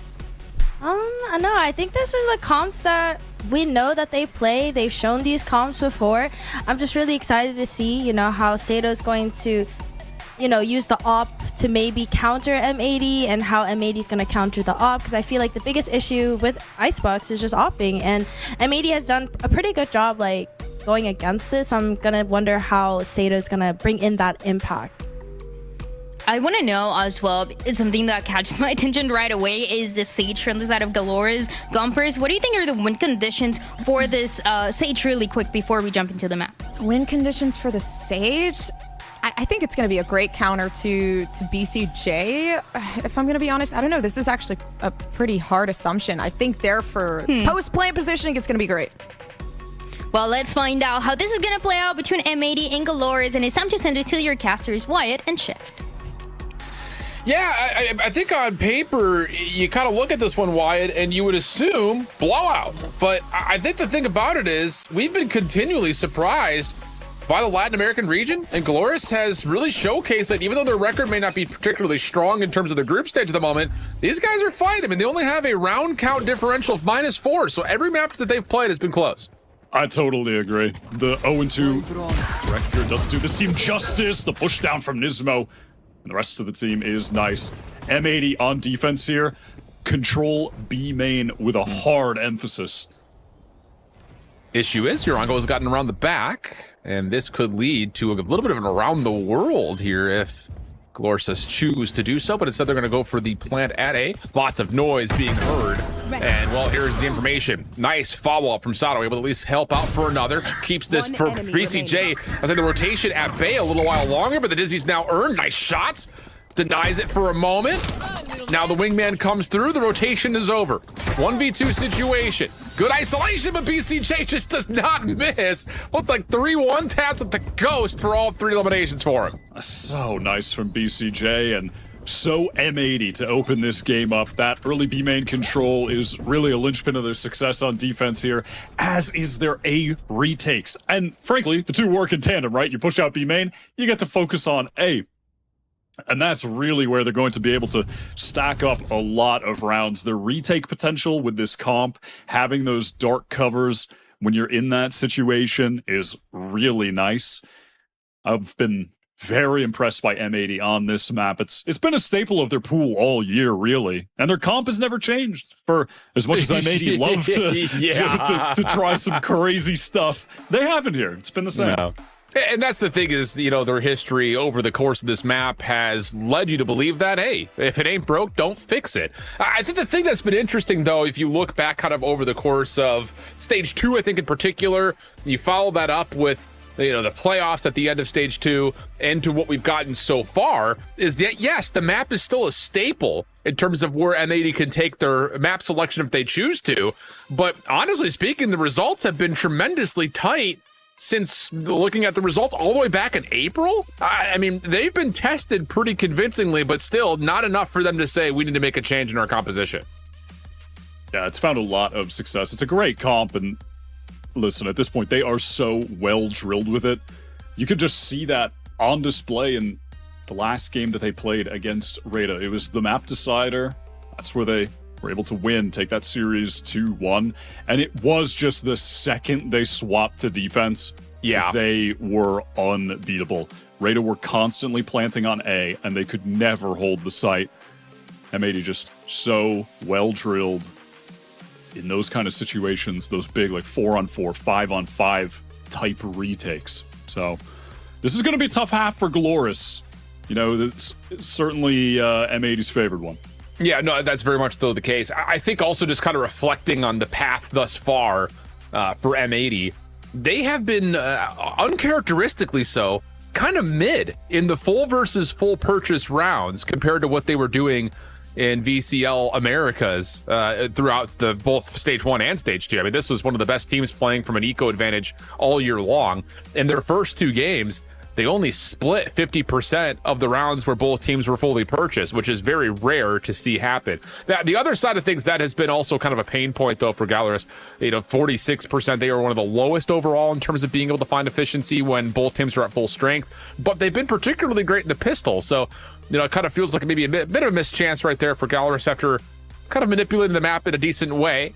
And I don't know, it's just one of those things, like finding the pathway to victory here for GLRS, I think could come in a multitude of different variety of ways. But both these two teams fighting at full strength has to be their main focus coming into today.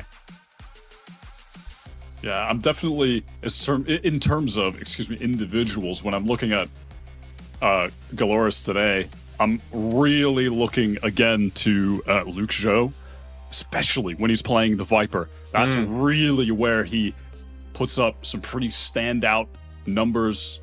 Statistically, it has been his strongest agent in terms of, you know, just sort of the raw firepower data over the course of the year. And on Icebox, his anchoring has been really good. I mean, you think of the great Viper players on this map and what they're able to do over on that B side, you know? I always have flashes like Bang from 100 Thieves, for instance, how he can just roll people on that side of the map. Was doing that in VCT Americas this year, and there's a lot of impact to be had. Luxo is a very, very great player, as is Sato. I'm looking for those guys to really step it up here today. I mean, the stakes, we have set them, and I mean, to set them again, this is a team that are 0-2. 0-2, despite how impressive they've been. They need these wins now desperately. They are in last place in the group of 6. And it doesn't get much easier because they still have to play 2G, which is, you know, one of those teams that, you know, again, I think with the speed and tempo that they play on, if you're not ready to counter that, you can get ran over very, very rapidly. But I think you're right to point out Luxo in particular because, you know, kind of framing up this matchup, it's not just him. You kind of look at the 1v1 between him and Xander, maybe not necessarily them versus each other, but just in terms of efficiency for their squads, because Xander has been arguably one of the best players through 2 games in this tournament. So, you know, they play very similar roles, obviously. And I think that that is one of those situations you kind of look at their average kind of kill and assist ratio.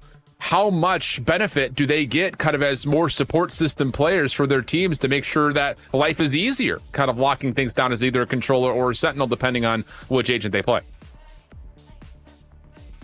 All right, and it does look like at the moment there have been some audio issues for players who don't have the ETA at the moment. So you want to take a little break here, Shift? Or do you want to yap for an indiscriminate amount of time?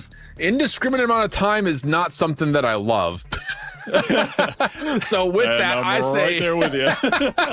I say we take a small little break. Hopefully it won't be too long. Look like the issue was on Nismo's setup, so we'll kind of keep an eye on it, and we'll step away for just a moment. Hopefully be back soon. Don't go far.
Welcome back, everybody. Not too much of a break. Hopefully you guys enjoyed the soothing sounds of non-copyrighted music. We're ready to go, it looks like, here for round number 2. Again, Icebox is the map for map 1. If you're joining us here late, M80 off to a swell start, dealing with some early pressure from GLRS. And we'll get round 2 underway, where we've already got the Outlaw on play for Koala Noob, who is no stranger to pulling out a scope on the Omen. Now you got to expect that when you're going up against him. Gets the first nice easy shot. Nismo from down below, and one of the faster rounds of Valorant that we've seen today. And we watched All Nights vs 2G, and that was even faster. This was even faster. It's crazy. Yeah, obviously not a round that you would expect GLRS to do much, but maybe a little bit more than this, as the replay will be the entire duration of the round, I imagine. Even shorter. Okay, so Blacklight Flawless comes through for the side of M80, and now we go into the bonus, where you did see weapons purchased, obviously, for the side of GLRS, but how much in terms of armor? Yeah, they're fully purchased up, so even though they did not find many eliminations, let alone plants, they can pull in the full purchase here in round number 3. Heavy stack for M80 up close here wide, and they just do not expect it to happen. 1 for 1. And the follow-up from Koala Noob, just a bit awry, so we'll stay 4v4. A little bit of damage, but not all too much, and Arango can just heal himself back up if he so chooses. But right now, trying to keep the gun out, afraid of any further aggression. Dizzy for Koala Noob to get on the angle, but what a shot, the little crouch peek. Okay. He's had some very flashy, impressive moments so far in the tournament. Impressed by him as well. I do feel this GLRS team is pretty well-rounded. Yeah, I agree. And we heard a lot from the desk about Sato in particular, how much of an X factor he could be. Obviously, rightfully so, you're super high on what Luke Show can do in terms of being a difference maker, kind of controlling the map. But so far, we have not seen much, although it's only been 3 rounds, so not much to see. As M80 will step in towards mid, and ooh, Rude will actually take down Net. Uncharacteristic whiff from him. It's going to lead to a plant with the reinforcement of the barrier wall. Oh, gets spam from BCJ. Realized there was a gap there. Gets that free kill. Stinger long range going to be tough. Spamming away with the Sheriff right now. Can maybe recover that rifle. It'll be a little tough though. Good angle from Luke. Oh, second shot's clean while flashed, mind you. So that works out nicely. Able to secure the round plus the plant. And the bonus will be staved away. So M80 now into their full purchase. Thrash already at the hands of BCJ. 5-1 start for him, including this little spam, like you said, through the poison. A little bit of damage dealt to GLRS there. Could have been more. He set Net up nicely in mid, but yeah, like you said, uncharacteristic of Net. Definitely at this tournament, he's been looking really good, really confident as well. Really taking the fight to the opponents. But here we go, Koala Noob. Operator in his hands. Oh, actually opts not to. Had it for a moment, but just sticking to the rifle. And, well, that's a good way to open the round. And that's the thing about it, is like, all this smoke is supposed to set up for GLRS getting aggressive over towards yellow, but M80 just don't respect it. They push through. Now you've got the Thrash, the Mosh, Rungo's in trouble, and that is the M80 that you'd expect. There were moments, I won't lie, like near the end of the Challengers North American season, we're just like, what is happening with M80? They just don't look like their characteristic selves. That has not been the case in this tournament. They have looked perfect. No, definitely not. I think it's because there was such an expectation that M80 were just definitely going to be like the guard 2.0, where they stick together for a year, they come in, they're going to dominate everyone. And then they had some roster issues with Nitro being there part of the time, beginning of the year, then departing, swapping around the IGL role. And it was just more of a slow climb to the top for M80 than it was, I think, the dominance that we sort of just thought would be there from the jump. Yeah. But they definitely, like you were saying, at this point, though, and at this tournament, they've really arrived. They are the M80 that was promised. Nismo, a little flash over and check. As I think everyone knows that, yep, they're sitting somewhere in spawn. Just comes down to where. And there they are. We're going to flash this again, just doing what we can to get these weapons out of hands. And really steamroll this opening here. Thrash was picked up and spent once more. And M80 are on the hunt. And they've got the knife, they've got the fragment. There's definitely a chance to isolate here. Luke Show able to at least deter from one, and Nismo will clean up the rest. Okay, so forced repurchases all across for GLRS, which will likely mean we're going to get a save round coming up. Yeah, now just forced into a buy what you can so you have enough money for a buy in the next type round. I mean, it just begins with spam from Xander, and then again, M80 back to their old ways of just controlling B main. It is a crucial aspect of their game plan. And you know, at the very least, it just forces the attackers to have to expend so many of their resources to clear that part of the map if they do want to go there and execute B. In a situation like this, KoalaNoob just places the dark cover all the way deep in main, so if you want to go there, we're reconning, we're droning early into the round. And that's just the forward pressure that you come to know at Icebox. But I think the thing about this from M80 is because they've shown force in the straight 4 rounds that we've had down towards green, you have to spend something if you're GLRS, you would think. Just because you know the threat is likely going to be there. But instead, they're just going to go with the walk-up. I think there's really not much to lose here, especially considering that they're on a save, so they can afford to take the risk of not having to counter util this area. Yeah, exactly. It is just a calculated risk from them. And at least based on the minimap, looks like it should result in a flank going down here. I mean, unless Net gets some crazy spam through the Viper's wall to allow the rest of the team to get there in time, but doesn't look like that will be the case, so it should be an honest 5-on-5 retake. Spike planted. A lot of post-plant set up towards the backside. Exit not going to be a lot for Urango, but Luxo, good for the trade, plus the follow-up as the null command was spent. Paranoia comes out, really good self-play here from KoalaNoob. Brood, though, still in the picture, and the right clicks are good. Hold your horses. Rifles will be collected. Mosh on the corner. Wingman gonna get to work. Get down, Mr. President. Oh, and BCJ, he's done maybe enough. Last one left is evil, and there is nowhere to go. That's just the power of, well, the Gecko coming into fruition. Yeah, absolutely. It's always those situations where you're reminded of how powerful Wingman is when it forces players to peek into you. It's just so good. Just getting that pseudo third man in the mix, even though they're down 2v3. Good effort by Luke Zhou. Those trades were rapid. Yeah. But it just wasn't enough. Yeah, Wingman is the definition of short king energy, you know what I mean? That's a full third body, you know? You're right. That's a... Now that lineup, Sato's not going to be trying to double up rat to the top of site anytime soon. No. that Molly will knock him down. Ooh, good avoidance of the knife. Urango could still possibly come out from behind here as the op is being held closely, but KoalaNoob understands that this is not exactly the most beneficial spot to hold forever, so he'll back off, help out over towards mid, where M80 have continually put a lot of pressure defensively, and they're looking to kind of squeeze on it once again. Yeah, no matter the map, really, like Icebox or Haven like we saw yesterday, M80 are so ready to pressure the extremities on defense and at the very least instill fear that the attacking side could be getting flanked. And they have such a knack for choosing the right timings to actually enact that flank as well. This is good presence from Net in mid. Yep. Thing about it is he doesn't hear anything yet. Now maybe a couple of footsteps, but the defense is not rotating. Sentry turret, wait, did it just get picked up? 30 seconds just got left. recalled in that So now Net can walk forward? Oh my, the meeting of the minds about to come through. Nanoswarm just proactively hit. Snakebite with that. Net holding to see if he can catch him on the cross. Evil next one up, and yep, easy follow-up. So now it's just out to the 4v5, but there is a Viper's Pit here to help out with this post-plant setup.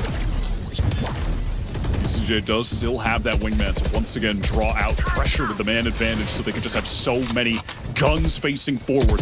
Yeah. Sato's in a great spot though, just about finding a timing. Yeah, he just doesn't see anyone sneak around the backside of yellow though, so M80 are gonna set up their retake from there. Sato catches one, BCJ will drop. Now you have to try to find out one on the back, and whoa, what a shot that is from KoalaNoob. Trades are decent though. The Viper's Pit still chipping away at M80. Xander on 1 HP. KoalaNoob able to find a spam and a Luke Show. The fight will fall, and in that, plenty of time to get the spike to halfway and finish the defuse. Just so clean from M80. Yeah, it begins with Net just patient covering mid, and that turret recall timing. Yeah. It just ruined them. And then M80 later in that fight, though, they do a great job as well, just scaling together, circumventing the pit, going back yellow, fighting as a unit. again, just so nicely handled. It's the retakes from M80 on this map that are just so well drilled every single time. Really clean stuff. And the thing that I'm always really impressed by with M80, and it was the same thing for what it's worth with the guard from last year, is their retake timings, they never sweat when the clock starts to really ramp up and force their hand. It's just like everything has a design in terms of it's going to take this long to do this, take this long to do that. And I think most importantly there is that they do get the spike diffused to halfway before the Viper Spit fully drops away, so there's no worry about the decay as soon as you find the final kills from that last snake bite. So good stuff, and GLRS are gonna have to talk about this now, as I think the biggest issue is how do we just make sure we get some sort of an entryway towards B, because this pressure at green is really annoying. It has been domination of the map control game from M80 that really just gets compounded on once Koala Noob gets that operator rolling and allows the rest of his team to stack wherever he isn't.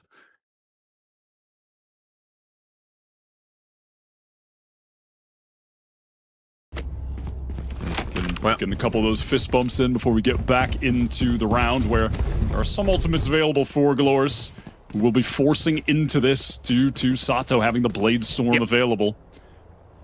And one away from the lockdown, which I think is the most important part about this for GLRS in terms of how he makes this round more winnable. Blades come out immediately. That's over towards the A side of the map. Recon Dart not going to reveal much. A little bit of spam just in case someone took the zip line aggressively. Doesn't happen. And interestingly enough, Koala Noob is going to be a part of this initial Vanguard defense. For a moment, at least he was. He was holding really close over towards the Aor, but now has backed up as they're going to just trust Nismo's Knife to produce some information once they decide to throw it. And at the same time, Xander has just been jiggling over towards B main, keep getting his team that information, allow them to be focused over there, and it seems like any second now he'll be alerted to the fact that players will be coming into B main. Oh, what a hold from Net. Sentry turret trying to help out. The resurrection's here, so that works out. Brings Sato right back into the picture. Oh, good shots from Rude. Just kind of lurking all the way over towards yellow as soon as they open up space at kitchen. And now the defense trying to rotate back to this is a bit caught because you have the long lurk from Luxio. He's going to make sure no one can rotate back to the defensive spawn. The only play is to go through bottom side here at Tube.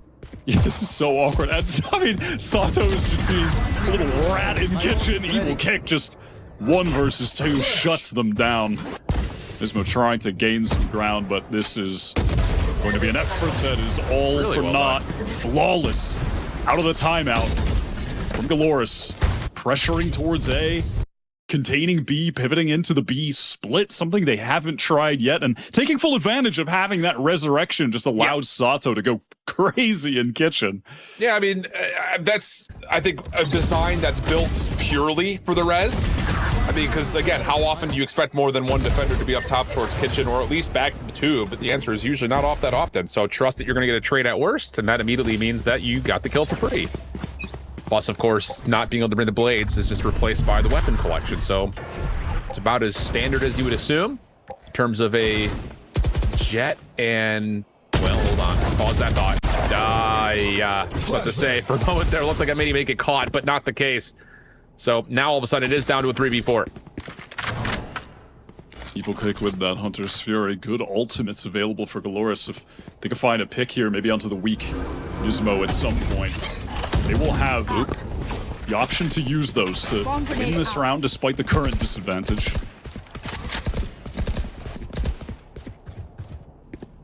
Well, they're going to be given some space voluntarily here by M80.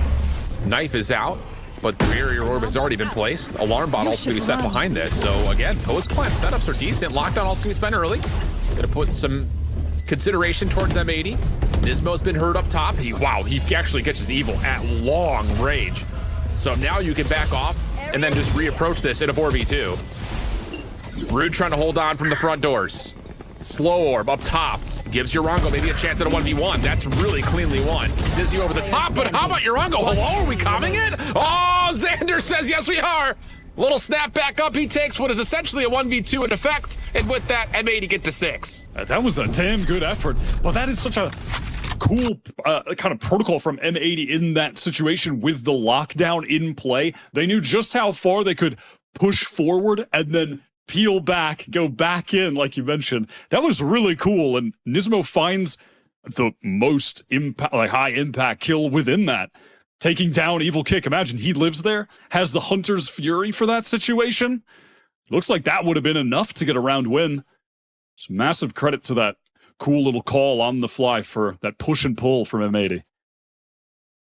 Wow. Well, that's not what you want to see.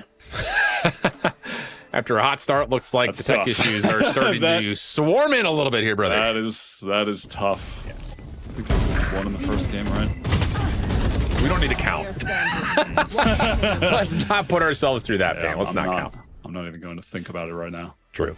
I mean, this kind of feels in a certain regard similar to what we were talking about in our first series, where there are some very winnable rounds in here for GLRS. That last one, I think in particular, it's like you kind of are creating something out of nothing in a way, but the numbers advantage is too steep to come by. So how much do you look at the issues and, you know, the first approaches towards these spike sites as becoming the main hurdle here that GLRS have to find a way over? Yeah, the tough part is just going to be addressing the retakes coming in from M80. One of the kind of pain points of having to deal with their retakes is the omen in those situations. Having the additional dark covers to cut off angles can be very frustrating. It doesn't allow you to play back towards Nest or on Belt or sometimes on 410, depending on where Quality wants to place those. And so, oftentimes it's really about really digging your roots into the site, fighting pretty close up at those choke points, not letting M80 get through. But then when it comes to the site fight, they have great utility to just come right back in close. You know, they'll have a Paranoia, they'll have flashes from Nismo that are going to combo with the Dizzy flash coming over top. It's so tough to deal with this comp. M80, and I mean, listen, it takes a team as regimented as M80 to make it look this good. Sure. But they are just that good with it. And there's a reason they've been sticking to it all year long. They have never swapped off this stuff. Yeah, and I think the thing about it is, I don't really recall too many times, especially from when M80 are on defense, where teams have forced M80 to make difficult decisions with their utility. Like if things don't feel good on the initial contest of the spike play, then they just back off and just save their utility for retake. And I think the issue there is because a lot of offensive teams have to spend so much just to get onto site that they don't feel comfortable scaling deeper and making M80's retake that much more contested on their own side. So I think that's got to be kind of the issue here for GLRS is how do we possibly set ourselves up? And some of that has been done by the Viper's wall, try to get like free control of yellow, but M80 are going to challenge that wall every time. How do we get some sort of ground for free, save our utility, and then get a little bit deeper on these sites than what is normally expected by this M80 defense, forcing things like the Paranoia and the Dizzy to come up a bit short? I think that's got to be kind of the issue here for GLRS is getting that space for free and finding ways to make life difficult for M80 on the retakes. Just taking a look at the economy here, both teams pretty dire, so a lot riding on this round, around where M80 have some quality ultimates available. Wow. And BCJ's just been getting thrashes all day long. Luke Show, he's already cleared it. He finds a window to go into B. Or around mid. Pushing up. Is Evil Kick going to spot them? Oh, this is everything. This timing is everything. Sato on the corner. Oh, they don't know Nismo's here. Does it make a difference? No, it doesn't. 3v1 the situation, and 3-for-1 goes the initial exchange. Rude's still trying to hold his ground, but you got to flex over to Look Show and see if he can punish on the exit. He's good for 2. Does he expect net, though, over the top? That's the real question, and maybe not, but does it make a difference? He finds 3 kills. So now the spike can run into A, be planted, and Xander is sitting here like, shoot, what do I do now? I mean, how clutch is that on the swing round for the economy? This Xander has just been demonic in this tournament, though. I would never put it past him to be able to win a 1 versus 2. I mean, does he dare throw down the pit right now? Yeah, for real. I mean, that changes everything because he's got the snake bite available. Luke Show's got one of his own. Alarm bot dealt with. There's the initial tag. Xander trying to get this to halfway. Snakebite can deal some damage, and it's not even just that. It's the spam through it while he's vulnerable for Luke Show to save the round with 4 in the overall kill feed. What a heroic play for GLRS. Coming straight after M80, just eviscerate their attempt to contact back into A. I think under the impression that with Evil Kick there, he was containing that angle, but it was Nismo just slipping by a little bit too low, out of sight from the crosshair placement, gets up close. They're able to trade off of him. I mean, can't be understated how much of a hero Lucho is. The M80 economy is in the bin. Not the ultimate economy, though. It seems pretty decent, but maybe not for this round, unless somehow they find some Sheriff headshots.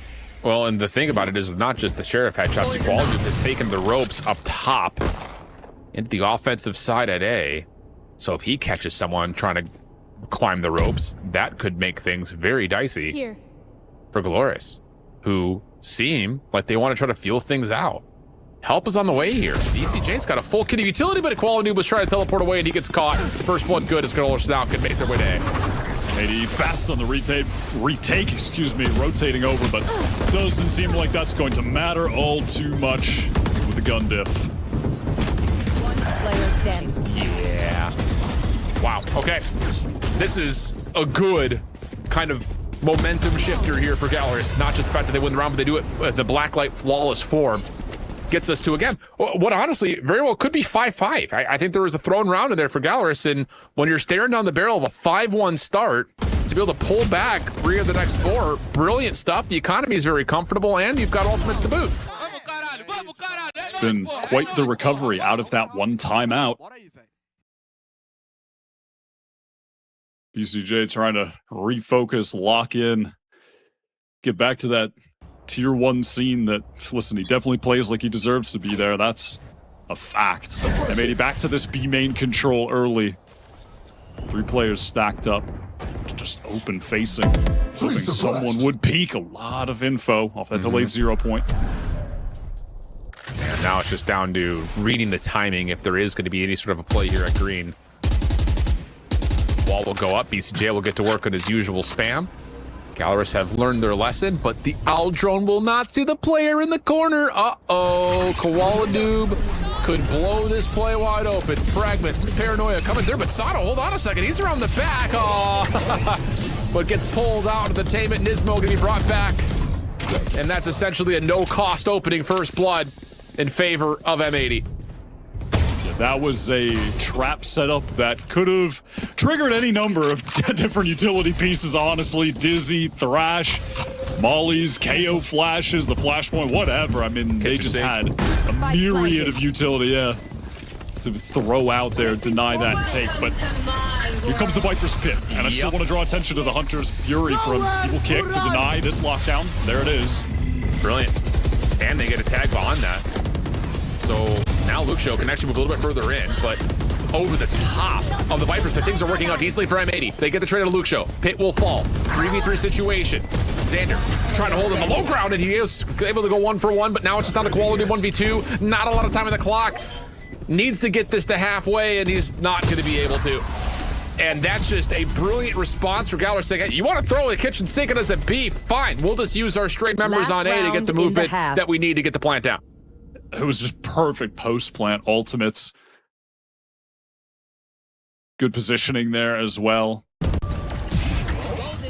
Perfect timing from Evil Kick to use the Hunter's Fury, deny that lockdown, and Lucho in this position. I mean, it's really just the ult game, though. All 3 of them were popped from the side of GLRS, and they all got exactly as much value as they needed to. Yep. Defensive Viper's going to be called in early over towards A. Alarm bot inside of it just to make sure that Xander feels nice and comfy, and that just, you cannot let that happen. Burst spam from a Bulldog from very predictable high ground works out for first blood again through green. Not what you want, especially the Viper's been denying largely any plays towards A. You'll just never, oh my god. Okay. What a shot to even things up, but yeah, no, I mean, you'll never go and attack half against M80 where you don't have to deal with Koala Noob teleporting up onto yellow early, at least a round or 2. I guess to be fair, that's the first round that we've really seen him take that angle, so Toxins going up. partially forgiven, you'd think, for GLRS, as the Viper's wall will go up and the spike will make its way over. Barrier Orb will reinforce this, and there will not be any contest, unless maybe a mosh gets thrown Not going to happen initially, and actually BCJ just tries to spam it out. That's not going to work out. Lucho with the elimination, and then the clean shots onto Koala Noob up top. And how about this half? It was a 5-1 start, but now all of a sudden Lucho has kind of, I will say it single-handedly, gotten GLRS back into this half, and he may finish it with an ace, and sure he will. We've gotten 3 of those on the day with a 6-6 half as we swap the sides. I mean, that is just nasty work. Closes out the half and was, yeah, as you said, the man who began that little comeback in the first half too, that clutch, that 3K he got deep in mid, and now into this, just wandering around the map, just taking a nice amount of 1v1s and coming out on top every single time. That is so well done from a guy that, you know, we're looking to step up for GLRS, one of their most talented players. Wow. And again, I fear that a lot of people out there watching look at the standings and see a team that's 0-2 versus a team that's 2-0. This GLRS team has, I would say, largely just missed out on a lot of open doors. Their round differential is -4. Like, legitimately, it doesn't get any closer than that. No, not at all. And M80, their wins have all been really close. That's fair. You know, they're 2-0. They're +14 in rounds. I mean, that's not too crazy for a 2-0 team. You know, they beat All Knights 2-0. Sure, both games were in OT. You know, they blow out Radon one map yesterday, and then they take a loss on Lotus. Close game on Icebox.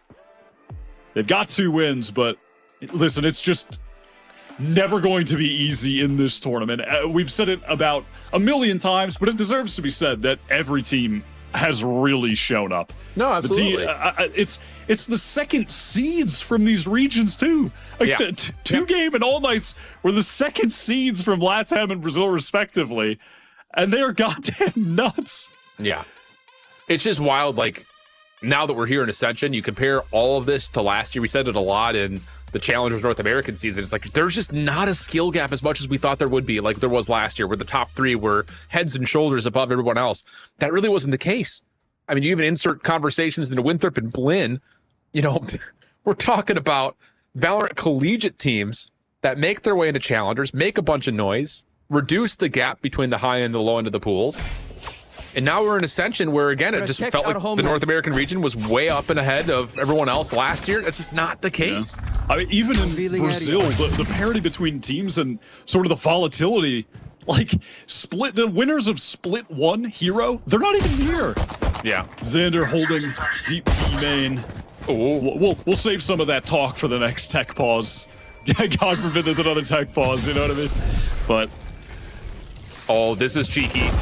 They've got Lucio behind this barrier orb. A little unexpected, but now he's isolated. He's got to take everything on. M80 just going to flood him. If he can get one more, that would be incredible. Not going to happen, though, as Xander has the 3 in the round. And now it's just down to Evil Kick and Rude, who are in position. Evil Kick in particular, with a recon bolt available, pending he shakes off the effects of the knife. Could make some motion happen, but M80 get the information they need, and now they're going to go join net with a play over towards A. Yeah, a small moment, but it displays how good KO is on this map. That 0 point, being able to just cover all of back yellow all around that area is just so important. Oh, Rude avoids the dizzy.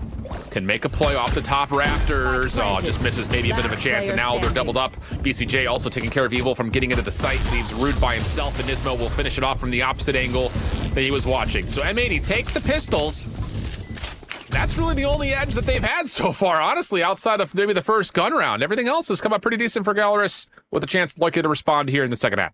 Yeah, definitely. Xander, the battle of the Vipers here. Hero for M80 in that round, just shutting down that B main aggression coming through from the Brazilian team.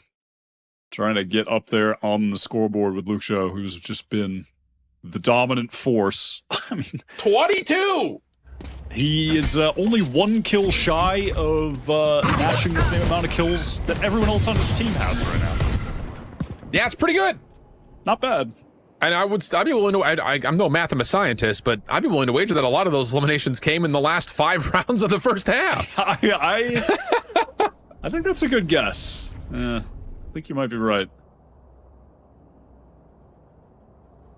little chance here to again provide some pop-off moments. And he provides another. Oh, he gets a shoulder.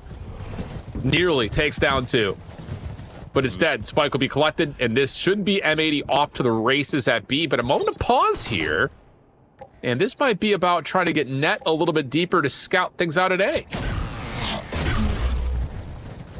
So scary to face down Lucho in that situation. M80 bide their time, wait for the wall to come back up. That is a lot of damage on Xander. Dangerous. Even just from the classic spam, in serious danger of falling. Time for him to play a bit more passive. Well, this is all about, again, holding this corner and then having Koala Noob there for the paranoia if he needs it. And, well, the timing is pretty ideal. Sato finding one before dropping, but, yeah, nice little pop flash from Nismo. Right over the top, easy follow-up from Koala Noob, and M80 will take the anti-eco. Decent effort from GLRS, to be fair, but not much in terms of the way of being able to counteract the firepower that was in hand. Yeah, it definitely felt at a couple moments like we were just an inch away from this round being way closer. That second shot from Lucho just connecting to the shoulder.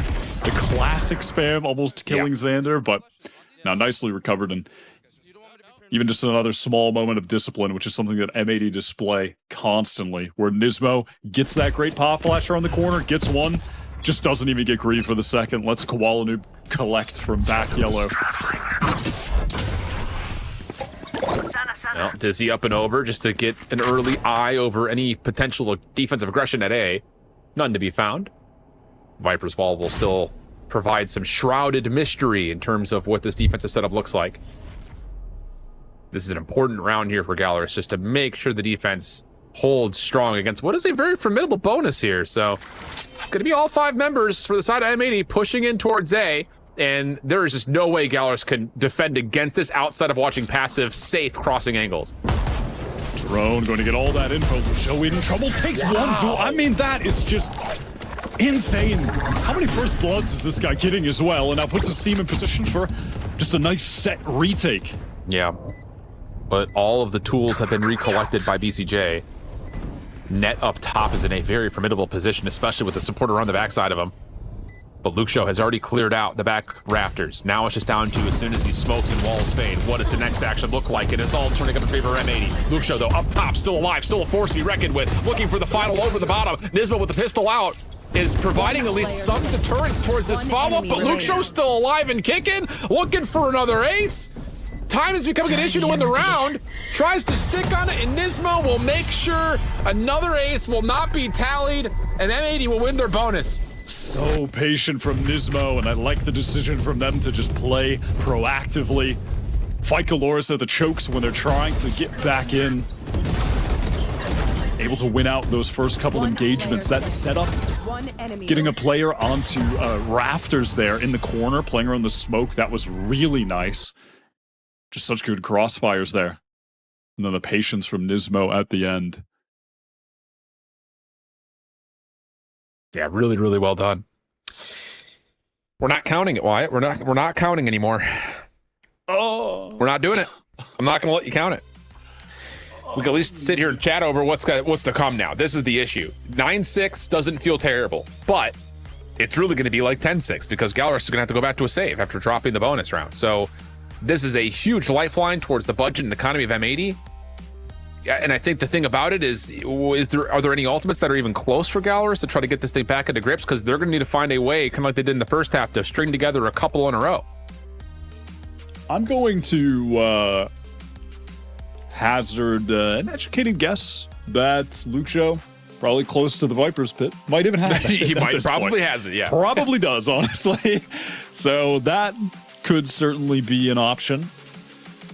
Wouldn't be too bad in a retake situation, or there's always just that standard placement of it when you're like up top near 410 early on the A site that just covers everything. Yeah.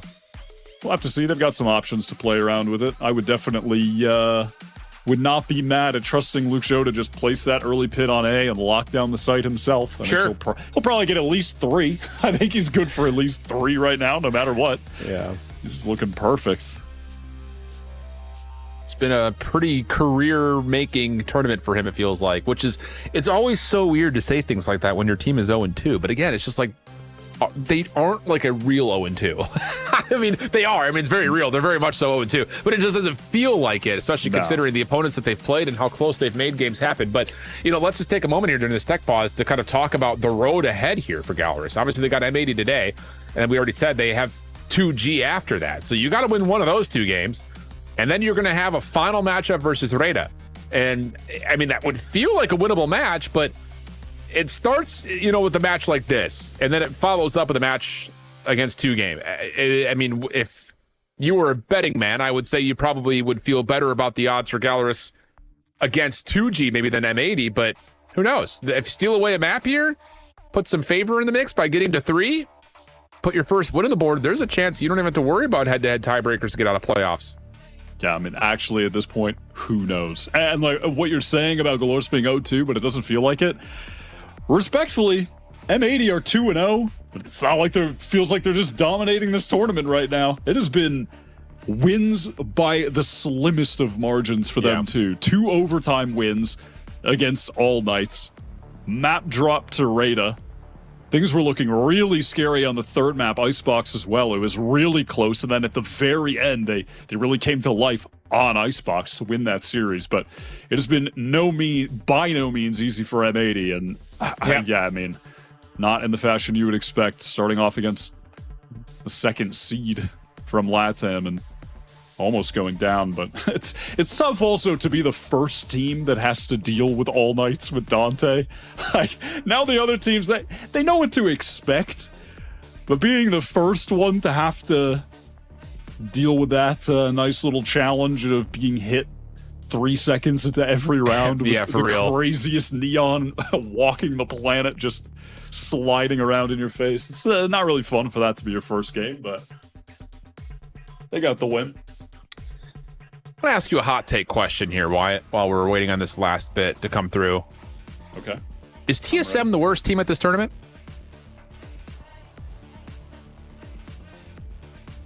I mean, they did beat GLRS 2-1, but I'll say it this way. If they were to rematch GLRS, I think I would take GLRS, even though they lost the first time. I would say that. Okay. I mean, they were in my top 4 initially, going into this event, but they just hit you with a little non-answer. Somewhat answer. That is so political of you. Oh my god. It's a little bit of an answer, but it is it is a fair question, and I do think it's genuinely. I mean, if you have fun trying to tier list this tournament. No, for real. Like power ranking this. I mean, yeah. Good luck. Seriously. It really does feel like it's just depending on who shows up in the day. It legitimately could be anyone's day. Who are you even putting first? I don't know. I mean, right now, I think after 2-game losing, the easy answer is you put M80 first. But I think there's something to be told. Like, you look at M80's schedule, like All Knights, yeah, sure, it looked good, but they played Reda. I mean, they still have to go up against a large amount of teeth of this entire tournament, you would think. I mean, they still have to play 2-game, and then they would finish off. Or pardon me, it's a 2-game they finish off with. They still have to play TSM in that NA battle later, but it's just an interesting question. I was trying to get a little bit of Reddit clickbait out of you, that's all it was. And me just dodged that bait like the Matrix. GLRS, they do opt for the early pit, but it's going to be towards B main. They've given Lucho a lot of reinforcements there too. And I love it. I mean, I think the thing about it is you can't just trust him to get it by himself initially. You have to make sure that M80 spam doesn't lead to a push through. So I like it. You reinforce the pit, and now you just leave him alone. I like it. Yeah, I totally agree. And they're ready for this M80 pivot. Here come the rotates. 4 players stacked up on A, and that's 4 players with sheriffs in hand. Yeah. This is the definition of hit your shots, kid. See what happens. Evil gonna be the first one tested. Slow peek, but it actually threads the needle between 2 different M80 members. So now the push is on. The denial of vision is good. Koala Noob for 2. Nismo already to the high ground, and BCJ off the plant. And even though Lucho has been a force to be reckoned with, you don't anticipate him being one now with just a Bucky. And yeah, it's just a single headshot from Sato. Luke Show trying to rotate over with a share of his own, but this might just be him sacrificing his life to the spike.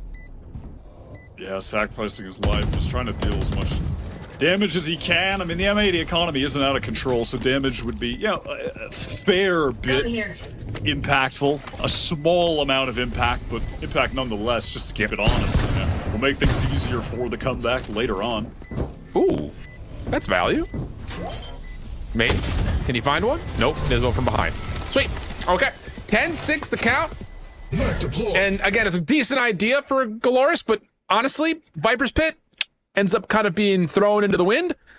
So you're not going to have that for the future. And looking at a 10-6 scoreline, this upcoming round is going to feel like a must win. Otherwise, you're looking at 6-11 at least, if not 6-12. Enemy remaining.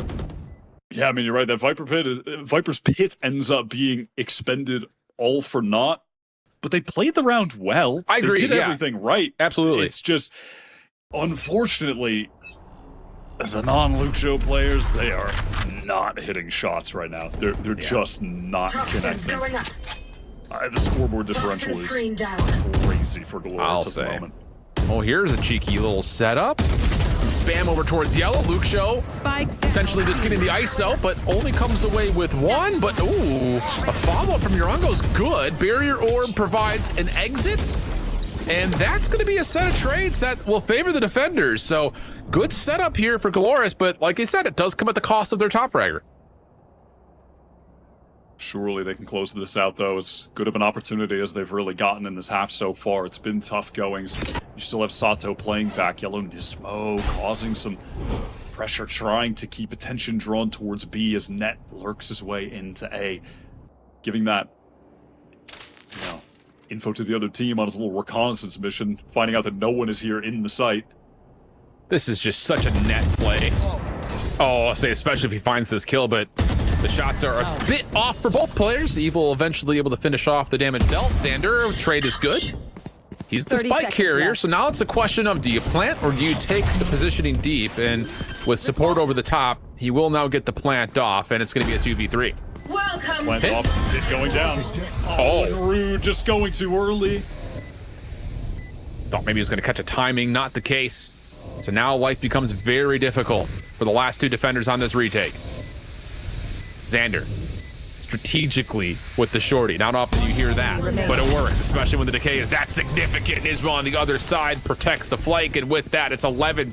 GLRS in a heap of trouble. Let's make a play. Even when they get the man advantage, the team right now just they can't win out some of these crucial duels. I mean, I guess Evil Kick did win that one, but so labored. Feels like a situation where a lot of these guys are going to need to take a deep breath after this map and reset for the next. We've certainly seen some of that go on in this tournament to a crazy extent. Thinking of Snowzine the other day, got 3 kills on map 1 and 30 on map 2. Is just like a shocking turn of events that happened in that game. But we'll have to see if GLRS can do the same and do the same against the same opponent that Snow did just yesterday. And the question here has to be, do you force buy? You know, do you really think playing 6-12 for 6 straight rounds is going to happen with how things have gone? Let me take a look to see what the stats would support that. Eco disadvantage stats aren't great. 33% win rate there.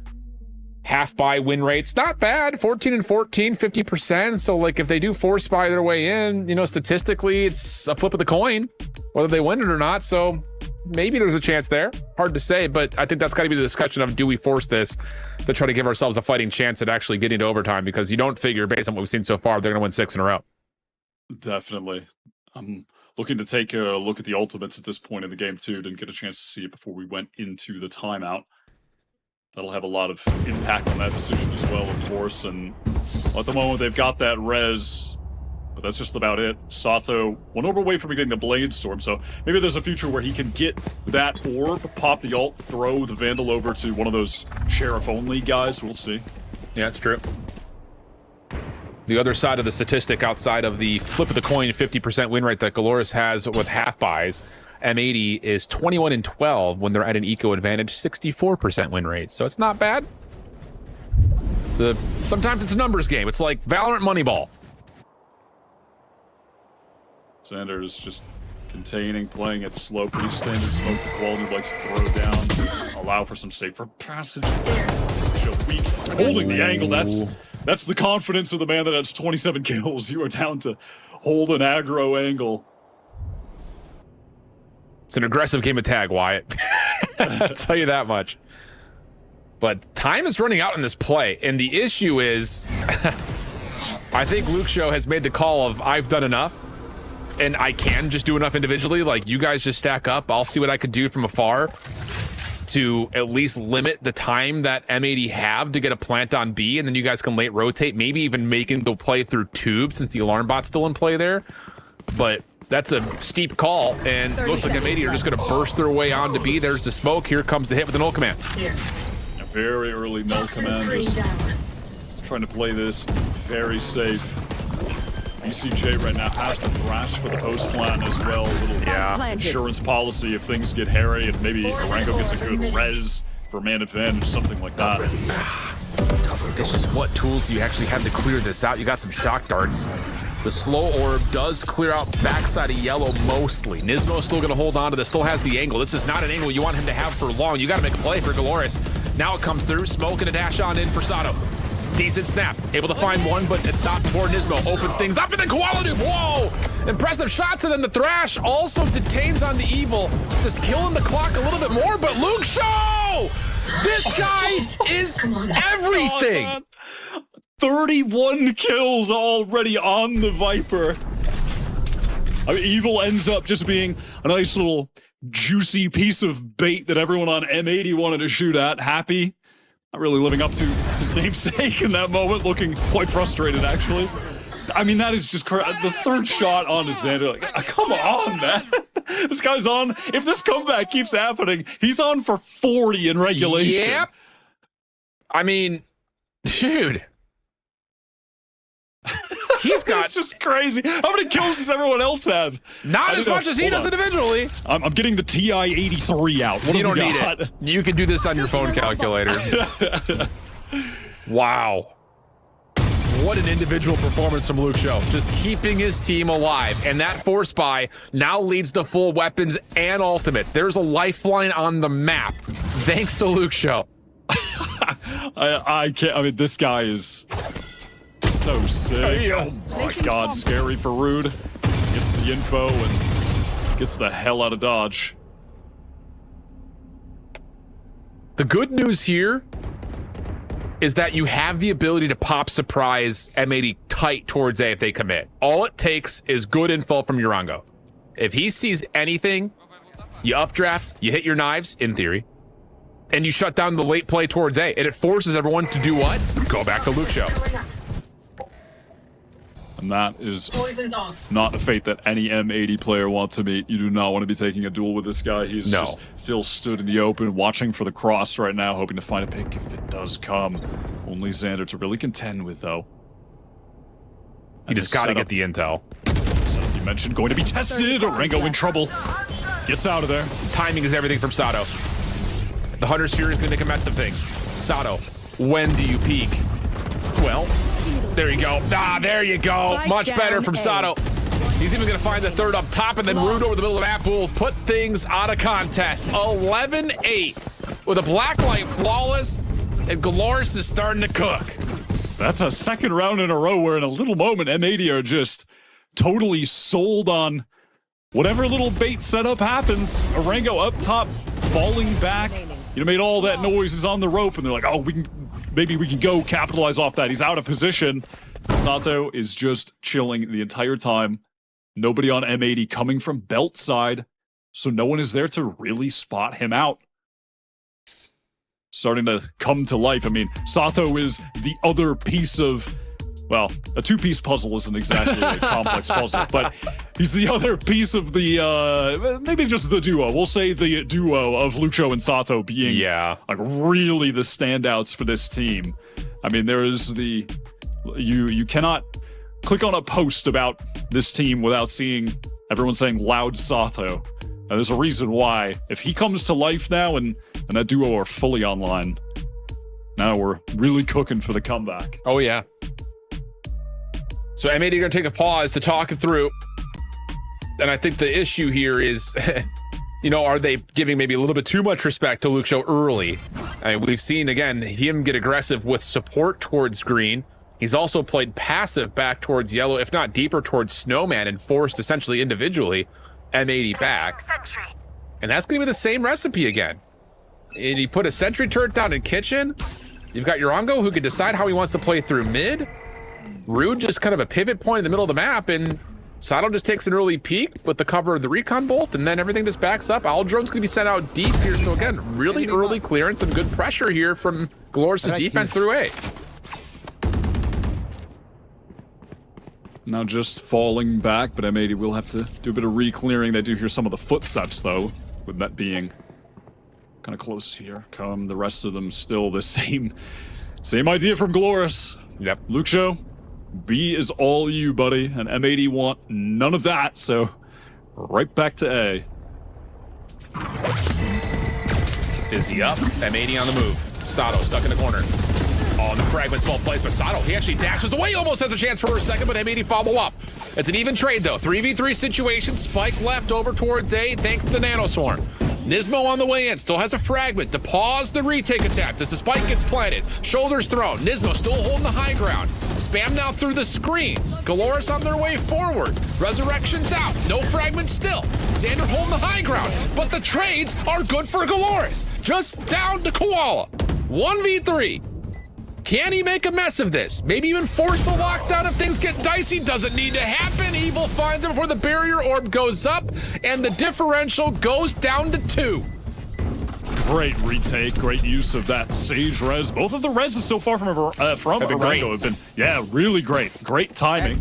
And again, M80 kind of getting baited a little bit, though I get it. They want to be proactive in that situation. They are a man down. They're trying to get a res off right now. Like, let's fight from up top together, but it's just a few too many players staring their way. They get traded out on man advantage, retained, especially due to that res. Another solid retake. GLRS just suddenly back in the game. This little 1-4 setup that they're running is paid dividends. Yeah. But now, time to mix it up. Op top yellow. Hit M80 with something different when they least expect it. There's the shoulder check. Did Xander see it? That could change everything. M80, they may have scouted this out. I think for sure they know Sato's up top. Do they know that it was an operator? That's the real question. We'll see what they have in mind for it. Angle still being watched. Dark cover is out. Sato now have to watch two things at once. Dizzy goes over, and now Sato has to be resorting to a potential shot and dash situation. And he's got a lot to look at. Dash will expire. Flash pushes him off the angle. Still, maybe a chance, but Koala Noob wins the angle over, finds first blood. And wouldn't you know, Luke Show's not here, so they got to do this by way of likely using a lockdown. That is perfect from M80. Talk about how to handle an op player back yellow. Just dismantled his position. The spike is down though, so things a little bit awkward though. It's safe for VCJ. A little bit of damage, but he will get out of there. Lockdown going to be spent immediately. M80, Koala Noob now with the op in hand. Whoa, whiffs it. It's a pretty free angle, but doesn't make a difference. The rest of his team is still following up. Here's the push through. Dizzy denying a lot of vision, and M80 will finally get around back as BCJ takes charge at the final moments. It'll be a 12-9 count. And listen, save for the rounds where Luke Show is determined to get 3Ks, 4Ks over towards B main, M80 just know how to dominate that side of the map. Their utility is so thorough when it, you know, whether it comes to the Dizzy going over top while that dark cover is placed to cut off the op, the top yellow angles, and then Nismo flashes through to push the op back again. Koala Noob instant on the angle. I mean, that is just picture perfect stuff. Every little detail so ironed out. It's lovely to watch. It's a pretty deep alarm bot here for the defense. Poison Cloud allowing that to be placed. M80 still thinking what they want to do around this Viper's pit. Cloud up once more. And Xander will see no one's there. So this is just about how do you want to dissect this. They've got the Thrash if they want to clear out the front side of this choke point, but can they get the Thrash a little bit deeper? And I think more importantly, how do you deal with the player up top? That's got to be the conversation point here. Spike drop. It's definitely going to be tough. BCJ ends up Throwing the spike over to net. What is the idea here from M80? They are pretty confident that if they go towards B, they're going to have to deal with this op, right? Because that shit is over at A. So it's just more than likely. Oh, they've got the Dizzy, though, so that should be enough to get him off the angle. But wait, they go Thrash first. And Xander will drop. Good movement from Sato to get him back to safety. And he can still watch the crossing angle now that Yorongo's here to watch over towards yellow. He sees a ton as the Poison Cloud drops. Slow orb now being placed. No angle to get the wingman off the plant, though. So the spike gets planted, 4v5 situation. Offense down in the numbers, but good with some deep positioning, particularly Nismo. Dark covers being cycled by Qualinum to allow Nismo to play close, but the attack from the drone is huge. Yeah. An Evil from the backside of Tube does trade things back evenly. 3v2 situation. Rude on the flank, has to make a move. Yorongo from the front, good. And Rude will follow up on the long flank. Full surrounding, overwhelming pressure from GLRS. And I'm not gonna lie, I thought you called that perfectly. Why? I mean, they should know if the Viper's pin on one side, there's an op on the other, but they don't throw the Dizzy first, they just go straight to Thrash. And that opening shot is kind of the difference maker. Yeah, absolutely. It seems like they just really expected the Thrash to be enough, and then also with Xander going down, and you're trying to plant B, no Viper, that's tough. I mean, luckily they still have that Omen, so those dark covers were able to cycle towards Snowman and cut off one angle, but then you're still just exposed to so much. At first blood, can't be understated how valuable that was for Sato to find. So everyone steps up again after a rejection of life comes by way of Luke Show. His team has really followed up in these last couple of rounds. Yeah, it does feel like they're finally starting to gain some sentience, doesn't it? It sure does. Now you got to wonder about what is the eco situation for M80 coming into this next round. As this will be hopefully our last actual pause. It's the last tactical one that can be spent, so. It's been a lot of chess between both these two squads. For M80's sake, they have at least been getting the spike down and do again. So very true. Does have the benefit of giving them enough money to keep applying pressure to GLRS with stronger buys. All right. Nismo does have that null command back and ready into this round 2. So we'll see how that gets applied, if there's just going to be a big hard hit off the back of it. Lucio forward, tight angle. Talk about confidence. Is he not going to land? Sees the cross and then is out of there. Not a lot of punish for it on either side. Orb collected. Dismo's got the null command, and that's now the lockdown also earned. So again, decision-making time for M80. What do you want to spend? On a round where you just have one hero rifle and some stingers. Paranoia's out. Oh, and Luke Show's in trouble. Good flash, good follow-up. There's now Hunter's Fury coming through. As this lands, this could be massive for the defense, and so it is. It finds elimination, plus it stops the plant. And just when you thought maybe M80 got the isolation they needed to commit to some of these ultimates, now it's just down to can you survive in 3v4 with just one rifle, a stinger, and a sheriff. Now Rango getting healed back up and still crucially has the wall, so can place that vertical wall so someone can stick the spike. Yep. Qualinum needs to connect here. Not gonna happen. Sato finds elimination. Barrier orb being spent. And there's just really no way you challenge this orb. You gotta come around the backside at yellow, and Sato's already here waiting. Evil follows up. It's 2 eliminations in the mix. And it will be now due or overtime. I won't say die yet, but it's due or overtime here for GLRS. And this would just be another casual overtime game for M80. Would be their 3rd one already in the tournament if we do end up getting there. All of their matches, by all of them, I mean just the 2 so far, but neither of them have come easy. The maps haven't come easy, aside from just one of them. Loris 0-2, but standing strong against the 2-0 side. And you mentioned it in that round, the lockdown became available, so there are some really good ultimates now for M80 to close the game out. Yeah, none for GLRS.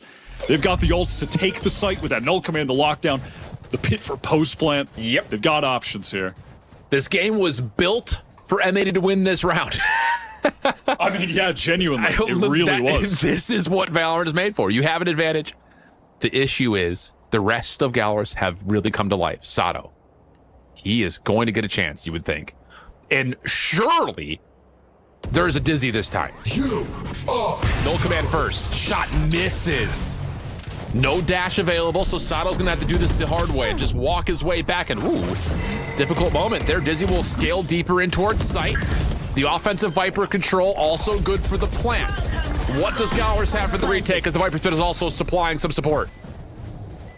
Sato trying to find an angle, but there are those pesky smokes of Koala Noob. Oh my god, what a peek. Barrier orb down, but Nat gets to work deleting it. Thrash earned off that elimination. But Sato in the back line, he's got the knives out. Can't quite connect though, as the lockdown makes things a bit of a mess. No one detained. It's down to Evil and Urango for the 2v3. Pitt's still very healthy. Net catches one on the interior. There's the first, and now it's just down to finishing it off. And of course it's Net to get 4 in the final 5. And M80, well, they look a lot cooler and calmer than the map was as they take map 1 13-10. 11. And that right there is the painful experience of trying to make a comeback happen sometimes in Valorant, and you eventually run into the press Q round. What can you even do there? I mean, they gave it a great shot, and Net really stepped it up. I mean, despite all of those ultimates coming in, he really had to be a hero. Just wrapped around that pit nicely to collect that 4K, the initial 2 behind Yellow. My god, man, that was close. GLRS had a real go at it, and I suppose a little bit of hope for them as we head into the next map is that it did stop being the Luke show, and not that he is not good anymore and fell off at the end, but that everyone else finally started having some impact, man. I mean, it took a while, goddamn, but they have woken up at least a little bit. They're rising from their slumber. It's an injection of life. I mean, it happened in the first half. It definitely started to happen there in the second, but the individual effect, not enough to get to overtime. So GLRS will see their map selection go against them. And that makes for a very difficult remainder of this best of 3 as we head to break and come back to start talking about map number 2. Don't go far.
Being an M80 fan has to feel good right now as they get that win in Icebox 13-11.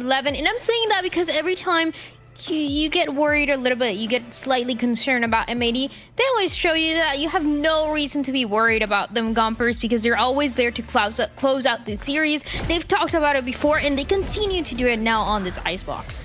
It's funny too, because they're always put in this position where it's like last second. Like they really do need to clutch it up, and then they're like, oh, okay, we're just kidding. We're M80, like GG's. And it happened, like at first you get the big clutch that we get from BCJ off the rip to start them off. And honestly, from there, it really was just a huge counterplay in terms of mechanics, you know, the end stage there when it came to everybody on the opposing side, because for GLRS, like, it really was skill at that point that was carrying them very, very far. But honestly, I know M80 won, but can we talk about Lucha? Because, oh my god, Starryman, he was going crazy. He was trying to win this map for the side of GLRS so bad, no matter what it took, and it was very close, but just not enough. Yeah, when GLRS needed Luxo the most, he showed up because he is such a key player. He really brought them back, and because he was able to create so much space for his team was able to kind of warm up, get comfortable, and start shooting back as well. It's just unfortunate that it wasn't enough. But if you look at Luxo and Xander, they have very similar play styles. They are both not afraid to take that first engagement. They both can play a very aggressive, mean Viper. They both are huge playmakers for the team. Even on the defense side, you see Luxo not afraid to take his ones. He's like all up in that B main just like Xander is. And you know, even though he does play that traditional retake with the Viper, he's not afraid to go aggressive, and we love to see that. Even with his scoreline, he's 32-17, which I think is insane. We talked about it. We talked about GLRS going against M80 today and how they have to have this mentality of we have nothing to lose. And that's something that we saw from Luxo today. And on this first map, it looked amazing. I mean, he was getting A's, 3Ks, 4Ks right and left. And it seems like he was not going to stop. I know it's terrible. And there was a round that you wanted to break down of what he was able to do. The round that I wanted to really look at for Luxo was his 3K rounds, the one where he kind of went up the kitchen and ended up hitting them with a backstab. And even though like his teammates ended up dying really early, like he ended up really clutching up the round. Another round that I really wanted to highlight was this round by M80. And we talked about earlier if Sato was even going to be able to, you know, get that impact with the op. And this is a very classic M80 round. You see how they approach this opper, like they smoke off that B main, they contact behind it, and they pop flash out with that smoke, completely shutting down that op. And I'm saying, like, M80 is so good at shutting down, like, the key duelists and those star duelist players. And even though Sato ended up having a really great game, it was just like moments like this that really made the difference. There's a little things that we continue to talk about in that one, especially specifically for that map of Icebox. It always turns out to be the operator and how it ends up playing out, especially with that composition that we've seen over and over on the side of M80 and the way they're shutting down all these star players right and left. But Gompers, as we get to talk about that second map of Sunset, do you think it's going to be the same case as we've seen in the last couple days where they get each other's map pick and then we push to a map number 3? Because now I'm starting to see your vision. You know, now that we got to see this kind of play by GLRS, I'm like, wait a minute. Listen, the possibility is there, all right? I mean, is Luxo going to get another 30 bomb? Maybe not, but that's okay. I think they have the understanding that Icebox, it wasn't supposed to happen that way, in my opinion. Like, honestly, it should have ended earlier, but Luxo was genuinely holding on for dear life to this game. And I think everybody else was, but it just wasn't the performance for them on Icebox. There were so many mistakes made. But for a map like this, I think there is genuine belief on my part that we could run away from this with an opposing map upset. This is a very strong map for M80, though, I will say. Either way, like, so is Icebox. So for me in particular, I'm not feeling any doubt. I mean, if we kind of look at the last time both teams have played this map, we saw GLRS really pushing AK into OT, unfortunately falling 1360 in overtime. And then in the last time we saw M80 was against AK as well, and they also had another overtime game with M80 coming on top on 14-12. So I feel like if GLRS really want to kind of push M80 and even take this win, I feel like they need to stop relying on these hero plays and really focus on that team play and that teamwork, because towards the end of Icebox, we really saw more of it. And that's why they were winning those rounds, all thanks to, you know, Luxia keeping them in the game, buying more rounds for them. But as long as they can find that cohesiveness that M80 has, I feel like they can really push M80.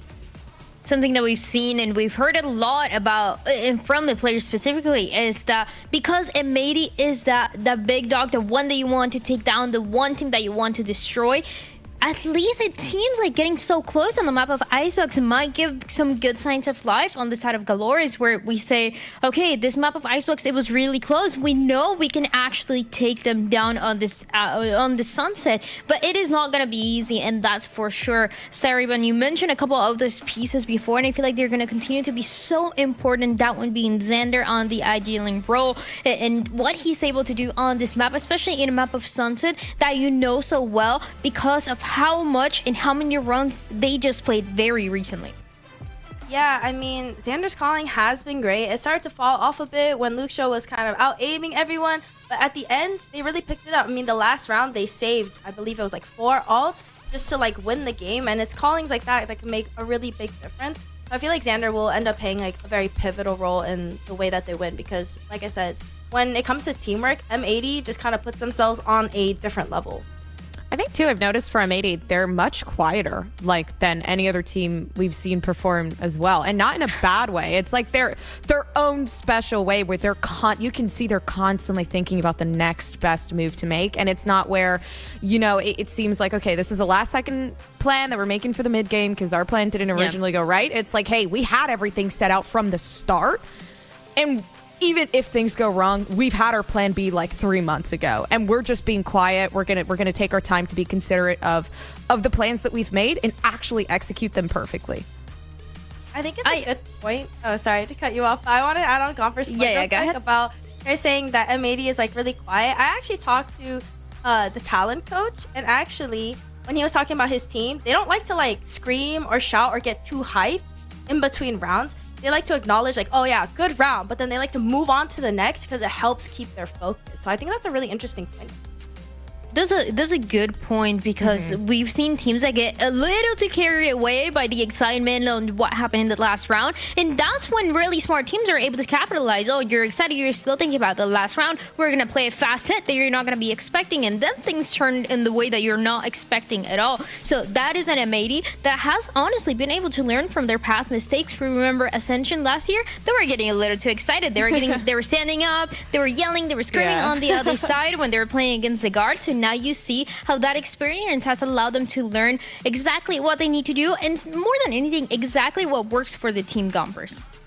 Dude, they're menaces. They're menacing in the head. I think they're just thinking about like how good it's gonna feel afterward. And that to me is beautiful. I think that's great. I feel like it's more satisfactory when you're like silently good and then you just thrive. Yeah, you don't need to say anything because the results are proving what you don't really need to say. So that's something that M80 has been doing. Yeah, sure. I mean, we're not gonna lie, we do see the confidence coming from them. We saw that BCJ interview yesterday. He was saying a couple things about how good they feel about going against everybody else, and even Koala Noob also feeling himself and saying that he's gonna diff a lot of the duelists that we have right now. But that's something that is gonna continue maybe to happen as this favorite continues playing all these matches. As a reminder though, for everybody, there is a giveaway from Blacklight. You can get one of the ultimate gaming chairs, so make sure you scan the QR code or you check that pin message in the chat to see how you can win it. And if you can get away with one of those chairs, the white one, the black one, we'll find out. But it seems like there's some tech issues in the meantime. They should be fixed very, very soon. And I want to ask you as well, Stariban, as we hope to get this fixed, do you think there's going to be anything new, any changes that we can expect on this map of Sunset? Maybe not so much on the compositions, but on bringing different ideas as you continue playing on this tournament back to back. I feel like for GLRS, I feel like they're gonna play a little bit more together. Like I said, towards the end of Icebox, you really saw them kind of play more, kind of apply that cohesion, get that teamwork going. So I would love to see more of that continuing onto Sunset, like bringing over that confidence that they have. And then for M80, I think they're just going to really stick with their game plan. I think their game plan works. They really trust in each other. You can see that the way that they play, they haven't changed. Whenever there's like quietness around the map, you see one of them, either Net or Xander, it doesn't really matter who, just like taking solo space alone. Like they're just feeling confident. So I don't think we'll see too much change from M80, but maybe on the side of GLRS. The fact that M80 is just hard to expect, but not specifically because of the ideas that they're bringing. It's not like they're bringing something completely new every time, Gompers. It's more like they have these shooters that will turn up whenever is needed, and it's something that has allowed them to be in this instant today, to allow them to be in Ascension, to allow them to be one of the favorites, is having those individual players pop off when they need to, but also have those greater ideas coming through from the IGLing of Xander and also coming from the coaching of Happy. Dude, everyone is just individually their own GOAT. And I think that's exactly why M80 is so popular. Like, everybody has had a storyline even before M80, before everything had happened with, you know, America's Ascension. These players have been playing for God knows how long, right? So you're combining players who over time have learned, I guess, not even the decency of the game, like mechanics wise and everything. They've been here for so long and they're so accustomed to the movement and the changes of the game and the changes of the rosters and blah blah blah, whatever, right? It's good to see the core of this team and how long they've been together and how much they have grown. Like you said, last year in Ascension, it was a completely different story of their attitudes, and now it's kind of going back into this better team that wasn't really better before. So it's really cool to see the development here. Another thing I want to add is about Nismo, because we're talking about individual players. I saw that his tweet the other day was that he was saying he was disappointed in his performance and he'll step it up for his team. And although like he didn't frag out, he still had 40 assists yesterday, but it's really nice to see him picking it up today. I mean, today he was hitting shots. He was like up there on the leaderboard with Koala Noob and Xander. So really big shout out to Nismo. He's been a really key player for the team. His util usage is always good too. And he's like always setting up his players. Yes, we've seen the evolution from Nismo, honestly, from the beginning of this year to what he is now as a player for Valorant specifically, because at the beginning, the team was still trying to find themselves. They've made a couple of roster changes. He was adapting to the team, and he continued to grow and evolve alongside everybody else, and that is what makes him such a key part of this team, Gompers. And I mean, even as you look at the other side, there's only a few people that are able to match that experience, and for GLRS, it's not too much the experience that is going to take you to the finish line. It's going to be so much more about what you yourself were able to practice before and the confidence coming through against this M80 team. I completely agree. It's M80 could go down at any point too. Like, GLRS is very, very close to taking that map in the last one, and that was purely honestly, if there had been any other member of the team, if there had been just a quick pickup of the mental and a reset of the game, and they had taken a little bit more time to recollect themselves, I genuinely think GLRS could have run away with that. Okay, Luke Show, you're doing amazing. How about we play off that a little bit more? Because you're fragging, some of us are struggling. We're just gonna change the plan to be let's uplift you for the best, and let's see what can happen there early on in the game with first-hand frags and first eliminations. So for me, they need to take advantage of what's happening in the moment, which I feel like they don't tend to do. They just want to force some sort of something to happen.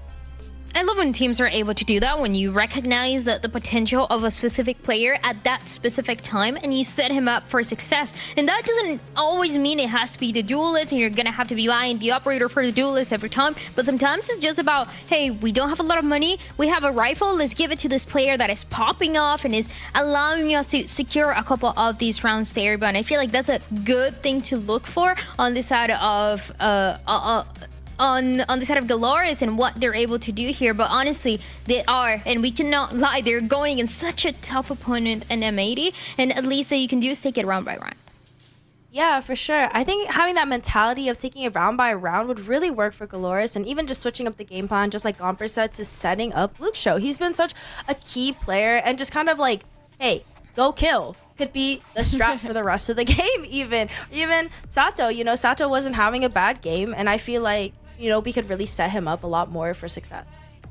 Okay, it seems like everything has been fixed and we're ready to jump into the Blacklight Agent Select. Let's find out what these two teams are going to be playing here on Sunset. And any first thoughts, any impressions here, Saribun? Like I said, this is like the same comps that they brought out last time. No difference. I would really love to see Sato come alive with that Neon. Like I said, M80's really good at shutting down that star duelist, and Neons often get shut down when they run in. So I'm gonna be curious on how GLRS is gonna combat that and how they can set up Sato to be better and not get shut down as easily. But I really like the Yoru pick from Koala Noob as well. I think that's like an interesting pick. I'm always a fan of like really cheeky Yoru plays. I really like this. I really hope that GLRS just takes some sort of perspective on the last game of Luke doing amazing. Honestly, playing into the Cypher might diminish that in general, but Sato was there from the start. Wasn't necessarily shining as much as Luke's show, in my opinion, but at the same time, they had so many key pivotal moments where they were set up correctly and they could frag. So I feel like it literally is just the game of understanding in the moment how well this is going to work out. So yeah, the Neon, definitely something I'm looking forward to. I hope I see that fast-paced gameplay that we got to see last time. It's time to find out if M80 are going to get the win 2-0 and continue to be that only undefeated team here in Ascension, or if GLRS is going to get that first map win and take it to the third one. Let's find out with their casters is Shift and Wyatt. Yes. Okay, so here's the interesting tidbits. M80 do what they need to do in Icebox to take their opponent's map win. Now, even though over the course of this calendar year competitively, M80 may not have been great at this map, since they swapped to the Yoru, they have yet to lose, and most importantly, when they play up against equal-sized opponents, they find major advantages on the offensive side thanks to Koala Noob's presence. On the other side, for GLRS, has not been particularly great for them, including a couple of unfortunate losses, most recently against All Knight. So, lots of things to consider, but for GLRS, they need to find a way to take this map and send it to 3. M80 are really the only team I can think of that like the Yoru on this map. I mean, they like the Yoru on a bunch of maps that you wouldn't think Yoru would be the best on, but Koala makes it work. And you really think of Koala as a jet player that had always been his main, but this year, Yoru has been his statistical best agent. Yeah. Funny enough. Nothing funny about it. I'm not laughing. I'm scared. Terrified. And they should be too, especially if M80 win this pistol. They get the economy going and they get an AWP in his hands. He will be everywhere. He will be in the walls AWPing. I don't know if that's allowed. Wyatt? It's like giving the Cypher Cam a Glock. It's basically the same thing. Oh boy, here we go. A little bit of a feint towards A. It does pull the defense a touch for M80, but they have the spy cam plus, like you mentioned, a very good setup for net behind this. So even though the spy cam can't kill, it does provide tons of intel. Luke Show, a major factor in map number 1. 30 seconds Can he left. find a way to scale deeper in towards the back of site? Doesn't care about the tripwire. He's just going to allow himself to be revealed, and that's going to be a post-plant setup now. M80 trying to get faster mid, but Rude might play spoiler if he finds the right moment to pounce to hit them from the back in market. What? I was about to say, how does Xander get this read? But everybody from M80 turns. It's a 1-for-1 exchange. Evil now on top of the site by himself, completely blinded, concussed. Wingman's on the way. It's just the kitchen sink being thrown, but Yorango and Sato, a little bit of a crossing angle. Takes out a couple more defensive members, and now it's just down Nismo in the corner. They know exactly where he is. Sato just dancing with them, running by, as Yorango will find the final, and GLRS will take the pistol. Yeah, at the end of the day, GLRS did a really nice job setting up the crossfires in that situation. And listen, Rude did still find enough value with that flank, got some delay, and everything worked out nicely. The players in B main able to clean up, as is their duty in that post-plant situation. A lot of reliance on those guys in B main to deny players getting on the spike, etc. M80 have that deep trip set up on B to try and negate a push from a Neon that would really extend, past Pillar and maybe even into Boba. So they are trying to, counter the general idea of this Neon comp, which is go fast and hit hard. I must wait a moment. Spy cam immediately denied. Good opening pressure for M80 down towards B. And some air for caution here for Rude over towards A, as you would normally figure, just kind of playing on the corner. Door will shut on market. That will limit not just the ability for the offense to cut through, but M80 defensively would have to rotate either through the offensive spawn or all the way deep through Boba if they want to get back towards A. But for the moment, Luke Show is just still trying to feel things out. Do they get any intel? And oh, there it is. Whoa, or is it? Luke Show still finds himself one. Not bad considering the circumstances. Sato trying to capitalize off some of that movement. The swings in market does precisely that. The team pivoting up through mid, safe passage to the A site, not going to give away a thing. And it's just Koala Noob, BCJ. Not a hope in the world to win the round, but maybe a hope to just get a couple guns removed from GLRS. Yeah. And it's just another moment where it's like, yeah, Luke Show goes 1-for-1, but he should have been dead to rights. He was stuck in the Bermuda Triangle of M80 players. 3 members all around him. It is crazy how good he's been. If he can continue that icebox performance here on Sunset. I mean, that's a tall order and a tough ask, but if he even does 75% of what he did on Icebox, he will probably still finish this game as the top fragger, so...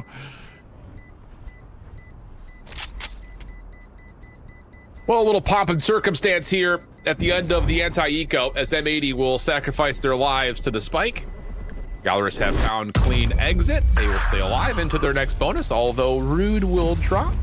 Okay. Yeah, he was just the man with the pistol, so happy to go down in that moment, I suppose. For reasons. It's still a repurchase, like regardless of from the shadows, like what are we talking about? Hello? Not really sure if he wanted to die or maybe he thought he was gonna find someone to kill. Interesting. Yeah. I'm sure chat's scratching their heads just like we are. We'll save that one for the philosophers to figure out. Oh, he's got a bulldog, and whoa, here we go. Quick action from Sato, just diving on through mid. Fastlane also gets him over to the cross. BCJ just completely taken off guard. Sloppy shots from Xander also mean that GLRS will again follow up here. This is their bonus, and it looked really nice with full entryway in towards A.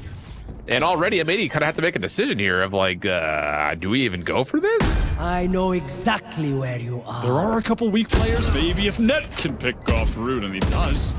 His motion span through Sato is so what are we weak. doing? Goes down, just offering himself up on a silver platter. Are we kidding? Hello? What is this thing on? What is happening right now? What are we doing? I mean, it's a 4v2, and we just individually are peeking. Frustration. I mean, there was an audio issue tech pause earlier. Maybe they lost communication, perhaps? Or they just decided to not really communicate what they wanted to do together. I mean, that's a nice little heads-up play from Net to just sniff out Rude and mid, get a free first kill. But yeah, guys, a couple too many 1v1s against Nismo there in spawn. We have a crossfire set up for sight. That is a painful moment. I mean, that is about as perfect as you start off 2 3/4 of a round. If you're GLRS, you get your anti-eco clean. You got a really successful start to your bonus. You have a 4v2, and it's just like we turned our brains off. And now all of a sudden, M80 are in a swing eco round where there's a 1v1 between Koala Noob and Luke Show, who's kind of stuck at the moment, honestly. Trade back, shots back, looking decent. Koala Noob, though, can just gate crash back. That's the power of Yoru. Yeah, well done from Koala. The V-split is active, and he even finds a pick. Wow, bro. Down goes Rude. Not going to have any smokes for this post plant. Makes playing B main a little bit tougher when you can't get that dark cover to spam. Now, Luke Show still on the corner here. Good reveal coming through. This post plant still very difficult to deal with, especially if we're all funneling this fight from Boba to Market. Recon Bolt also going to be thrown out, but the trades are decent for M80. Now here comes the Flood. Last couple of members on site. Just Urango, no utility. Sato, just the ability to go into the high gear. That's all he's got. That might be all he needs. Oh, the slide back through, but Net, good tracking. Has himself to a 1v1. Fault line lands, and Urango will find that as the opportunity to capitalize on the kill. 3-1 the count for GLRS. And Sato has just casually decided to take over the game, 2 versus 4. I mean, I'm not mad at GLRS. They're trying to fight in market, take the fight to them because they can't really play that passive with their Omen down. It didn't really work out. They lost the duels there, but I mean, I guess that's fine when Sato just peeks out, gets an instant spray transfer, double headshot connection.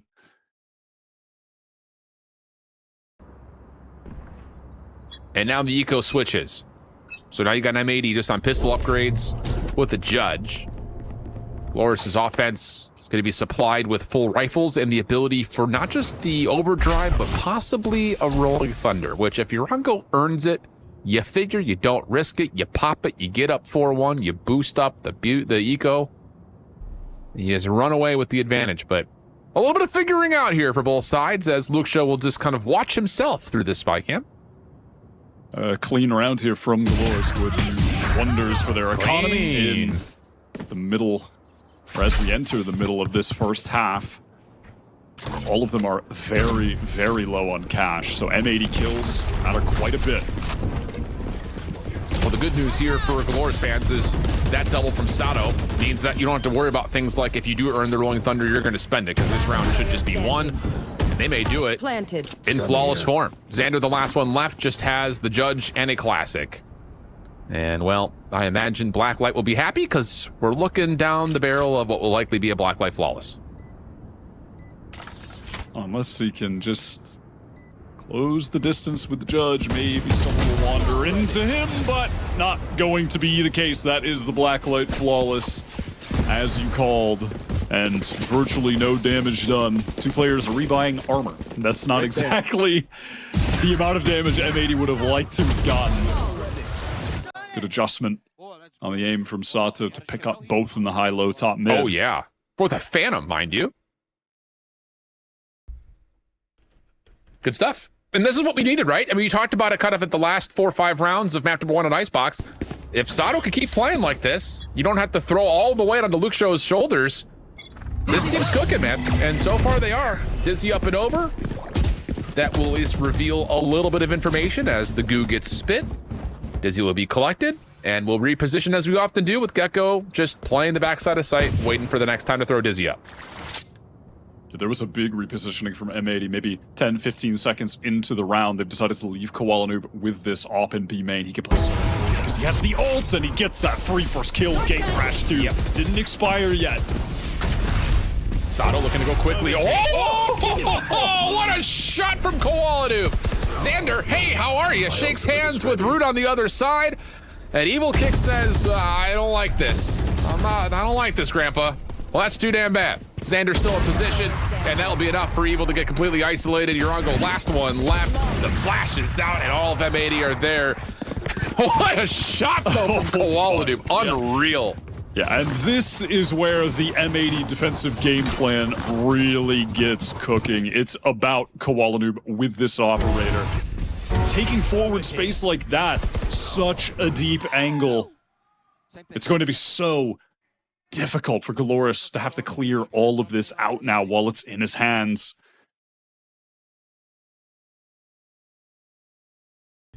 Yikes. That's all you could say. And now you look at the lit up scoreboard, which is almost every single ultimate at the ready here. The ones that matter. Dimensional Drift, Thrash on one side. On the other, you're looking at the Rolling Thunder and maybe a follow-up of Sato with the overdrive if there's a chance. Rude crossing corner, Koala Noob connects and gets away. Just the smallest margins of pixel favor towards Koala Noob, gets a very convenient first blood as that's the Sova down and out. So proactive. Like I said, he's in the walls. Is he in B main? Is he pushing down mid into tiles? Shadows traveling. He could be anywhere, everywhere. So good at opping. Playing this Yoru. Rude is just trying to find an opening in this dark cover, but Nismo, he's a little bit ready. Just a little bit. Well, okay, Nismo has to kind of snap back over to confirm the trade. Luxio following up, and yeah, he's good for it. Neural Theft immediately gets spent. Durango on the plant. Rolling Thunder still at the ready. And it's going to be used immediately? Okay. But the thing about this, it doesn't really connect to anybody, but it doesn't matter. Sato and the Neon presence is just too damn strong. And Koala Noob will say, I like my op. I don't want to give it away. So he'll back off and maybe see if he can avoid Luxio, who's on the hunt. Yeah, Luxio he's so close already. Poor Koala Noob is just he hears it. On the run. No. I can smell you. Free. And yeah, just a little bit free. Might have considered the knife, but yeah, we're here to win. All good. I think we're up 5-2. We're here to win. At the behest of the VALORANT Americas stream, I think we were all kind of hoping to see a knife. But I will say, man, Sato really popping off on this Neon, man. And again, it's crazy how one change, I won't say little change, how one change makes this agent just so much more relevant. Yeah, definitely. And in little moments like that, you can see that players might not be totally prepared or used to the speed even still. It's so hard to kind of mentally adjust. Like, you saw right there the paranoia in the hands of the Omen. So he's just fully caught out, no gun ready. If Sato's playing, Raze and is walking on over, that blind might have hit him, might have hit the breach as well. Very true. Not with the Neon. You were just getting fully exposed by that slide. Crazy things, man. And I'm here for it. It changes the dynamic of what Valorant looks like when you got an agent that can just break timings like that. It almost reduces the efficiency of what we saw in what was a very initiator heavy meta for a while until that comes out, because like you said, you can just break it, just absolutely push through it. Tactical timeout here for M80. Just want to talk about it after this. Is their map selection has not gone particularly well to this point. And outside of Koala Noob on Yoru, I'm not going to lie, there hasn't really been much in terms of formidability in terms of what M80 is putting together defensively. So they are going to get Koala Noob back onto the operator again. That's been their win condition, but Sato quickly, right on in, just guessing on the corners of the smoke, takes down BCJ. Koala Noob responds, and whoa, long range with the overdrive. Blinds out Koala Noob, now mid-map, Luxio, whoa, does not actually land. So we got a 3v3, defensive Rolling Thunder to ready here, Wyatt. Yeah, Nismo, if he can get a big connection, look at this, Rude is actually teleporting, and he might just go right back to where he's at. Oh, but all of the players who've been booped up in the air have survived. Sato, now all of a sudden with Rude retaking space through mid, can just isolate the defense away from the spike. Xander on 5 HP, dealt with. The only player left alive is Nismo on top of the spike, and Sato is right in your face. Well, what can you do? What can you do? Sato is just ruling over the server. BCJ did not get to play Valorant that round. Correct. He was just stood in the corner. Sato just runs over. Lightning gun brings him to 0. I mean, it's just... outrageous what people are doing with the Neon at this point. It's so crazy. 14-3. What do you do against that? I mean, you have to hope your utility lands. Hope they pick Jet on Haven. Well, there's also that. Trap wire will come through, and Rude just holds it. I mean, that's the decoy that gets revealed by it. Doesn't make much of a difference. Luke showing a bit of trouble. Cyber Cage down to provide an exit, but the offense looks pretty solid here. I mean, this is all action towards A, but the Aldrin is scouted out. There's no one on B. It's just Nisbo and Net, even in the ballpark, and they just have sheriffs. And that's forward. Sato ready, but goes down. Fast trade, though. GLRS do a good job getting into a free B site. Just planted. Feeling all that pressure you mentioned on A, knowing that it'll be the weaker side, and Drone, certifies that information for them. Just playing a nice, safe setup in main, long-range duels with the better weapons. Standard stuff. Should close this out with ease. Been a little bit difficult for M80 to get their contest line. Pardon me? Noob. That's good for the first. Thrash is going to be spent here. This is an opportunity for M80 to make their play in. The detainment comes out, but Noob loses the first battle versus Urango, and that may put things out of contest as he can still hold close. Nismo making things punishing, but there's no more time for the defuse. Plus the reveal at the end secures the elimination, and it's a 7-2 start through 9 for GLRS, looking really clean. I'm simultaneously a little surprised they went for that with the Thrash, but also not. The situation was close enough, and they just need rounds on the board at this point. That would have been a good upset win, swing the economy back, so not surprising, but surprising. It was close to working. If they just got that kill, I believe that was Koalanoob in with the Stinger. If he had converted onto the breach, onto Urango holding the backside, maybe, but just doesn't happen. Sato high gear deep. Oh, excuse me. That was a little bit mismanaged. Hunter's Fury does come through, but the defense is dancing, teleporting right into the thick of it. Evil's gonna get 2. Oh, Xander thought he was being sneaky. Says, here I am. I'm revealed. I'm gonna teleport away. And he instead teleports right on top of a teammate. They get doubled up, and now we've got a fresh 2v2. Now this is scary from that. He's trying to watch forward while simultaneously trying to peek through the cam. Fake stun towards A. And that is weary. Last player standing. Trade is decent. Spike immediately collected. Urango through the door, shuts it behind him. Very courteous. Should be a plan. He's got both flashes, and maybe the aftershock reaches. If he puts it in a good spot, but instead is going to play on top of the site. And now it's a guessing game. Does Koalanoob pop the dimensional drift here just to catch the intel? Does he want to try to sneak up behind? Just biding his time, playing it slowly. Can't be understated how important this 1v1 clutch is right now. The economy hangs in the balance for M80. Not gonna be fooled by the decoy. Koalanoob, takes the brute force of that. Urango, though, wait, he's playing with his utility! Oh, he's done so much damage! But instead, thinks that Koalanoob's gonna back off. Aftershock gets spent, and in that moment, it's the window for Koalanoob to catch him with no weapon out, and he secures the 1v1. Yeah, just overheating, overthinking, had so much utility available, and just didn't need quite as much as he thought. Could have played that a little more passive, maybe with a gun out, but hindsight, 2020, the whole thing. Crucial from Koalanoob. Crucial. If they lose that round, and then they're back on eco again, that's basically a 9-2, almost guaranteed for GLRS. So. Oh, that's frustrating, and I get it. You're on breach. You've got a full utility belt of abilities to spend.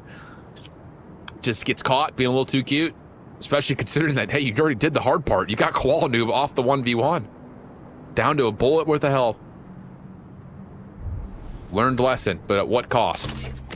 As GLRS, they have already gotten through the corner with a look at elbow. There's only a spy cam in their way. And the gate crash will expire, so this will be a slow rotation back for M80 if there is a commitment on A. It's a slow take of elbow right now. Waiting for an opportune moment to send out that rolling thunder into the site, Luke Zhou.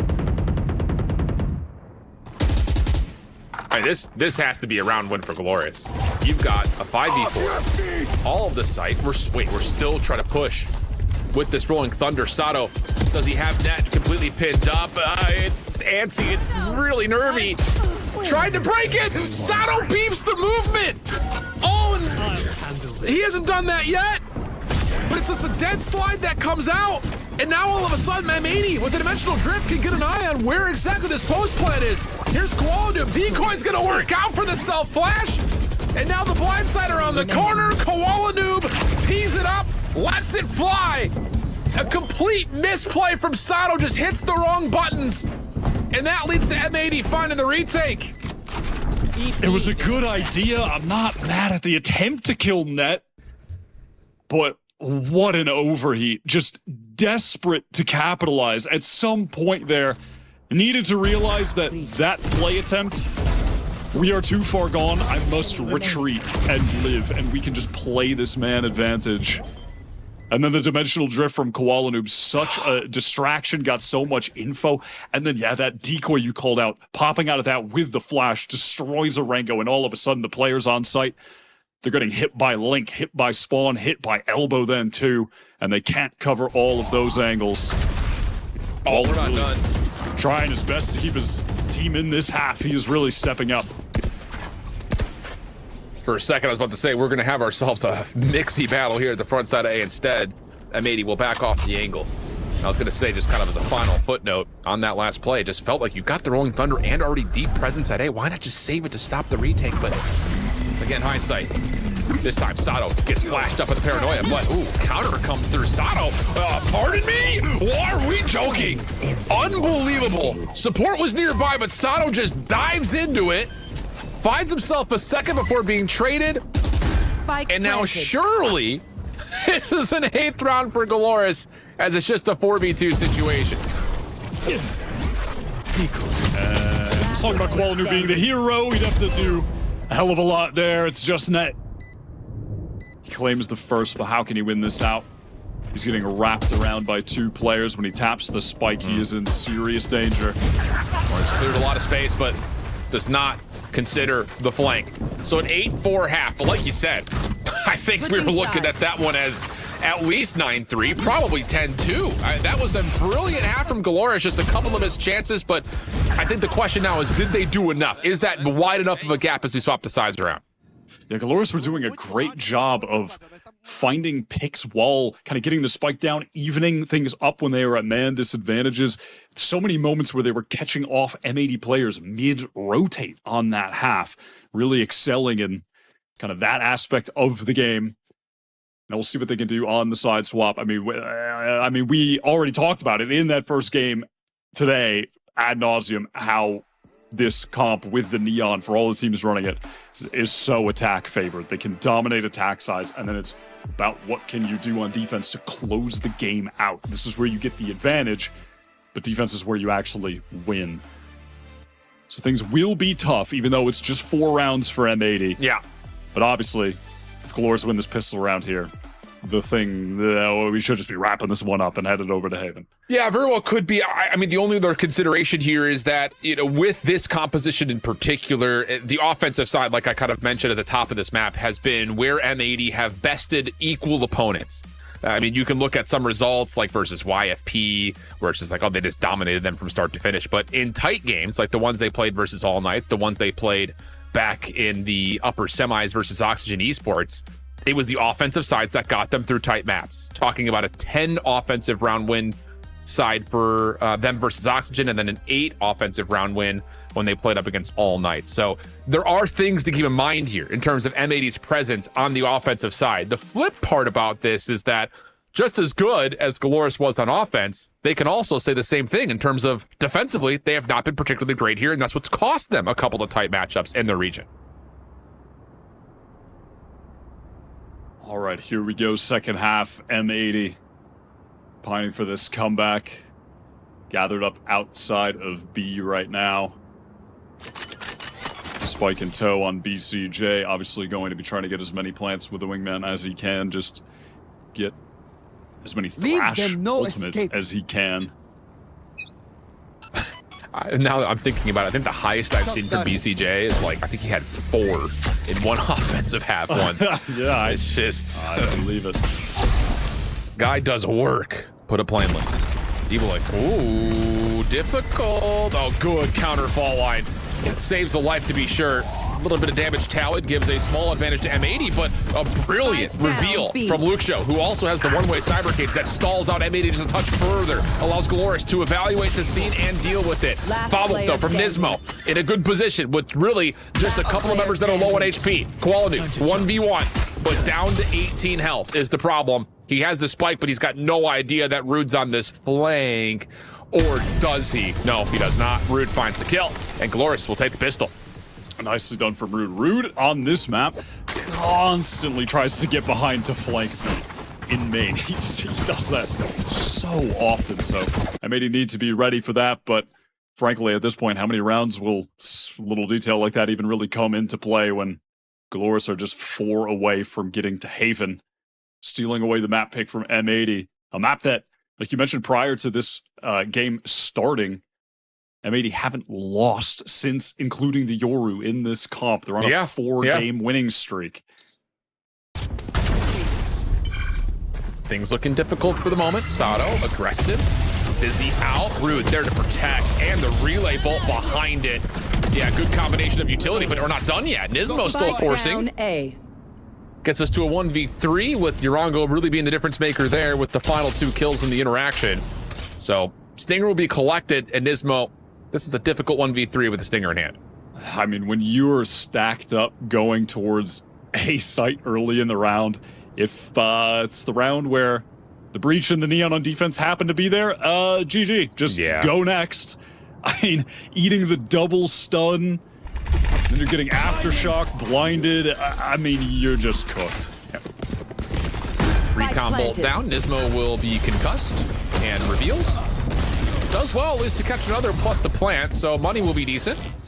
But still, like you said, 10 for the count here. So not a lot of room for forgiveness for M80 on the offensive side. They've got to put together a handful here immediately if they want to have a chance at bringing this map back.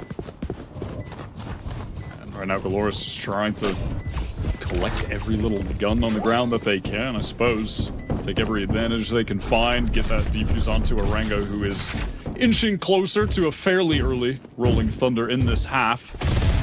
Nismo will be as well after those few kills he collected and got that plant, then dies, so Breach ults could be coming into play pretty early here.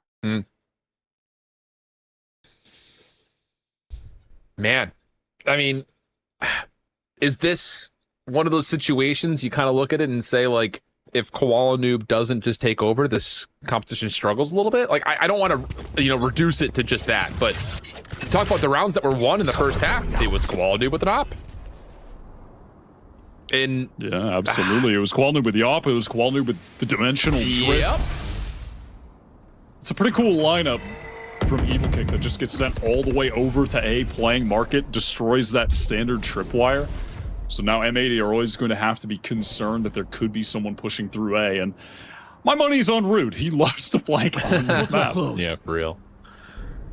Yeah, we know Luke Show is going to be locking down a site. He's not going to be the one to lurk. Cover going out. Deep dark cover being spent for the offense, but Rude one-ways himself, just throwing to see if he can catch a couple of toes. Paranoia gets spent. Dizzy out. So that's a good exchange in terms of ability for ability costs in favor of M80. Forces GLRS to, I was going to say rotate somebody over, but they're still sticking that Rude can hold this by himself with no utility. Just that Stinger in hand, close range. Wouldn't be crazy for him to just get one. They're lined up. Oh my god, I was worried there for a second. It's good damage, but the problem about this is, I mean, I'm surprised they didn't try to rotate Urango over to help him out with a flash or a fault line. Because this retake becomes very difficult. Have to win a gunfight somewhere, and that... What? You are joking, man. And the stun is perfect. That relay bolt. That is unbelievable. But the fight back from BCJ is better. Now it's just down to a 2v1 Luxio by himself, but that might be all you need as the Vandal is collected. Wingman. Just throwing himself out as bait. And for a moment, you thought that it was going to be Neon Antics again, but M80 survived with just enough numbers. Yeah, Sato, he is definitely activated in this series. That is some filthy activity. Sliding in with the Guardian. The Guardian. Come on, man. That relay bolt was perfect as well. Placed into the corner. BCJ, just straight up the hero. That's pure individual skill. Yep. Doesn't get traded because he's just too accurate with the Phantom. Pure individual skill from a well-tenured player trying to get back to that tier 1 scene. That's huge. Because it looked like for a moment Sato was just going to do it all himself again. But the bonus gets denied. And M80 build up a little bit of bank account off of that. A couple of good trade backs, though, from GLRS in that bonus. We'll, I'm sure, have a couple of players maybe on light armor at worst. But all things told, we should have a full purchase round for both of our two teams when we come on the backside of this technical pause. Again, we're not counting how many there's been. We're just going to keep rolling with it. Absolutely. I can't even remember. Is this the first one? It's the first one. Yeah, first time we've seen this. Yeah. This never happens. No. What does technical pause mean? This is the first I'm seeing that. PC load letter? What does that mean? You catch that reference? Please tell me you catch that reference. God. Any Office Space fans out there in the chat? That's an oldie but a goodie. Holy cow. I've lost Wyatt. I'm off the reservation. He's not with me, friends. I'm just, listen. I'm just, I want you to envision right now. It's, you're watching Leviathan. You know that guy Ospas? Who? So decent Valorant player. Oh, okay, That guy, sure. That guy's all right. Yeah. I just want you to imagine Ospas right now during a pause, back, lounging. That's me right now. Ospas for real. But now the game is back. Here. I have returned. Okay, I too welcome back. will return to sentience. You've homework, though. You've got to go watch Office Space. Okay, deal. No! Pain. All right, I guess I'll go watch it right now. You know? Okay, let's kind of tally the situation, though. We've got ourselves a 5-round advantage if you're looking at this for GLRS. They're coming off of a bonus loss. They're going to be in full purchase mode. You've got a lot of initiative, I think, just favoring you off the fact that Sato is clicking. I mean, he's red hot. So is there an opportunity to you just keep kind of utilizing him with these quick little high gear shoulder slide outs, maybe support from a smoke or a paranoia, catch one, get back, play a 5v4? Or do you just keep trusting that Sato's going to be your initiator on retakes? Because it's really been a little bit of both so far. Yeah, I want to see him go fast. I'm going to be honest. I want to see them continue to play with some space, fight for the chokes, throw in a round here where maybe you're getting Sato deep down mid, fighting through mid tiles rather. I want to see some action like that. Keep applying the pressure. He's got the hot hand. Just let him run wild right now. Absolutely. Okay, looks like we have resolved the issue for good. So, well, I say for good. This time, okay, it's for good. Got the Dimensional Drift available plus the Thrash. That has usually been enough for MA to guarantee a round. Shock darts are crazy, dog. Dimensional Drift out. Koala Noob going to get full clearance at B. And again, this is GLRS. They know what's at stake here. They know. They've seen the film. They know M80 are going to do this. So it has to be retake.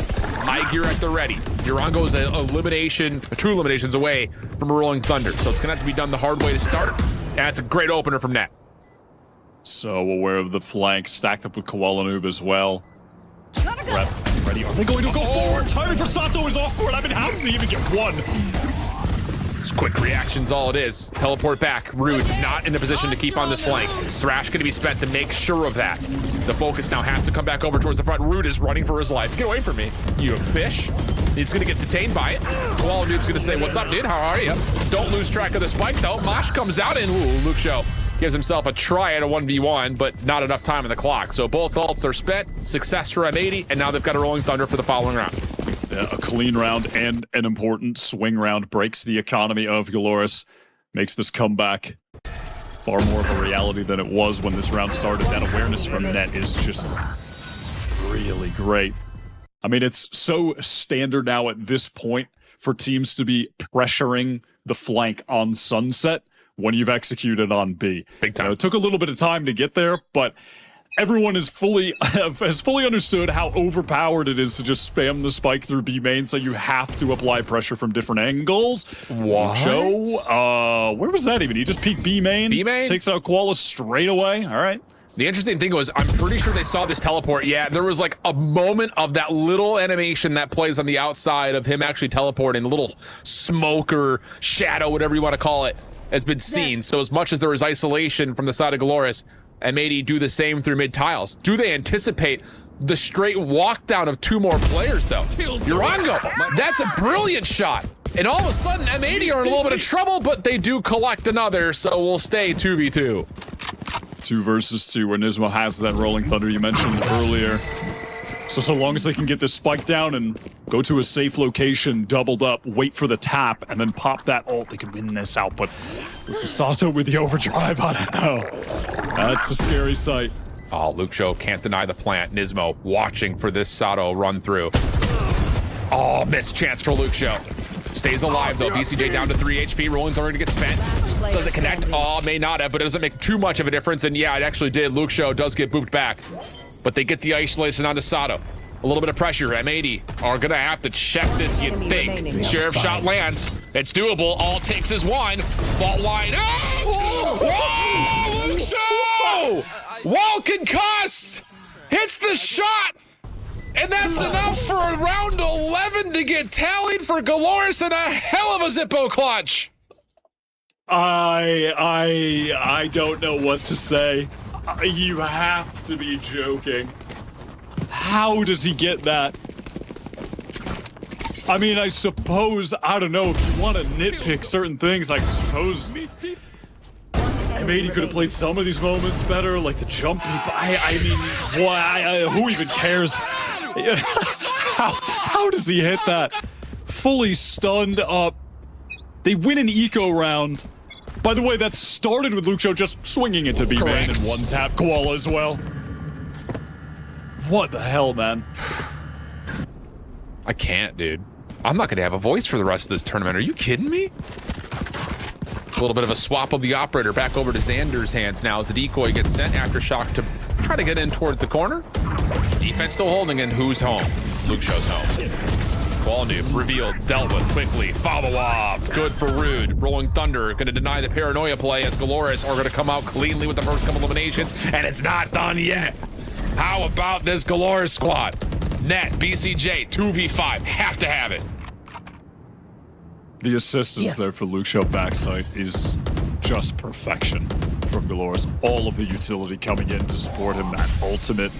The flash that came through, blinded up Nismo when he was trying to wrap to that back box to get the trade onto Luke Show. It's just perfect. These guys look fantastic.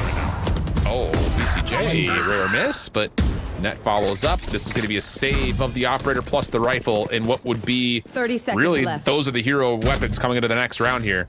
That's going to be a force buy from here on out for M80. But wow, what a statement this is for GLRS. After a 13-11, I think in some regards, M80 are going to be thinking, wow, we're lucky to see a third map here if this holds. Is Reno going to go for this? I mean, he certainly could. The economy's not great for GLRS right now, though, and they just want to retain their guns to close things out. Okay, the flash is perfect, doesn't get turned in time. The reaction from BCJ not there. They're going to have scraps to work with for their last little hope in the last round, and it's just one round win away for GLRS to take this to Haven.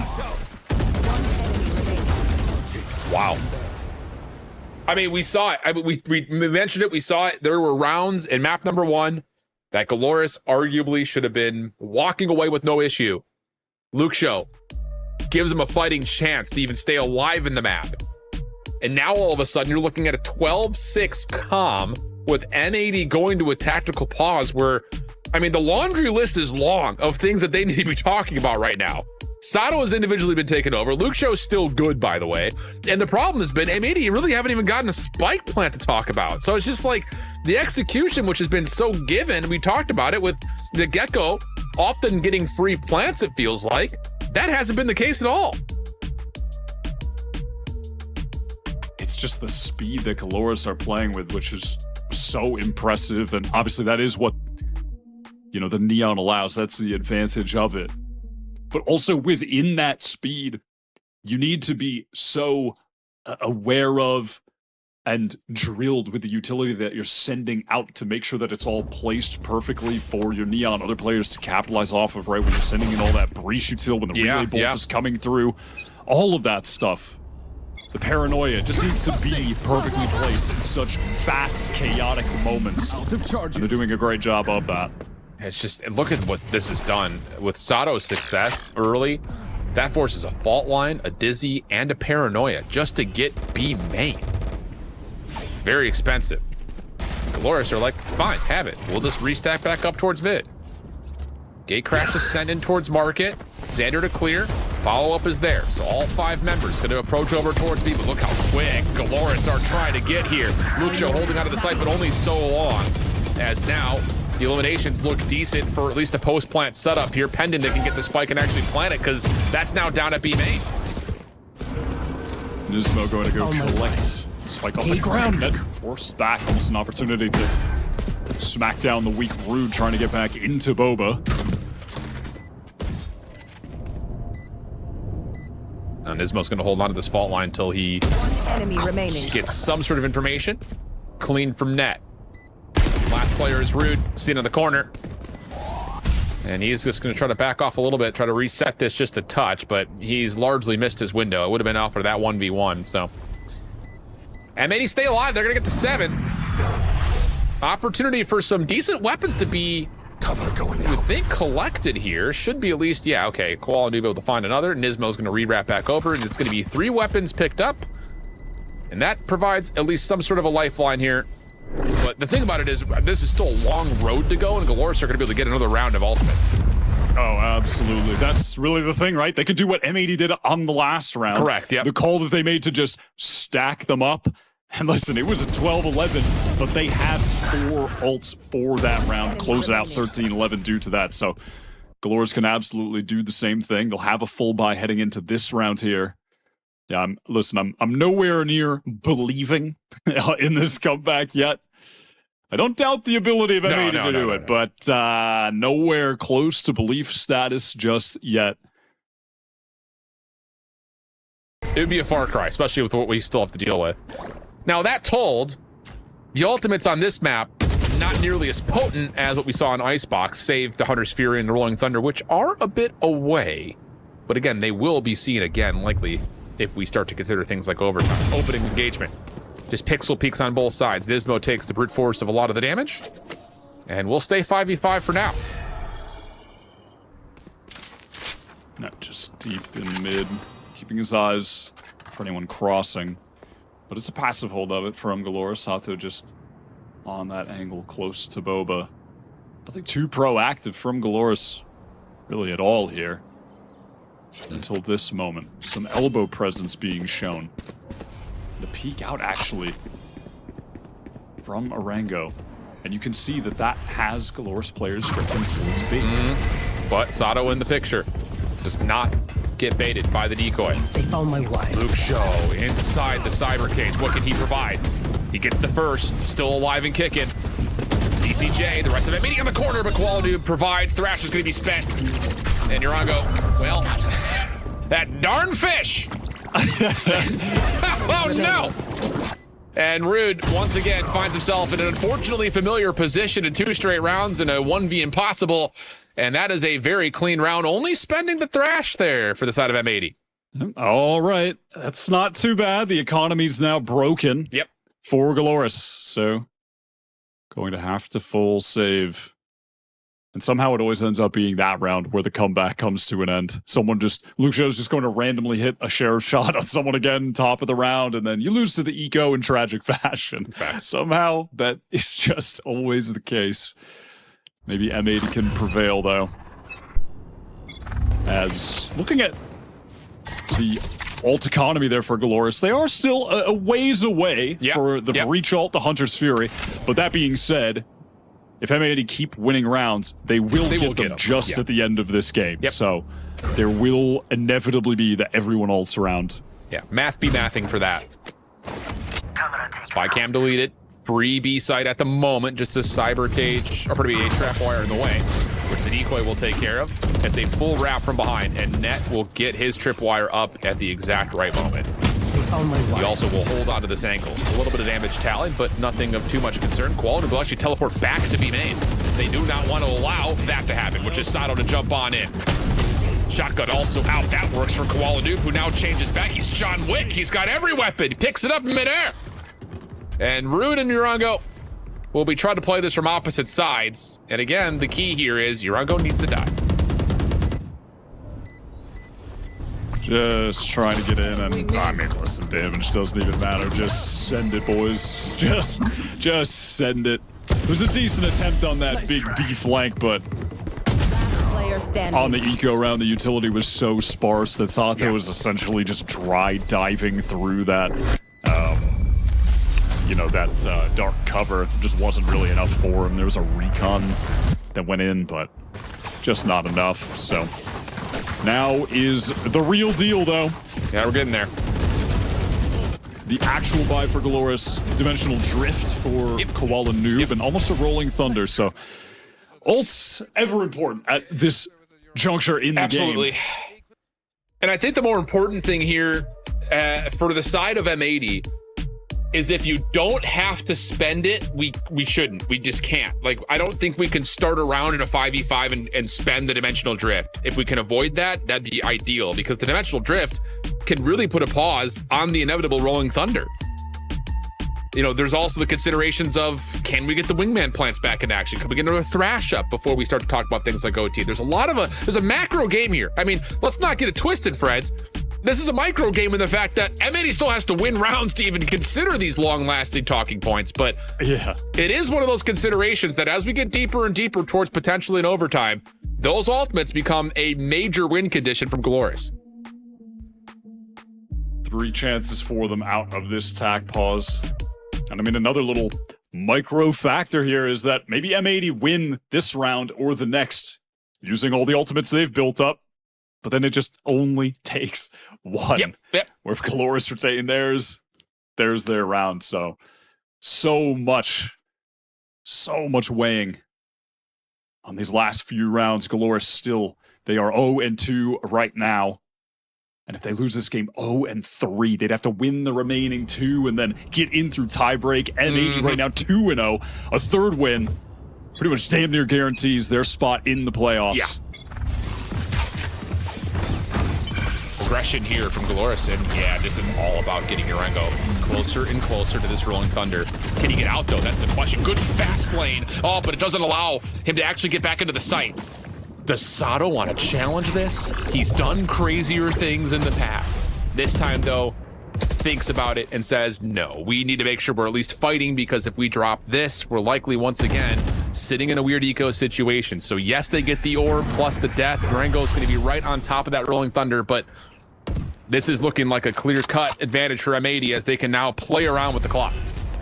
There. So there was a presence shown from GLRS deep mid. M80 have to be nervous about that. You know, someone could be pushed into tiles. It's possible. Koala Noob watching that. As they try to re-clear towards A. Get into main, though. You know, they do have the option of pivoting back towards mid and going for this B split where Net has just retained control. Interesting. Yeah, it looks like this is just an elaborate fake. Koala Noob headed towards the A site, but the rotates aren't drawn. Look at GLRS, steadfast in B, have not bought into this whatsoever. The thing about this is there maybe a call? It's running out of time for it, but say, is there maybe a call where they re-wrap back over to A, but it's not going to happen. Dizzy out. Net provides the opener. Sato on the corner. Decent damage. Rude following. Also provides, but it's Net for 3, Net for 4. We have had so many aces. Does anyone want to buy the sponsorship spot? Because it's going to pay. Just down to Luke Show, and he's just going to try to save the weapon. A very elaborate fake that it didn't end up drawing any rotates, but it just didn't matter. That's an FPS game moment. Net just walking in, winning all the gun duels. Caught that first great kill, too, when the fault line came through. That is nicely done. The economy back in the bin for GLRS. Luke Show just trying to retain this one last fight. Oh, do it. Do it. Do it! Someone buy the sponsorship spot! Is that the, wait, 4th or 5th of the day? That's, I think, the 5th. Right? 4th at least.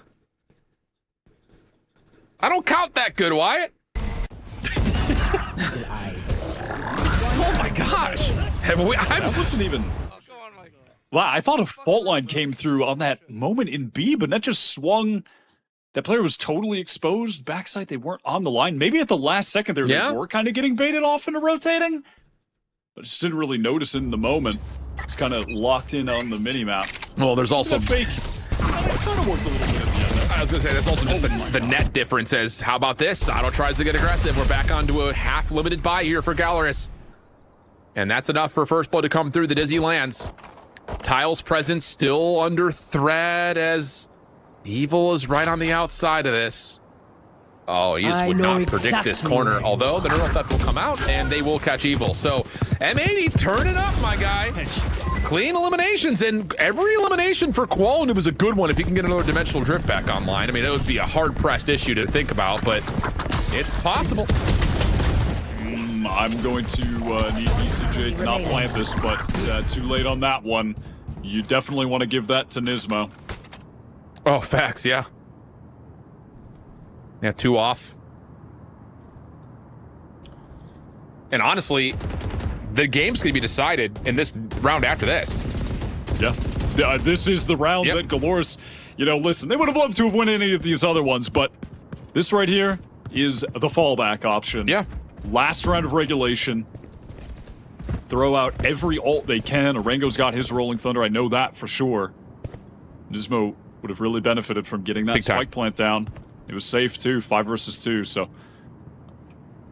the interesting little thing not being considered, and in a heated moment though, for sure. It's a tough. It is tough to consider everything. Yeah, absolutely. At a time like this, but I think the reason though that I sit here and say that this round is everything, this is the game, is not just because obviously if M80 lose it, the map is over. Otherwise we go to overtime. But the fact of the matter is, GLRS have been playing for ultimate macro since 4 rounds ago. It feels like they haven't shown much in terms of their ability to take the 5v5 without ults. So I get it. It's a bit of a safety net, pending of course that you win the round. So here it is. You're 1 off of 100 Spirit. You've got just the Rolling Thunder, so maybe not as convincing as we were framing it up to be from 4 rounds ago. One way down from Rude, just jiggle peeking, ready to send out that paranoia, really just as a safety mechanism if M80 decide to push up here. Going out. One way cycled, further delay. I'll tell you one thing, you don't want to waste this paranoia. Still being held onto. Sato has joined the front side of this A main play. The gate crash is still available for Qualnoob to come back. He's trying to fake out B. This is going to be an A hit. And all the pieces are in place here in terms of what information that GLRS has. Although Evil doesn't actually see Qualnoob inside a market. This could be huge if he finds a timing on this peak. Just not spotted out. Qual in danger. M80 are running over to him though. They're ready to get into B late. A pivot. Oh, and Evil misses a window. Koala was not looking for that. Oh, the recon bolt doesn't get placed correctly. All of a sudden, M80 can try to push forward over towards Boba. Rolling Thunder spent early. Luke Show with a neural theft. Can he find more than just 2? He's stuck on site by himself. Spike still in hand. The slide out from Sato is good. The secondary better. And Sato puts the map away. We're going 3. And it ends in the same fashion as Icebox. Ultimate save for the final round. And when that hit comes in from M80, a pretty late pivot to be, met by the Rolling Thunder, met by the Overdrive. Quality was so close to finding a first blood there onto Evil Kick. Just missed the window, just got it spotted at the last second too. GLRS were set up, prepped for that. It was truly one of the fakest comebacks of all time, which you hate to see if you're an M80 fan. But if you're an M80 fan, we are going to Haven, where yesterday they completely dominated Rada. They were lights out on this map, so if they can continue that into today, you've still got to be feeling pretty good, despite how well GLRS are playing. I mean, this is the quote-unquote top of the group so far versus the quote-unquote bottom of the group so far, and it's been a good one. We've got one more map to play. Whoa, it's a full night of Valorant. I know I'm here for it. I know why it's here for it, so you better be here for it too. Head to a break. We'll come back. Map 3 after that.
And just like that, GLRS are able to answer right back and get that second map against M80. Welcome back, everybody, to Valorant Ascension, where we continue to see this back and forth between all the teams. That first map, it was 11-13 going the way of M80. The second map, it was 11-13 now going the way of GLRS and Staribun. This is kind of, we started having the feeling that this is how we could go after the map number 1. But I mean, I'd love to see this GLRS team find some success on this series.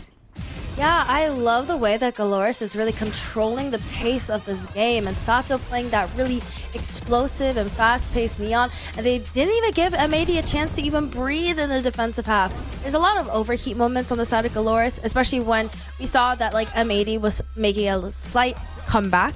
But definitely a dominant half. Definitely these rounds could have been a little bit cleaner, but I'm really glad they ended up closing it out. I don't even know if I would call it slight comeback. I was seeing the vision. I was seeing what M80 were cooking into that second half. 5 rounds in a row. They were about to take the series to overtime. It was amazing. And honestly, Gompers, if they were able to close that out and take it to overtime, that would have been the most M80 possible thing to do. But it was a good opportunity for GLRS to close it out, to go dominant, go aggressive, as we saw how explosive that last round was, to make sure that we're now heading to that third map. It was also a good opportunity for them to taste what defeat would taste like for a second. Like, they could have literally lost this whole entire series if they didn't pick it up in the last couple seconds. And of course, who was it going to be to pick it back up? It was in fact going to be their duelist. So it was very nice. It's very nice that we finally do get to see Sato like step it up. I was expecting it to happen, because for Neon to be placed in this game, you have to have a lot of help with your teammates, and I think they did prep him for a pretty good victory here. He definitely shined above the rest. He had his moments, obviously the ultimate coming down last usage, lots and lots of clutch rounds. So for Sato, I say GG for him. It's one of those maps where we see a lot more balance coming through for the set of GLRS. We were honestly worried after we saw the map number 1, where it was only that one-man play taking place, but now we see a little bit more of an even ground when it comes to supporting and also getting the kills yourself for the rest of the squad. But now we gotta say that if you're on the side of M80, if you're one of the M80 fans in the chat, you have nothing to worry about. That's what I'm gonna say, because as the casters were talking about yesterday, it was a very similar scenario. M80 were pushed to the third map. It was that map of Haven where they absolutely dominated Reta. So there is a scenario, Staribun, where we might be able to see the same thing happening again, honestly. Yeah, Haven is known to be like M80's playground. Like, they look really comfortable on the map. They destroyed Reta the other day, 13-4. Meanwhile, you have GLRS, which this map has been kind of a hit or miss for them. They destroyed TSM, but they definitely got beat by AK. I think if they can control the pace of this game, just like they did in Sunset, and force M80 to play to their game, they can definitely take the win, but it's going to be definitely difficult. My question here is, can M80 bleed? Not in just one map, but one whole series, Gompers, because your prediction, it's looking pretty good. I mean, the chances here, we're in a 50-50 for the last map, and suddenly it's like, wait, what's Gompers cooking this whole time? Dude, I've been cooking. Hear me out. Every pick I choose, it seems a little sus, but there's always a belief behind it, all right? And it literally simply, for me, in this particular moment, it was not on purpose. I'm not going to lie. I meant to pick M80, but I think GLRS, they're shining, like, above the rest. And to be completely honest, this team, for me, they're a very, very strong contender, but I wasn't thinking this strong. In my eyes, I would think All Knights would be the one to beat M80. They would be the one to take a map off of them, this and that. But it's starting to click a little more. Like, there's more people out, more teams out in this tournament that will take on M80 and possibly put them in the ground. A team that is considered the best in this situation is now slowly losing that balance, losing that focus. And it only took them, yeah, they almost made that comeback. They almost did come back, but it takes a win to really be satisfactory. And now we're at that third map of the series, and there is the possibility that GLRS can take it all. I mean, I think we tend to forget that GLRS is the #1 seed coming out of Brazil. And I feel like they're really showing up. Like, they're really showing their potential right now. They're showing us, like, hey, this is what we can do. We've came here to play. Like, we didn't have a good start, but we are here and we are making a statement. I love that you remind us of that, because it's easy to forget when you think about M80 and you think about, oh, this is a team that is the favorite to win. It doesn't matter who they're going against, they should win. But this is the #1 seed that they're going against, and winning this for M82 means a lot, because then at that point they would take down both of the #1 seeds for Brazil and Latin America if they take down GLRS today. But for GLRS, the #1 seed, they have been struggling to get the first win, and I mean, it would be a flex to say that the first win that you get is against M80. So the expectations here are high. And also, honestly, I feel like the confidence for both of the teams here, Gompers, should be high as well as we head into Haven. I agree. I honestly, there's not a part in me that doesn't believe both of these teams think they're going to take it home tonight. If anything, like after that performance from GLRS, they know what they did wrong.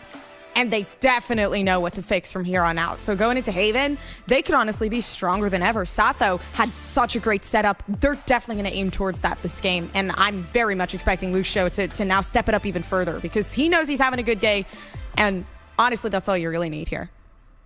A good day, a good series, a good map, even a good round could be enough for both of these teams to be able to win this series. Teriban, is there anything that you're looking forward to when it comes to watching this map of Haven? Do you think it's going to be as dominant for M80 as it was when they were playing against Leta? Do you think it's going to be a little bit closer now that GLRS is more warmed up? I think it will be a little close. I'm also curious to see if GLRS will make a comp change. I know they typically play the Jet, but I don't know, Sato was just really in his element on that Neon, and he really was just controlling the pace of the game, and I feel like he could probably do the same with Neon on Haven. So I would love to see that comp change, but I know it's really last minute and it's really hard if they didn't prep. So is that your favorite composition in Haven right now, the Neon, or is it more kind of depending on the team and GLRS fitting that? I feel like it really is team dependent, but I feel like with how strong Neon is, I love to see Neon implemented, especially because I feel like Neon is really good for like that A main control on the attacker side. You know, just being able to like stun all of A main and take that control away, or even like just being able to entry into sites with that extra stun really can make a difference. We've seen it from Dante Deus, for example, on this map of Haven, with the Neon running it down, even flanking and managing to get some insane kills. So I don't know, I wouldn't see a world where this wouldn't make sense for these specific teams, especially because Gompers, we've seen this M80 team run these slightly weird ideas and compositions and simply work out for them. Oh no, yeah, like honestly, it's been a reoccurring theme in North America too, with the weird comps and just seeing these different tactics people are trying to pull out of their pockets. But I believe in the strategy. M80, if anything, is probably the most, I'm not going to say the most strong-willed team in this tournament, but they've definitely showed their resolve moving forward. And they're silent, but they're calculated. And I think with whatever they choose, I'm here for it. Well, let's jump into the Blacklight Agent Select. Let's see what the two teams are going to be running on Haven, if things are going to remain the same or they're going to look a little different. And the questions have been answered right there. But this is for GLRS, this Sato on the Jet, but it's also Koalanub on the Jet, Teriban. See, I think that honestly M80 might have the upper hand here, being a team that has as much experience as they are. It's a mirror comp. They know the ins and outs of this comp. They know what goes well, what doesn't work. They know the weaknesses and the strengths. And I think for a team that's a little bit more team-oriented and more coordinated, GLRS is going to have some trouble playing this default comp into M80. Another point to mention as well is going to be that look show going against Xander. You mentioned it before, and it's just how these two controllers play out, and Gompers, how aggressive they want and they can be when they need to. I think here too we're going to be able to see a little bit more of action from Urengo, which I feel like hasn't been getting a lot of credit for the plays that they've been doing for the team. Like, they're so silent in the background, but that's the reason why GLRS is able to thrive the way they should. It's such a big factor of Urengo and the calls that they're making as the initiator to help everyone else out. Well, as we said before, winning this for GLRS would mean everything. Saying that the first win that you got in Ascension was against M80, but on the other side, for M80, the favorites, they're trying to stay undefeated and be the only team that continues to be undefeated in this group stage. Let's find out who's gonna get the win once again with their casters is Shift and Wyatt.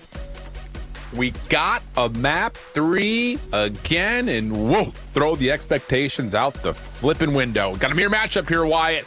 I think the desk are very appropriately so kind of highlighting the fact that, yeah, this has been a staple for M80. Even in the face of like the craziness of ISO deadlock on this map, they've stuck by this and it's worked out for them, including a big win versus MXS back in the regular season. And of course, most recently, as of yesterday, the win versus Rada. 100%. M80 were so impressive against Rada. Rada were running that Viper Sky comp and were thoroughly dismantled on every round by M80. It wasn't a flattening, like, if you watched, I don't know, All Nights, for instance, roll over a team, you can imagine what's going on, right? We've got the Neon, we've got Dante running around, just gunning everybody down, crazy plays.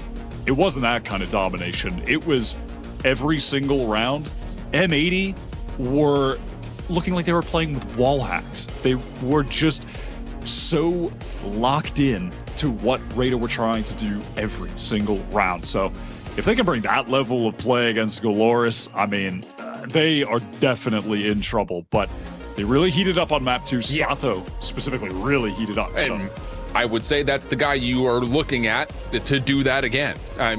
No better venue for Jet than Haven in a lot of regards. It is like OG Valorant. Yeah, I mean, it really legitimately, the trailer for the game featured Jet on this map doing updrafting things. So it doesn't get more stapled than that combination right there. Absolutely not. Getting Koala going to the agent that he's been playing for years here in NA with, I mean, it's just similar course to this team, whether it was M80 prior to that, playing on Ghost. You know, this guy's been competing for a long time, just always like a hair below the teams you kind of consider to be firmly in that tier 1, and has just been hanging around there trying to break through that glass ceiling. And he's come so close. And this might be finally the chance. M80 here, 1 map win to essentially lock them into the playoffs. It would be 3-0 at that point. It would be tough for them to slip out of that and not make it. So yeah, facts. That's absolutely facts. What their whole year has been kind of leading up to. This is an important map for it. Yeah, I mean, I don't want to frame up that like if GLRS lose this matchup that they're out completely, but the road is not great. The only thing that they do get is that they will play some regional opponents that they've seen a couple of times already if they do lose this, but anything after this is a must win for a team like GLRS. Whereas for M80, like we have already talked about, you win this series, you're pretty much already in playoffs. I mean, 3 wins should get it done, especially considering the state of a handful of teams at 1 and 2, and then of course GLRS sitting at 0 and 2 at the moment. So it does feel like 3 wins is enough to get you in the playoffs. Definitely. And yeah, I mean, GLRS being 0 and 2, listen, they're not out of it yet if they're 0 and 3, but they'd have to have 2 dominant wins, get through in a tiebreaker situation. So it's they would end up being in a situation where things are out of their hands to some extent. You never want to be in that spot as a competitor. Obviously, doesn't even need to be said. So a win here of the utmost importance for GLRS, M80 as well. Their whole year on the line in these games, always feeling the weight of that as Koala's on this tight angle, just jiggling towards main. Now opening shots, just gonna tally some intel. Koala do. Of course he wants to, but look, show says not so fast there, friend. Oh yeah. Didn't even look like he rounded the corner. Well, here comes the approach in Paranoia, trying to hold off just as much as humanly possible. BCJ still concealed, but the problem is he's got no information on where anyone else is inside the site. And in that, it will be GLRS with the numbers to come out on top. Net last one left. 1v3 situation, trying to step just into this dark cover. Does he beat the angle? No, Luke Shaw may have saw a barrel. That's enough for him to tally 3 in the opener. And GLRS will take the pistol. They've been good in the pistol, like not just today, but overall in the tournament, they've been great. Definitely. That first shot from Luke Joe is just insane. And I like as well here from GLRS, after they find that first kill, they execute onto the site, but, you know, realizing that M80 were trying to flood back in, they do prioritize just fighting with their man advantage and trading out for each other. And they do a nice job of it, you know, wrapping deep towards Graffiti, flanking Nismo back site, and then just swinging together around default. Well done to take that early advantage. Stacked up long. Bit of a firing squad goal. How about that? A little bit of a secondary bit of abilities will land, and that gives Koala a chance to dash forward, get a bolt on, turn it into 3. Aldrone also tags on to Rude. It's still on the hunt. A secondary bit of information is now that the Luke show's nearby, and M80, they don't have to play for it if they don't want to. They've got all the information and the spike, but they still will regardless. That is a massive momentum shift early and a statement as a Blacklight Thrifty comes through in round 2. No, the Bulldog pickup dash is a devious activity. That is also just the confidence on that is so sick. Koala totally turning the tide for his team. And just like that, 1-1, economy in the favor of M80 on defense. That's crazy. I mean, those were just straight up open duels from long with classics. I know it. Classics. I know it. It's the old-fashioned classic firing range, pardon. Okay, Nismo just says, I'll try this. It works. It's moments like that where you just feel like you're God's greatest gift to Valorant. Like, flat out, when things like that start to hit, and now all of a sudden you've got great information on this play over towards sewers. Sato's trying for it. Nismo, a little fadeaway with the Guardian. Come on. He just doesn't need to see anyone. 2 kills. Has literally not put his eyes on an enemy. Yeah, the game is so easy. Just click. Oh, and Xander's even got a perfect paranoia set up if he gets any sort of a sound cue. BCJ, Aldrone could get caught. Nope, not happening. M80 looking like they're coming out with a little bit of vigor here in the beginnings of map number 3. Clean shots leave Luke Show by himself. Yeah, nice spray transfer from Xander, even just to kind of get a little bit of confidence back in his own aim. Had a rough map too.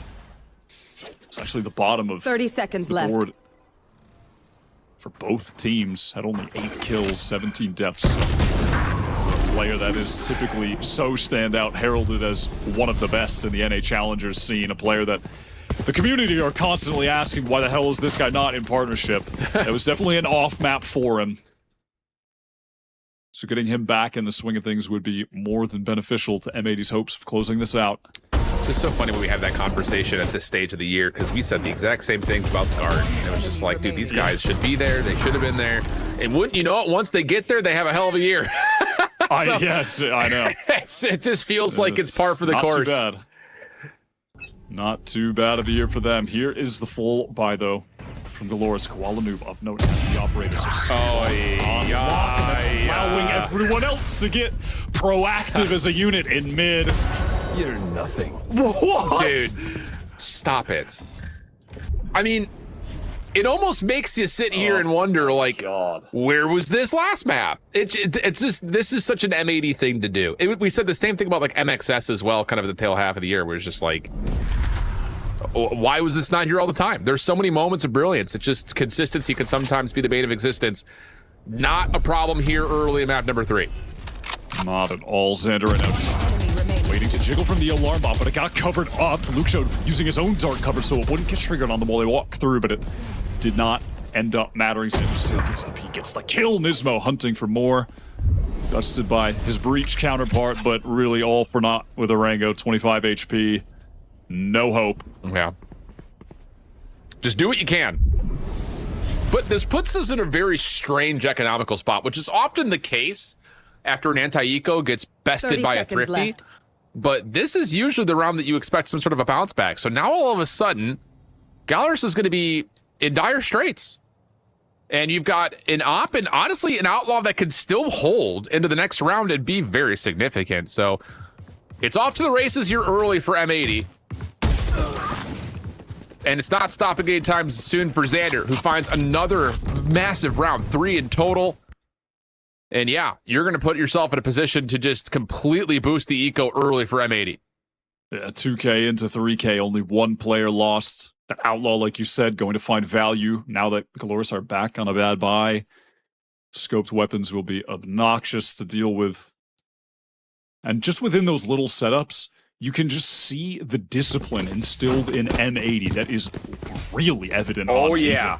How Xander was playing B there around the alarm bot, and then even just continuing to play it in the 4-on-1, Orango 25 HP, and he's just waiting to paranoia him. They're just not giving anything away. They never take duels for no reason. Yep. Everything has a purpose. Yep. A lot of intent is definitely the case. Ned, ooh, a little bit of trouble here. Good follow-up from Sato. Turns that into a weapon collection. Good stinger play, but pardon me. Koala Noob once again, just a quick shot over. And now he knows he's got the spike. He's got assistance here too. Xander's gonna be playing with him deep over towards the backside at C. A little bit of a collection off the From the Shadows comes through though for Luke Show, and a plant will ensue at C. Really cool play from Xander and Koala, and equally so, heads up from Luke Show. Nismo now goes the Rolling Thunder. Could be the catalyst of the round win. Right in the picture. And Luke Show, even while stunned and concussed, doesn't make a difference.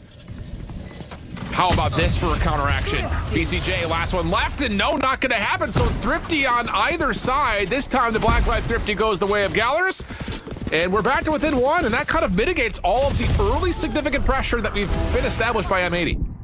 It's a very cool eco round strat. That dash updraft into window forces Net back, and he goes straight into the fault line. Teams have really cooked up so many little eco round plays on this map now that are constantly being thrown out. I swear you see a new one every day. They usually involve something through Garage or like a B to C or B to A, some kind of crazy fast play to catch people out. And it works there. Take flight.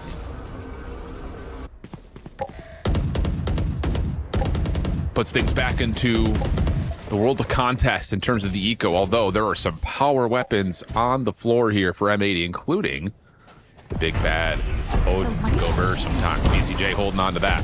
Dash into B. Not often you see B approaches with full weapons in hand, but it's actually working out nicely simply due to the fact that Koala Noob is limited, as he's just got the op and maybe knives. And this timing is going to feel a bit odd. BCJ scouted, just trying to get to work on the spam. And this is taking too much time. Honestly, for M80, they gotta go. It's so slow. I mean, on A side, they're not even pushed up to the door yet. They're still caught in Link, and that's just both B players dealt with. The A side players were ponderous, to say the least, in the choke. I mean, real disconnection from M80, uncharacteristic of how regimented they are in full retake situations. It's just odd, and I mean, again, the distribution between site hits on full purchases, you would think is pretty even between A and C, but B is not as common of a spot. Usually that's like an anti-eco, low limited buy kind of play where you can try to force your way in, isolate a kill, find a weapon or something, but that's just good avoidance rather of the operator. I mean, if he's not going to play at top of the boxes, then okay, we've got ourselves at worst a 5v4 from somewhere, and then yeah, there's just never a time where the defense can force the post-plant setup to really be moved. We'll see if M80 can recover from this. They've still got enough to buy into this round. They've still got that operator on Koala Noob, but if they lose here, the economy will be broken.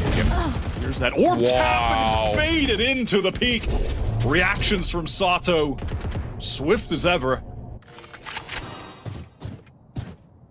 Well, they get the angle back, but it comes at a severe cost. And as Nismo gets planted in towards the tight corners at C, I imagine at a certain point, Net will want to try to re-rotate back over towards at least Garage. The A defense is, again, kind of very individualistic. You watch this way, I watch that way, and hope we get the right response as GLRS is going to get to work trying to clear out some space through on sewers. And Net swings out, goes down, meets the firing squad. Nismo's only real hope is that they don't check for him, but he tries to be the one getting proactive, goes down, and time for a save. Yep. This has been really good in terms of response for GLRS. I mean, the anti-eco Thrifty hurts, but good composure, good, clean conscious of what you need to be doing on this offensive side has turned out nicely. That's now 3 of the last 4 for him. And it's been convincing. It's been all over the map. I mean, if you're M80, you're sitting here scratching your head like, where are they? Like, what is the actual template for these offensive executes? And once you've lost that operator presence you have on defense early on a 3-site map, you're going to have holes exposed. And with so much time to play with, the GLRS just kind of picked them apart, searching for information. That's why, you know, Net's jiggling out, trying to see what's going on. And just wades his way into the crosshair, much like Kowalinu did earlier when he was baited by that orb tap. Another repurchase going to be forced. Luke Show having himself a good start to the map. Him and Sato both. That is the duo. Yep. You want to talk about win condition? Look no further than those two. See what M80 can buy up around that one saved rifle. It's actually going to be attack pause taken by M80. Good time to do so. Yep. Yeah, things are getting a bit out of hand, and it all started with that eco round win, just a cheeky little strat called from GLRS that burst through garage, deep push with the Stinger that round. So M80 need to stabilize here. I think even more worrying than a round like that, frankly, where it's just Kowalinu going down, a 6-shot from Sato. Of course, they did bait him out, which was nice, but I'm more worried about that other round that happened with that 5-on-5 retake that was so slow, and then they go for it, and the two players on B-Link, 2 players on, or C-Link rather, and 2 players on A-Link were just completely off with the timing. They didn't push together. That's what I'm actually worried about. Yeah, I will say, I think, just to give credit to what GLRS able to put together on that post plan, is they don't have to worry about window because you've got one player playing so far deep in your spawn that you can set up your post plant on grass stairs without having to worry about someone coming from the flank. Let's have some fun. It makes that playthrough link a little bit more difficult to manage. But we'll see what we get here. Knives are going to be out for Kowalinu. Everyone else on full purchase. Hunter's Fury at the ready for both sides, but it is the difference maker of the Rolling Thunder for the offense. And an aggressive setup into sewers here for M80. If this gets scouted out, I would not be surprised to see Urango pull the trigger and maybe even try to catch some players off guard, but all of that point comes up moot as the defense will rotate back a little bit deeper into sight. And this is also an M80 that are saying, we will go for the full C retake, so still retain confidence in those set situations, as they always do. Kowalinu pushed up, but goes down first again. BCJ tries to capitalize with the Hunter's Fury, but Luke Joe is just unstoppable getting 2. I'm not gonna lie, that Hunter's Fury is almost smoke that favored Luke Show right there, just completely blinded any line of sight. Brood, isolation onto Nismo, perfect. Now it's 3v2. Evil playing in sight. May not have an opportunity to use the Hunter's Fury to save off this post plant, may not need to though. Urango, a bit dicey, trying to get the flash shot instead of the plant, and that works out perfectly. Good commitment. And how about GLRS? 5-3 up, and a lot of the damage coming sequentially round after round. I like these moments from GLRS when they're getting onto the sites, but they're not just forcing the spike down. They're finding these moments to just fight, swing together, get all those kills. 2 times now they've done that. Small thing, little decision in the moment, but it is nice to see in this 3v2. I mean, look at that. BCJ and Net are just crunched in the corner. That round was nothing too complex, ultimately. True. It's just Luke Show, the gunplay of these guys, the aim of Luke Show and Sato right now. It's just crazy. It's pretty good. You know, not bad at the toy. Sometimes you just walk forward and kill Kowalinu while he's staring at the angle you're on. Starts to lead you to believe you can just pull out playbook number 1, which is just hold W, point and click. And Kowalinu's trying to do a little bit of that. Sees the majority of the GLRS offense and says, I'm not interested anymore. Paranoia at the ready for Xander, just in case there was a secondary peek through sewer, which M80 have put a lot of focus on. And GLRS said, sure, why not? There really hasn't been any early aggression towards A here for the offense. This is basically the same setup that M80 had last round, though, as the round is actually getting lower on time than the last. We're seeing an adjustment, right, which is, Xander kind of moving over towards B, but still C, just vacant. M80 content playing it for the full retake, as they were in the last round. Finished. Boop. Okay.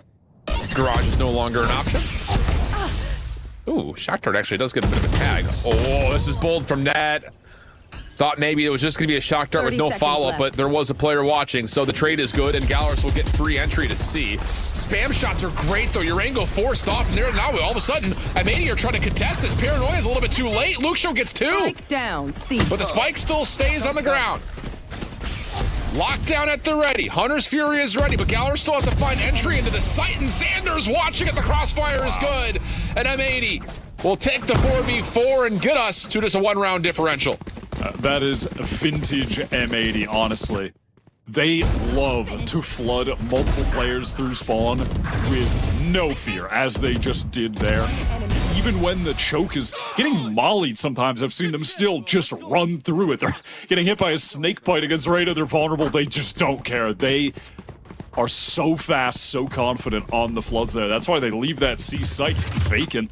Need a drop. Brilliant retake. Starts a little messy, but doesn't make a difference. And here we go. Heavy stack through sewer. Dark cover gets placed. That's enough to get the angle. Shock Dart out just to see if there can be a bit of a pause towards any offensive pressure. Does catch some of Sato. Koala Noob off back in hand. Lockdown out. M80, they want to try to challenge a little bit of this, and the damage is being tallied. Oh my goodness, Koala Noob, he whiffs on his dash. And so now all of a sudden, it's not just vacancy on the site, it's also a 5v3 post play, and GLRS should be able to get 6. Regretting not going on the retreat. Pause. Good kill from Xander as Nismo turns back to play. This aftershock will be frustrating to deal with. Fault line here available as well. Nismo just trying to creep in, but gets caught. Player standing. Oh, Luxio not quite able to save his friend's life, but doesn't make much of a difference in the scheme of how the round will tally, as GLRS do hit a bit of a go trigger. That's the first time we've seen speed towards A from this offense, and it works out nicely. I mean, a little bit of botched movement from Koala, sure. The lockdown also forces a bit of chaos and panic, but that's just good execution from GLRS. Yeah, that's really it, right? My ultimate is ready. Just keep going. Just talk through it. Just talk through it. It didn't happen. Just talk. That lockdown, though, that really was just the chaos creator. M80 want to try to fight forward in that moment, because you can oftentimes, take that risk, and the team that puts down the lockdown doesn't expect someone to stay in it and fight. But yeah, things just got really hairy with the movement. Koala Noob struggling to then get out, struggling to even get a decent shot off with that one-way that was placed. Very awkward, and now the economy not looking too good for M80. They have that one rifle saved, and there was a decent bit of bank on someone else. Get out of my way. Actually, just throw the rifle over to Koala Noob. I will say as well, just kind of keep a note on this. The op not being effective for M80 is a huge detriment towards what their normal win condition looks like. Definitely. Drone now into the A side, being followed up. Not as explosive from GLRS as Rude will have an opportunity to fight off this turret. No, doesn't try to go for the swing, a bit more patient.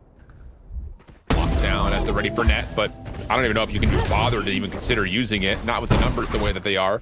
Ball Noob trying to get something done, but Rude is just doing such a nice job of doing this little stick and move type situation. Takes down 2. If Net can connect here, that might be an opportunity to get the lockdown going, but whoa, it's Sato in your face! And that might be all you need.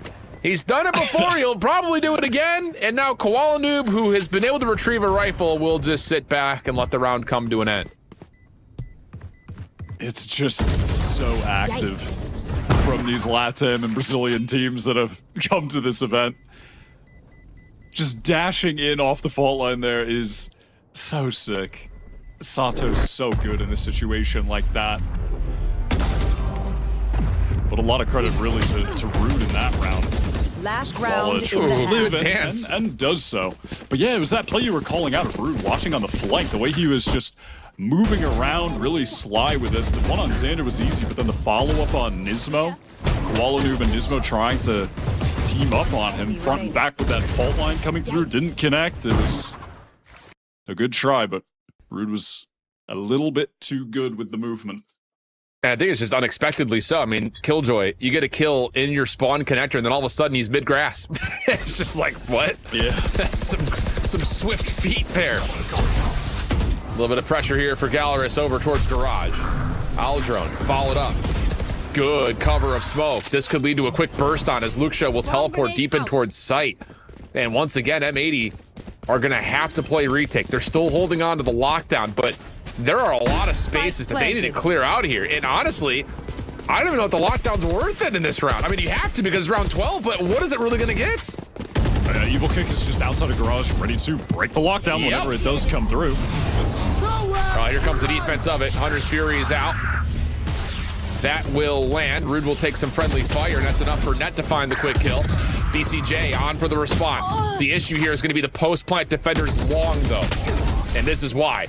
Durango can just tap away. Help now on the way. Aftershock pushing him into a bit of a corner. Diffuse gets to halfway. Keep that in mind. Next fight on the way. That's the last flash being spent. 1v1. BCJ! Long-range shot lands! My ult is ready. And it may seem like just a simple round, but 7-5 is going to feel a whole heck of a lot different than 8-4. And yeah, bite that lower lip. Yeah, it really will feel so different for M80. My God, that was close. I mean, honestly, if it weren't for that unintentional damage from the Hunter's Fury onto Rude, who knows how that would have went, because that kind of forced him into the open, and then he died. A silly little thing, but he'll have to put that dumb little moment in the past, head into the next half. I swear every game in this tournament, aside from like the first one, is just as close as it gets. Absolutely. It has actually just been all bangers every day. It is pretty insane. This tournament has been high quality. No, you're not kidding. Now, again, let's put the macro into perspective here. For M80, either side of the map has been favorable towards them, about 60+% win rate on both. But GLRS, over the course of the last couple of days, have on average won the offensive half 8-4. So again, you throw the numbers around a little bit, could move things a touch. Only 33% win rate for them on defense, so that has to be better. And you have to figure that, hey, we're not vetoing this map, so we're going to be talking about it on a pretty regular basis. So let's see what adjustments they've been able to provide over the last 48 hours or so to get themselves prepped up and ready to go for this matchup right here. Need to have it, have to have it.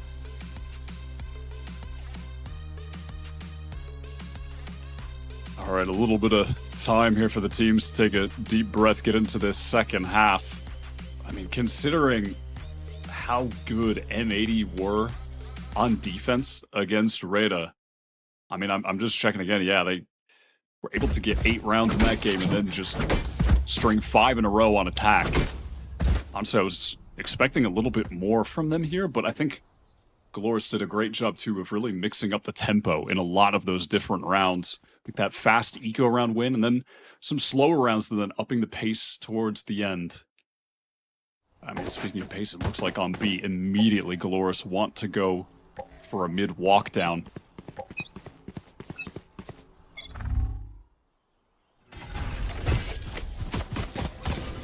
Well, Sentry turret immediately denied. GLRS looking to step aggressively in towards mid. And I mean, it's aggressive. How much of this does Xander see? Opening shots towards Sato are decent, but it pushes it back to Stud. Paranoia comes out. Good fault line behind this is the follow-up. Decent from M80. It's still Mixy, but Net through the wall. Good for a couple. And that's going to favor M80 completely. A little bit of hijinks here in the pistol for GLRS does not work out. And there's going to be a plant here at B. Or they can just go to A. I guess that's fine, too. Coming back.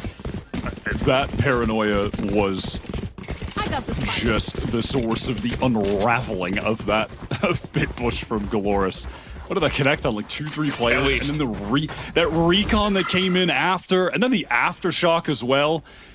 What utility you can bring into a round on a pistol was all expended in that moment. And I mean, look at the discipline right now as well. Just really quick, like this one dinks him, he still just leaves. Yeah. Like, no risk being taken. I will say as well, it's actually a nice micro moment from Xander in that fight to, instead of backing up towards spawn, he tucks himself into a corner to where the angle from Sato is no longer there. There's no immediate follow-up from the player that was on the actual ledge itself, which I believe was Luxio. So it's just one of those things that's like he puts himself into a spot where he survives an extra second and a half, and that's where all that utility comes in. It's just a nice little micro moment. Yeah, definitely. And it just makes it so that those GLRS players, excuse me, have to commit deeper. Actually, like get into that window, right? So yeah, that is a good point. It's just the smallest things there from Xander, who has just done such a fantastic job bringing this M80 team to this tournament to the level that they're at. Well, yeah, here it is. It's just that follow-up. Everyone just gets stuck in that corner, and it was Luke Show who was trying to follow up on the information from Sato. So, yeah, just trust the teammates are going to throw the utility that they need to. It's a quick little adjustment, and it works out nicely for the pistol. Now it's just down to can they find the follow-up to get us back to a level footing. They did get eco'd in the first half, but I don't think it'll happen on this one with the classics. I mean, I say that now. I don't want to curse them, but they should be all right. Koala Noob, of course, going to have the Outlaw on round 2. That always is a priority. He will always be buying into that weapon, and GLRS aware of it. Yep. Classics. Oh, chunk taken out of Sato, backside of the site. This looks like it's building for the anticipations of a C hit. I think especially with the damage tallied, it's going to feel pretty easy, I think, to just take down Sato quickly. But he does reposition nicely. Oh, what a prediction. Yep. That is a decapitation if you've ever seen one. The proverbial guillotine just removing head from body. That is tough for Sato. The 3 remaining, let's see what they can do, but M80, again, they are content with playing this safely, going down C long, abusing the range of their weapons, the Outlaw to fire if anyone comes in and taps the spike. I mean, again, no risks taken. Yeah. Okay, 7-7. Bonus is going to be pretty hefty, though, for M80. Outlaw's going to pack a punch. The Guardian, Bulldog, Phantom all making their return back in, pending there's no crazy antics here at the end. And Net, who I imagine will be purchased for, is going to have pretty much whatever you want. So it's everything you could possibly want here for M80 to possibly win a bonus. GLRS will have a chance to finally get this defense set up. It's been 2 straight grass stairs pushes through mid. Neither have particularly worked out for them. So let's see what they have to offer now that they finally have some weapons at hand. And we'll see as well where M80, how they try to set up Koala Noob, where they set him up. What line he's going to be taking. And how aggressive will GLRS get on defense here? I mean, obviously on Sunset, it's one thing to be aggro when you have a Neon and a Breach. And you can still do that with the Breach and the Jet. Just have to see Koala taking this peek in. Mid, Sato up top. You know, is an available target. Won't get one-shotted, though. It's all heavy armors for GLRS. Oh, Sato. Little dance with the devil here. Drops off the mid container at B. Lots of Killjoy utility around him. So there's no reason to get too aggressive. Plenty of safety net. Dark cover replaces the angle at mid. So everything is starting to come up nicely here for the defense of GLRS. Just comes down to where is the next test going to start to build. As the sentry turret is deleted in the garage, plus the Aldrome. Looks like it's going to be at least some sort of a hit towards C. Joe just getting in position for the paranoia, using that smoky place, top C to cross, and M80 will get forced back, or just intending on always pivoting quickly into B. All of that Killjoy utility expended. Rude can't really get in. He's actually feels forced in because of the aftershock. At least does get his. And BCJ pushed off from the initial plant. Sato follows up as soon as the aftershock follows in. So now it's just down to who wins this next set of battles, as GLRS have gotten back into the B site. Spike down. Dark cover is going to be expiring here in a moment. Evil, Sato still playing the crossfire setup. Xander trying to teleport to the high ground. Looking for an angle at it. Will get deep. The flash will allow him to get in safely. What a brilliant play, but it doesn't make a difference because GLRS still had a player sitting on the outside watching for it. It looked like from a moment, and we caught the perfect angle of it, that teleport was going to break the defensive setup, but the one thing that was yet to be watched was that C-Link side. I mean, that was a cool attempt. Yeah, it was. That was definitely a very cool attempt. But GLRS do what they need to do, which is just fighting close at the choke. Just one person monitoring that was enough. Playing that smart. Rude has a Bucky into this round against the full buy. Not ideal. Wants to be a little gremlin over in Garage, but it's all pressure in a lobby. They're all lit up. And Luxio will get one and then teleport away, although the trade is good. BCJ keeps it at a 4v4. Now A-Long will be completely lost here for M80. Any fight back for that will likely have to come at the cost of an Aldrone or something similar to just clear space. Yeah, and here's the idea with that Bucky is if we fight for A, we could push them elsewhere. Yes. Maybe push them into Garage right into this shotgun. So we'll have to see if M80 do end up trying to prod into that area of the map, if they maybe go for C split to end things. Well, here we go. There's that Aldrone to re-clear out A-Long. That little bit of extra shot through mid is just a creation of noise. Defensive Aldrone spent to make sure B is open. And oh, Luxio. Did he see it? He definitely saw one. Evil up top. Will be smoked out. Wow, the damage. Significant from Koala Noob. As Evil Kick will have to just hold back a little while longer. But here, look at the push through. Rude has snuck out of garage doors. And now he's got them pinched up. The defense can stay planted at A. Luxio's gonna voluntarily move into his own dark cover. There's the first, and oh, he doesn't finally get the connect. So it all rests with Evil Kick, and he really can't stay in the sight. And Rude, the Bucky, or the Classic, neither are great. And M80 will get a post-plant 4v2.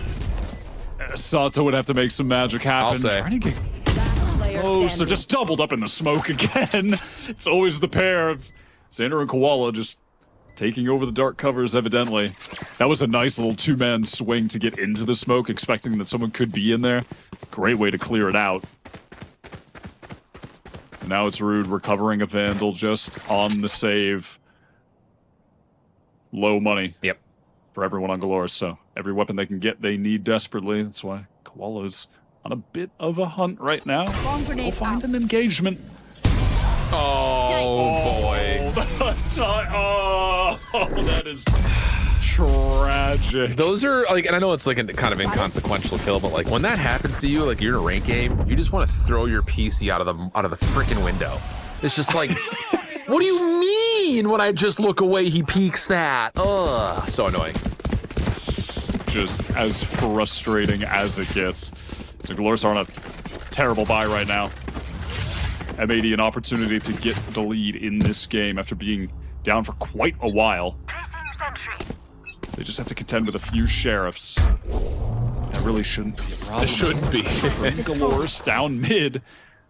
Oh my. Already. Oh, what? I was gonna say, Net just got all the information he possibly needs. I mean, it's a sheriff shot right next to me. Still not gonna land. As the opening first one is good. And oh, the damage up top to Koala Noob. A shot or so away. And the flash is gonna keep GLRS into contesting this, but they get held back by a fault line. Sato's the only one left alive inside the dark cover. They know he's there. And yeah, he'll get one. And whoa! How does he get two? What? There's no way! And now it's just down to Koala Noob. Swaps from the Classic into the reload.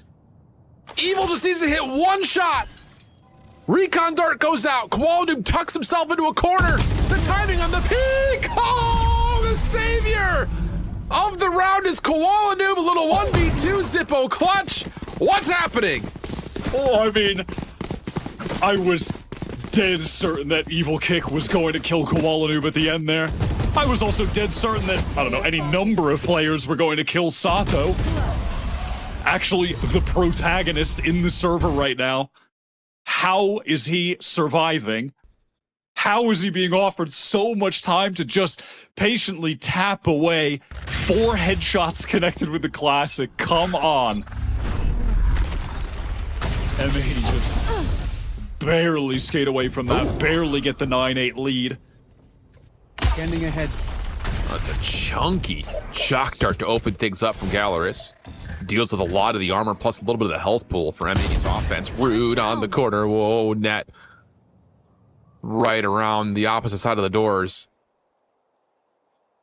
Everyone stays alive though. And A-Long has been owned by M80. That's voluntary, by the way. GLRS have allowed this to happen, and instead it's a delayed push through mid. This is so cheeky.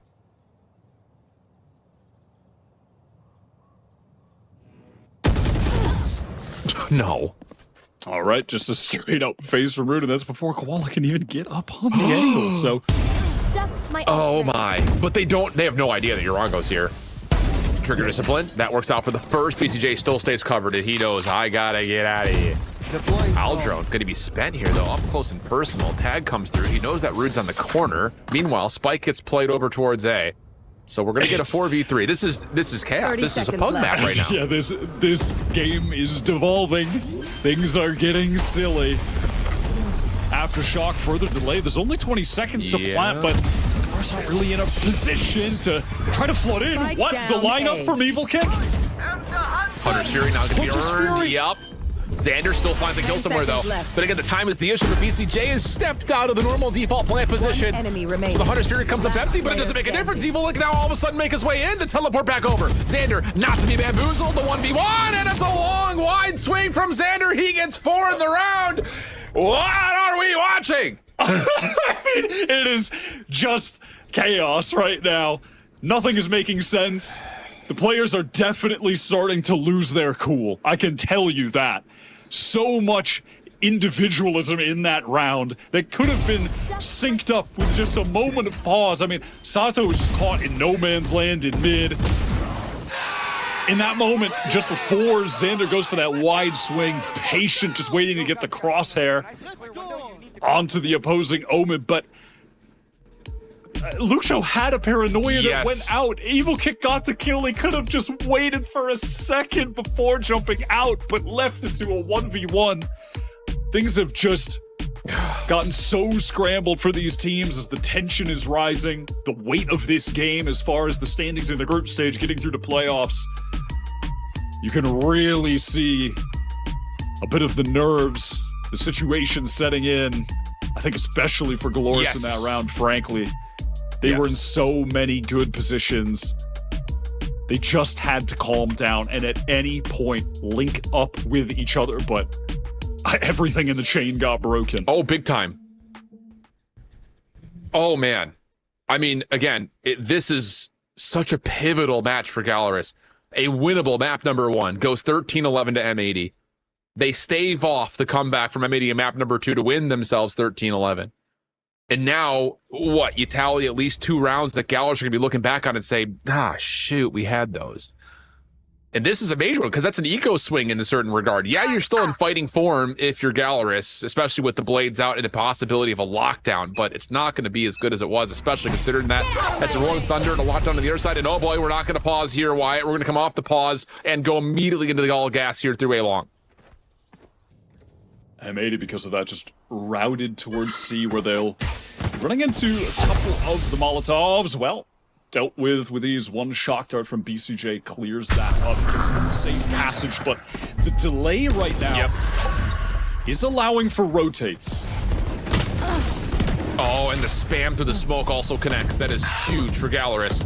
Follow-up, though, same thing can be said over towards Garage Connector. Long route being hit by Sato. Again, remember, he's got the blades out, so he's going to have to deal with this sentry turret by way of pistol.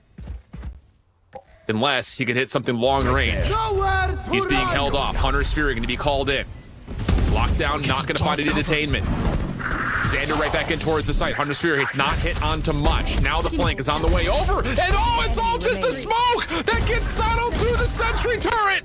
Net does what he can, but it doesn't stop the onslaught of Sato for 4 in the round. And now GLRS get it back to within 1. It's so sick. So much going on in that moment. It's impossible, really, for M80 to have the presence of mind that maybe we're getting dark, our turret's getting dark covered and we're getting flanked. Like, no, there's actually a lot happening in front of them. They cannot be paying attention to that in that moment. Thinking about that requires some astral brain activity. Sato just capitalizes, just shooting everybody in the side. Perfect aim from him, as always. What a round, what a retake. I can't. I mean, Wyatt, this is round robin. Match 3 for these teams. I know. And oh my goodness, I feel like this has got grand finals written all over it. In terms of the small mistakes being capitalized on, the macro plays, the chess game, the individual pop-offs. We've had 5 aces today. I know, it's crazy. By the way, there's still 6 more games in just the group stage before the playoffs. The group stage. Like, I'm really not trying to blow smoke here because I'm like, but this tournament has been goddamn nuts. It really has. These games have just been bangers. We're back into the action. Full purchase for both squads. Rolling Thunder for the offensive M80. Lockdown on the defensive side for GLRS at the ready. And M80, one of the first times on this half, are going to try to heavy stack A long. And same can be said here. This is the first time we've seen the Killjoy setup on A. Double nanos behind the usual path that Koala Noob would dash into. Can they find damage? If not, maybe a kill here. Does it make a difference? Nanostorms will get popped. There was no dash. It was just an updraft up top. Here. So one seriously important ultimate for either team. The lockdown from GLRS. A part of the plan, a part of the reason why they just gave up A, but immediate aftershock. Yeah. Right onto that, it's not enough. The lineup missed. That volley didn't do damage. I think that was the intention from Net. The lockdown will force everybody out, but when they're on the site, here comes the Rolling Thunder from Nismo. Any second now. Yeah, but BCJ falls and Rude's gonna get deep. Rude gets super deep towards sewers for 2. Nismo trying to follow up off his own Rolling Thunder, can only get 1. And it's all defense on the retake. Xander has to fight off the defuse plus 3 members in the dark cover. Not gonna happen. What a flippin' play from Rude to push up and take away the sewer angle after you called it. The aftershock and the nanoswarm was placed a little bit too far off the left because Rude didn't put the lockdown in the corner. The smallest little difference makes such a big impact. And then it was just that rapid pace, scaling into the site, taking up that fight in sewer, like you mentioned, where they know the M80 players are going to have to just try and spill back in off the Rolling Thunder. And the Rolling Thunder was just ended up being too late. But it's not even really by virtue of when Nismo used it. It's just because GLRS were so damn fast. Those sewer players were just not ready for the haste there on the retake. Well, I think it's kind of a combination of like the smallest of things. First and foremost, M80 are thinking, oh, we'll just delete this lockdown and just stay on site. But once the nanoswarm gets popped and all of a sudden they're like, oh, wait a second, lockdown's still up. They don't get as far back as maybe they were anticipating because the whole setup was meant to stay on site. And that's enough for then Rude to say, hey, they didn't delete my lockdown. I can get super far forward here. It's just all those small little decisions.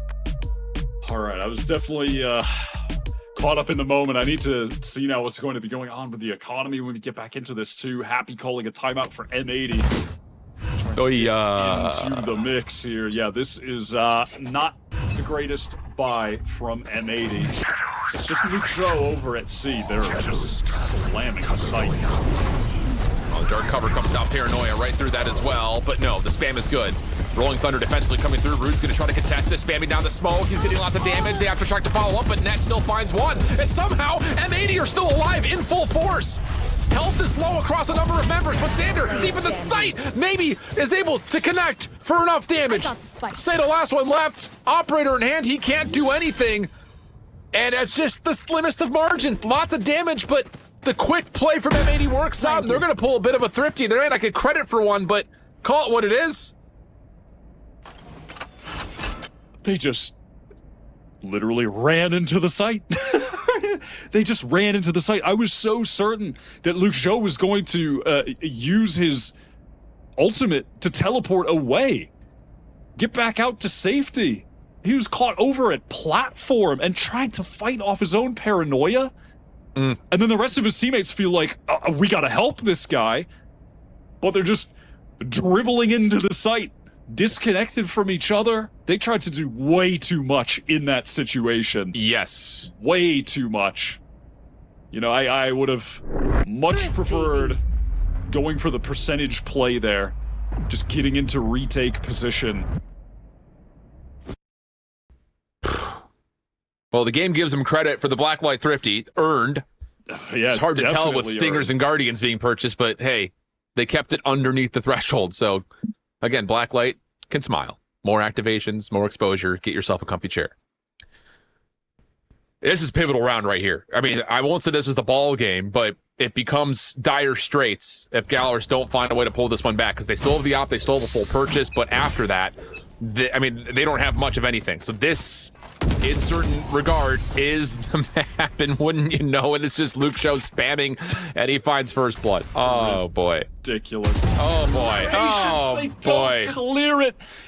Net focus forward, just scared of someone peeking from the top side of garage. Feels like we're just 2 seconds into the round and it's crumbled.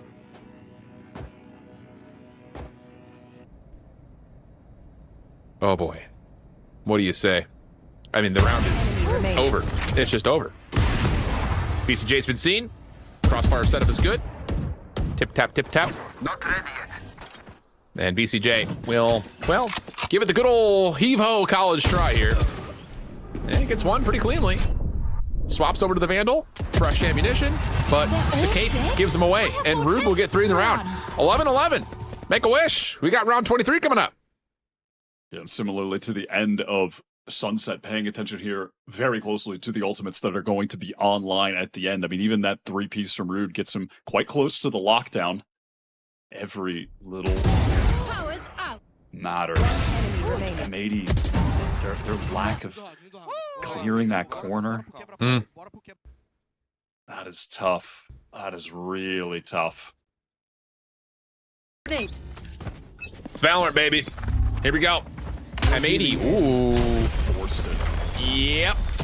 Oh my goodness, and Luke Show. I mean, he is legitimate. Like, what? He's just skipping his way up A main. And now Rude's in trouble, the other side of the map. M80 finding some success to get on towards C, but the problem is you've got Sato deep in. Oh, he's holding with an operator. Plant will still be successful though for Nismo. Planted. And it's gonna be a garage post plant. Not what you want, but it is workable for M80, especially considering that GLRS are split. Yeah, at least try to get that Stinger close range. Never mind, Stinger off the field. 2 remaining. Nismo, the healthier of the pair. No utility to work with. Last player standing. Oh, good from Evil King. Leaves it now just down to Nismo. 1v3 situation for him. Flashes out, avoids it for the most part, but the quick peek from Luke Show gets GLRS onto map point. And the finances are not good for M80. What Luke Show is doing in this series is a beyond MVP performance. 32 kills map 1, 23 map 2. What is he sitting at right now? Another 22? Just easily beyond 20 kills every game. They just crush Xander in A main. Tucked in the corner, lit up. Wants to teleport out, but feels like if he does, he's just going to get gunned down. It's just caught between a rock and a hard place. M80 buy is decent enough due to that plant in part really helping out their ability to get more of that util and even some of just these light armors into them and some of the Vandals. Look at the setup though across the board. You've got an alarm bot in towards mid. Xander, oh, it's difficult, and it's a shorty to kick us off. I mean, that is about as dissected as it could have possibly gotten in terms of utility from M80, but the difference maker is a flippin' shorty. Quality, though, quickly over back towards B, has now isolated Luke Show inside the site, and Koala gets a second. There's going to be a plant. Nismo getting the plant as well. That means the Rolling Thunder will be ready. Spike planted. What a difference maker this could be. The entire post plant's going long. Oh, if you ever wanted Sato to get into sight faster, it would be right here. They're gonna have to challenge this though, and they know it.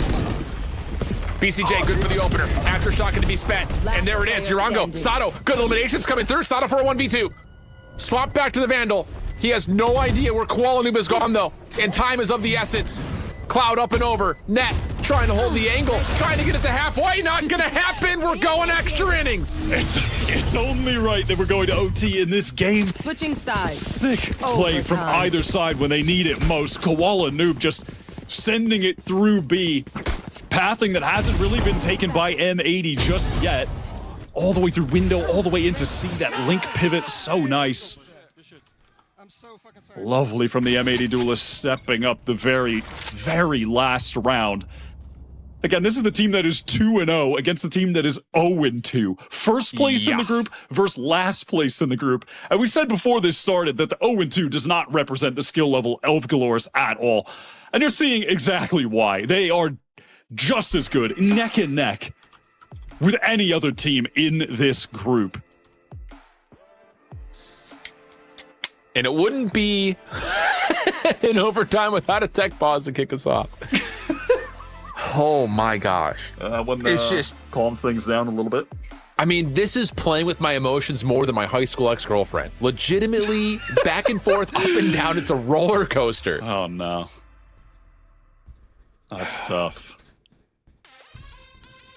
Wow. What? I mean, this has been such a fun series. I mean, legitimately between this and, well, on top of that, also, we had our first series. I mean, are we joking? And now it's just down to raw Valorant. I mean, no more talk about trying to save up for ultimates. No more talk about stacking them to win a round. This is just about who's better. None of that. I'm interested to see what risks are going to be taken with purchasing up operators here as well. Koala, I think, typically gets more value with the op than he actually has in this series. They've been playing around him nice, at some points just baiting him into bad peaks even, and getting kills on him. The rifling is definitely seemed to have more impact for him today. Oh, yeah. And I mean, let's be honest here, Wyatt. I'm just going to counteract my own point here, talking about, ultimates being off the table. That's not necessarily true because we've had more 3+ kill action rounds in this game than maybe any other to this point. I mean, unfortunately, though, it's going to Luke Joe getting his ult. That's not more than likely. If anyone gets it, it's him. Yeah, here's from the shadows, everybody. Whoa. Yeah, that doesn't really inspire fear in the enemies, tragically. But pain. Listen, doesn't exactly need the ultimate to have big impact on the game. And this guy is just on a totally different level today. I'll say. I need to reboost my stamina if we're going to be having matches like this in group stage. No, it's crazy. I mean, these are just, listen, there's no coffee left. There's no Red Bull. There's nothing.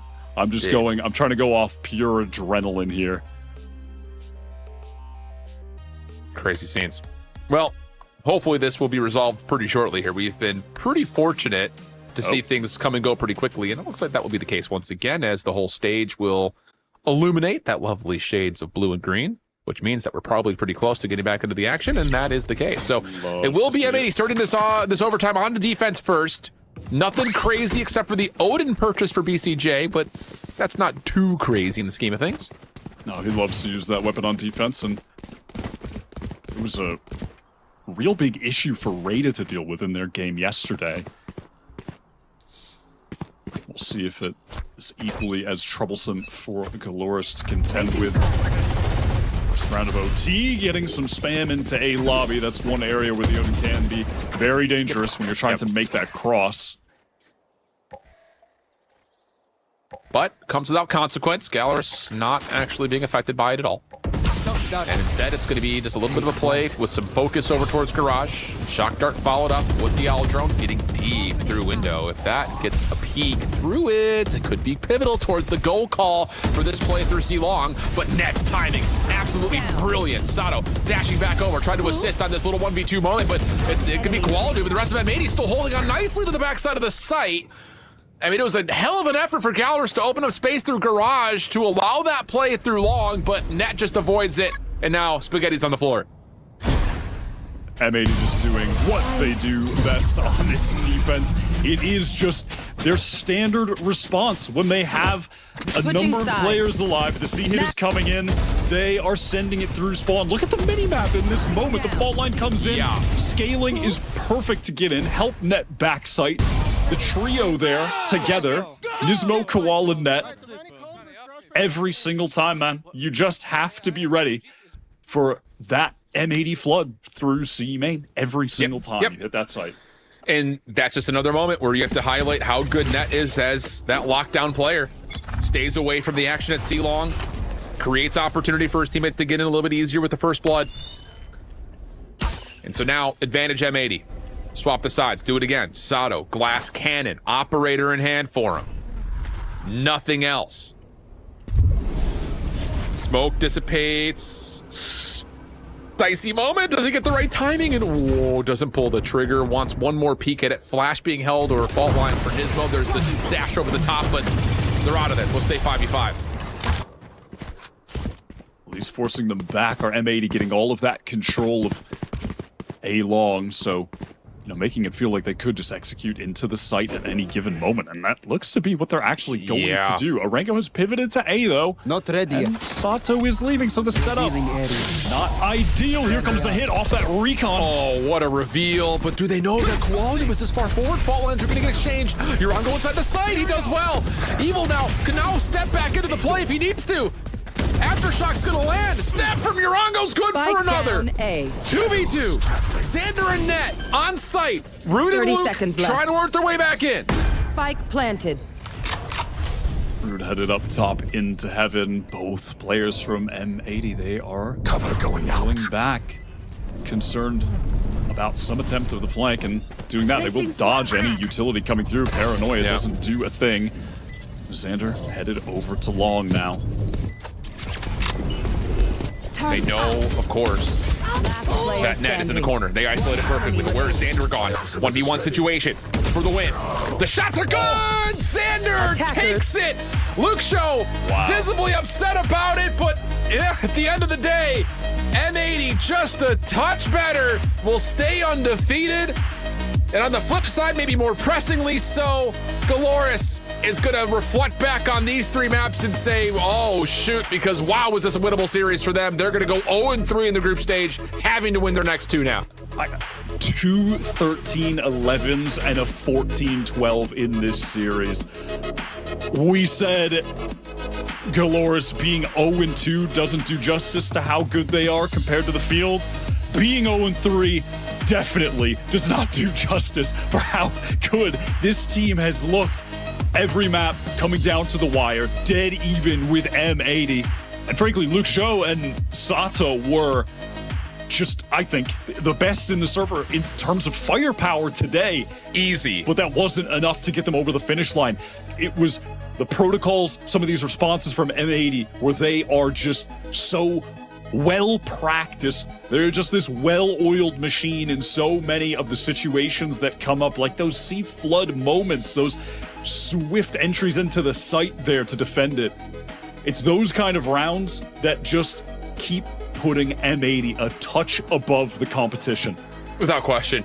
I mean, it's just, wow, the heartbreak for GLRS. I mean, does it get any steeper than that? Luke Show bails him out of what was a very heavily favored M80 first map, puts him into fighting form.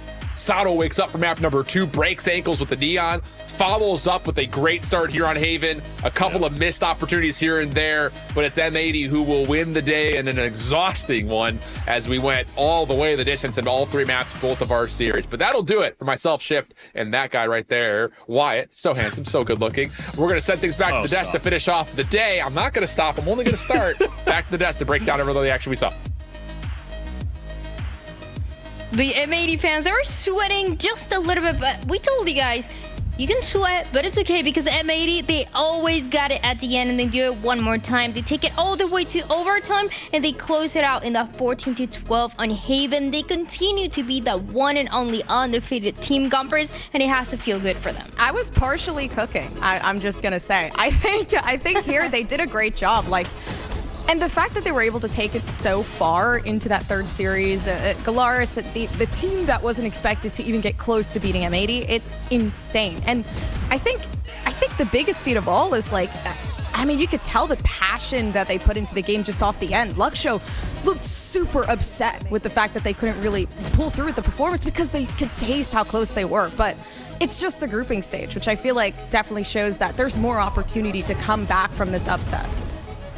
And it came down to that 1v1 at the very end. But honestly, it was the whole work that the side of M80 were putting up to make sure that this win was going to go their way, even if it took them that overtime. And at this point, they played more overtimes than anybody else in the tournament so far, Starivan. This is just the resilience that the team has to be able to close out the maps, and something that they talked about before, that a lot of their maps, they go very intense, they go very close to each other, but it doesn't matter because they know how to close it out compared to everybody else.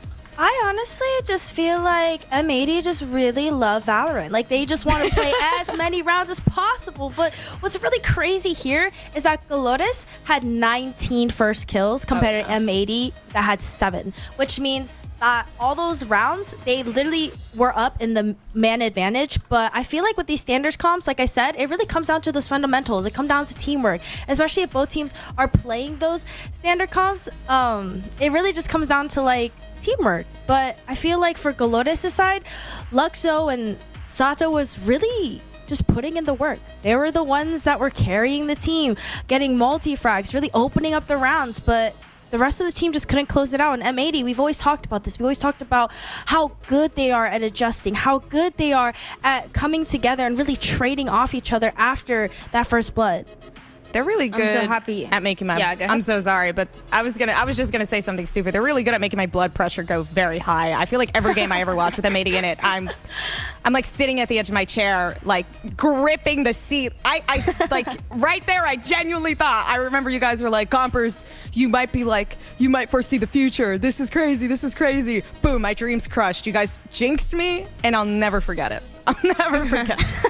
It was good. It was good on the side of GLRS. We gotta be honest, and it's not fair to ever underestimate them. Not for this match, not coming into this match, and not for the next matches that they have, because they are still the #1 team of Brazil. They still took M80 to that third map, to that overtime. They saw and they got the chance to showcase those heroics and those individual players, and now it does become a lot harder for them. We don't know exactly how it's gonna play out, because in the group stage, we don't know who's gonna continue to win, who's gonna start losing.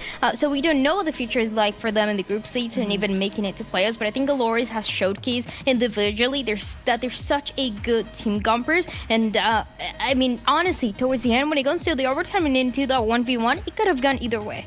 I genuinely think it could have. The unfortunate part was Sato was in such a good spot as the Jet with the op. And if they had just played the patience game a little longer, there was no information on coming, they were moving way too early, the rotations were coming in way too quick. They really needed to just chill out for a second and play the quiet game M80 likes to play all the time. And for me, it was that given moment where I was like, yeah, that movement right there honestly might have just put the whole game at risk.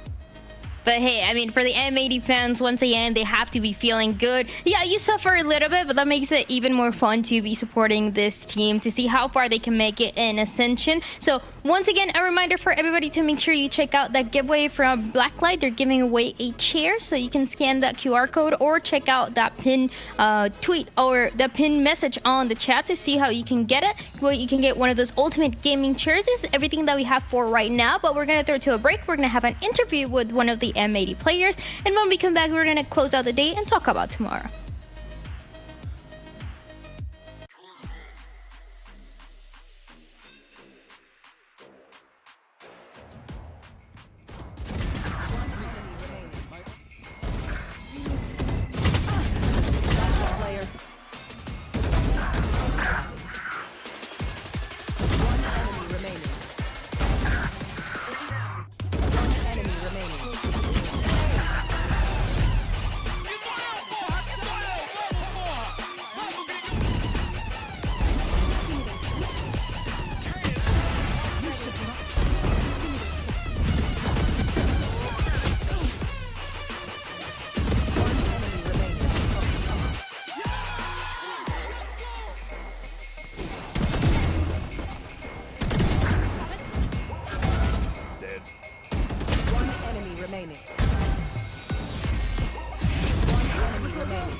Hi guys, how you doing? I'm Valina. I'm here with Nismo. He just won this exhausting match against GLRS. The first question that I want to ask you is how are you feeling right now and what are your thoughts about this last match that you guys played?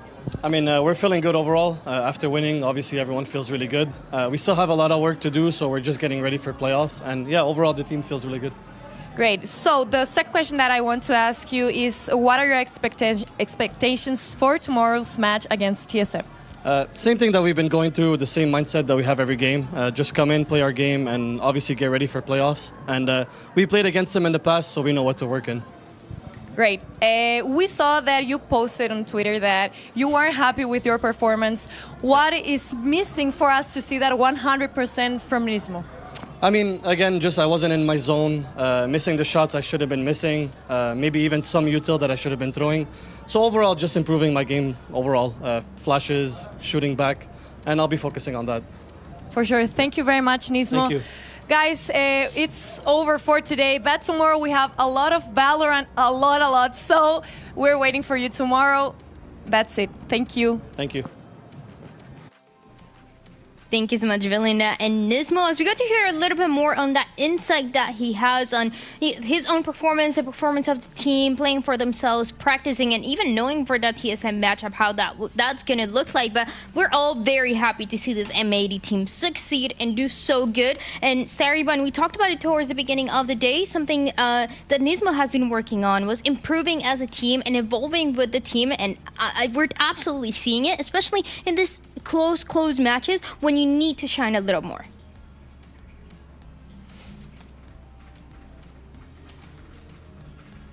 Oh, Sarah? Sorry, this mic is muted. As I was saying, M80, you can really see like their resilience and how they are as a team with these overtime matches. Like when they're down and they're bringing it back and bringing those comebacks and really making the rounds really close. Of course, there are little times where they are a bit sloppy, but their comeback game is strong. Like they will not go down with a fight. And like going into OT and being able to win out these games is even more impressive. Just shows how well of a team M80 is.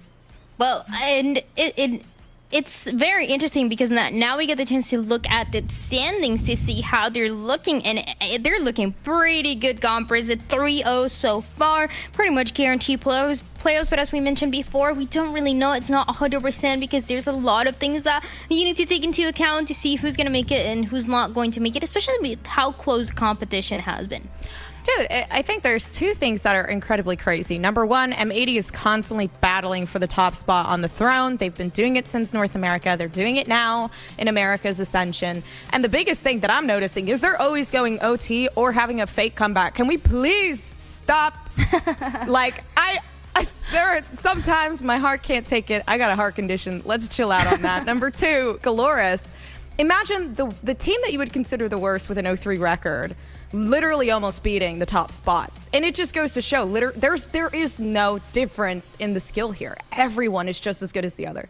But they're not the worst, though. They're the #1 seed of Brazil, and they've been doing so good. It's just, it seems like they're still getting used to the LAN experience and learning how to close out those maps and those matches, and that's what's been the hardest thing for them. But tomorrow, we have every single team playing. We're back to the 3 series days, and we're going to have All Knights first taking down Reta. That's the regional matchup that we saw in the grand finals where Reta took that win. We have 2-game going against GLRS once again. That regional matchup of Brazil where GLRS took the win, so it might be a chance for them to do it again. And the last one, regional matchup, is gonna be TSM going against M80. So we go very local for these matches tomorrow. And Gompers, I'm so excited. I'm pretty excited too, and it's great because it's every single team gets its own exposure and now closure as well to I guess who is the best in their own regions, right? TSM, M80. That one I'm very excited for. Well, obviously, I'm biased. I'm from North America. So we'll see how that goes. In a way, it seems like for Latin America and Brazil, the teams that have been the #1 seed have not looked as good sometimes as the #2 seed. So there is a chance for them to make that one the statement statement of, well, you might have been the #1 seed when we played in Challengers, but now we're a different team and we're ready to win and show you why. Yeah, I mean, all these teams have a lot of time to practice, and especially when you lose, you have so much to lose from those matches as well. So all of these revenge matches and these rematches are going to be pretty exciting. We're all very excited to see how that's gonna play out. For everybody at home, make sure you get some rest. You also get to celebrate your teams getting those wins, especially that M80 and the whole family that we saw in chat today. So get some rest, get ready for tomorrow, because tomorrow, there's 3 matches, you cannot miss them, so we'll see you then.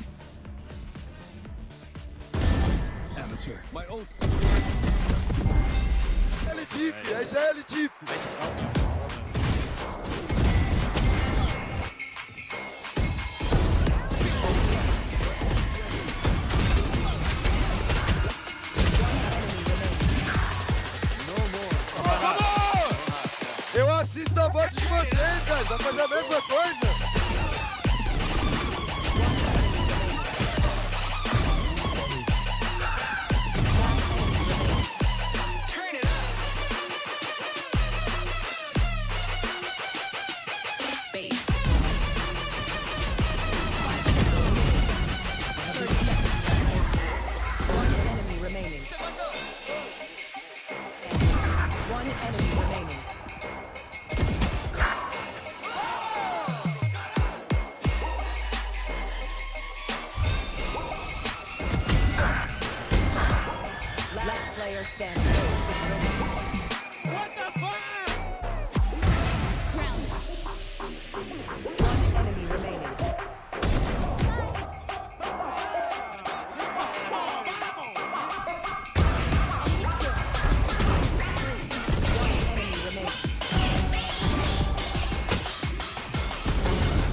Peace.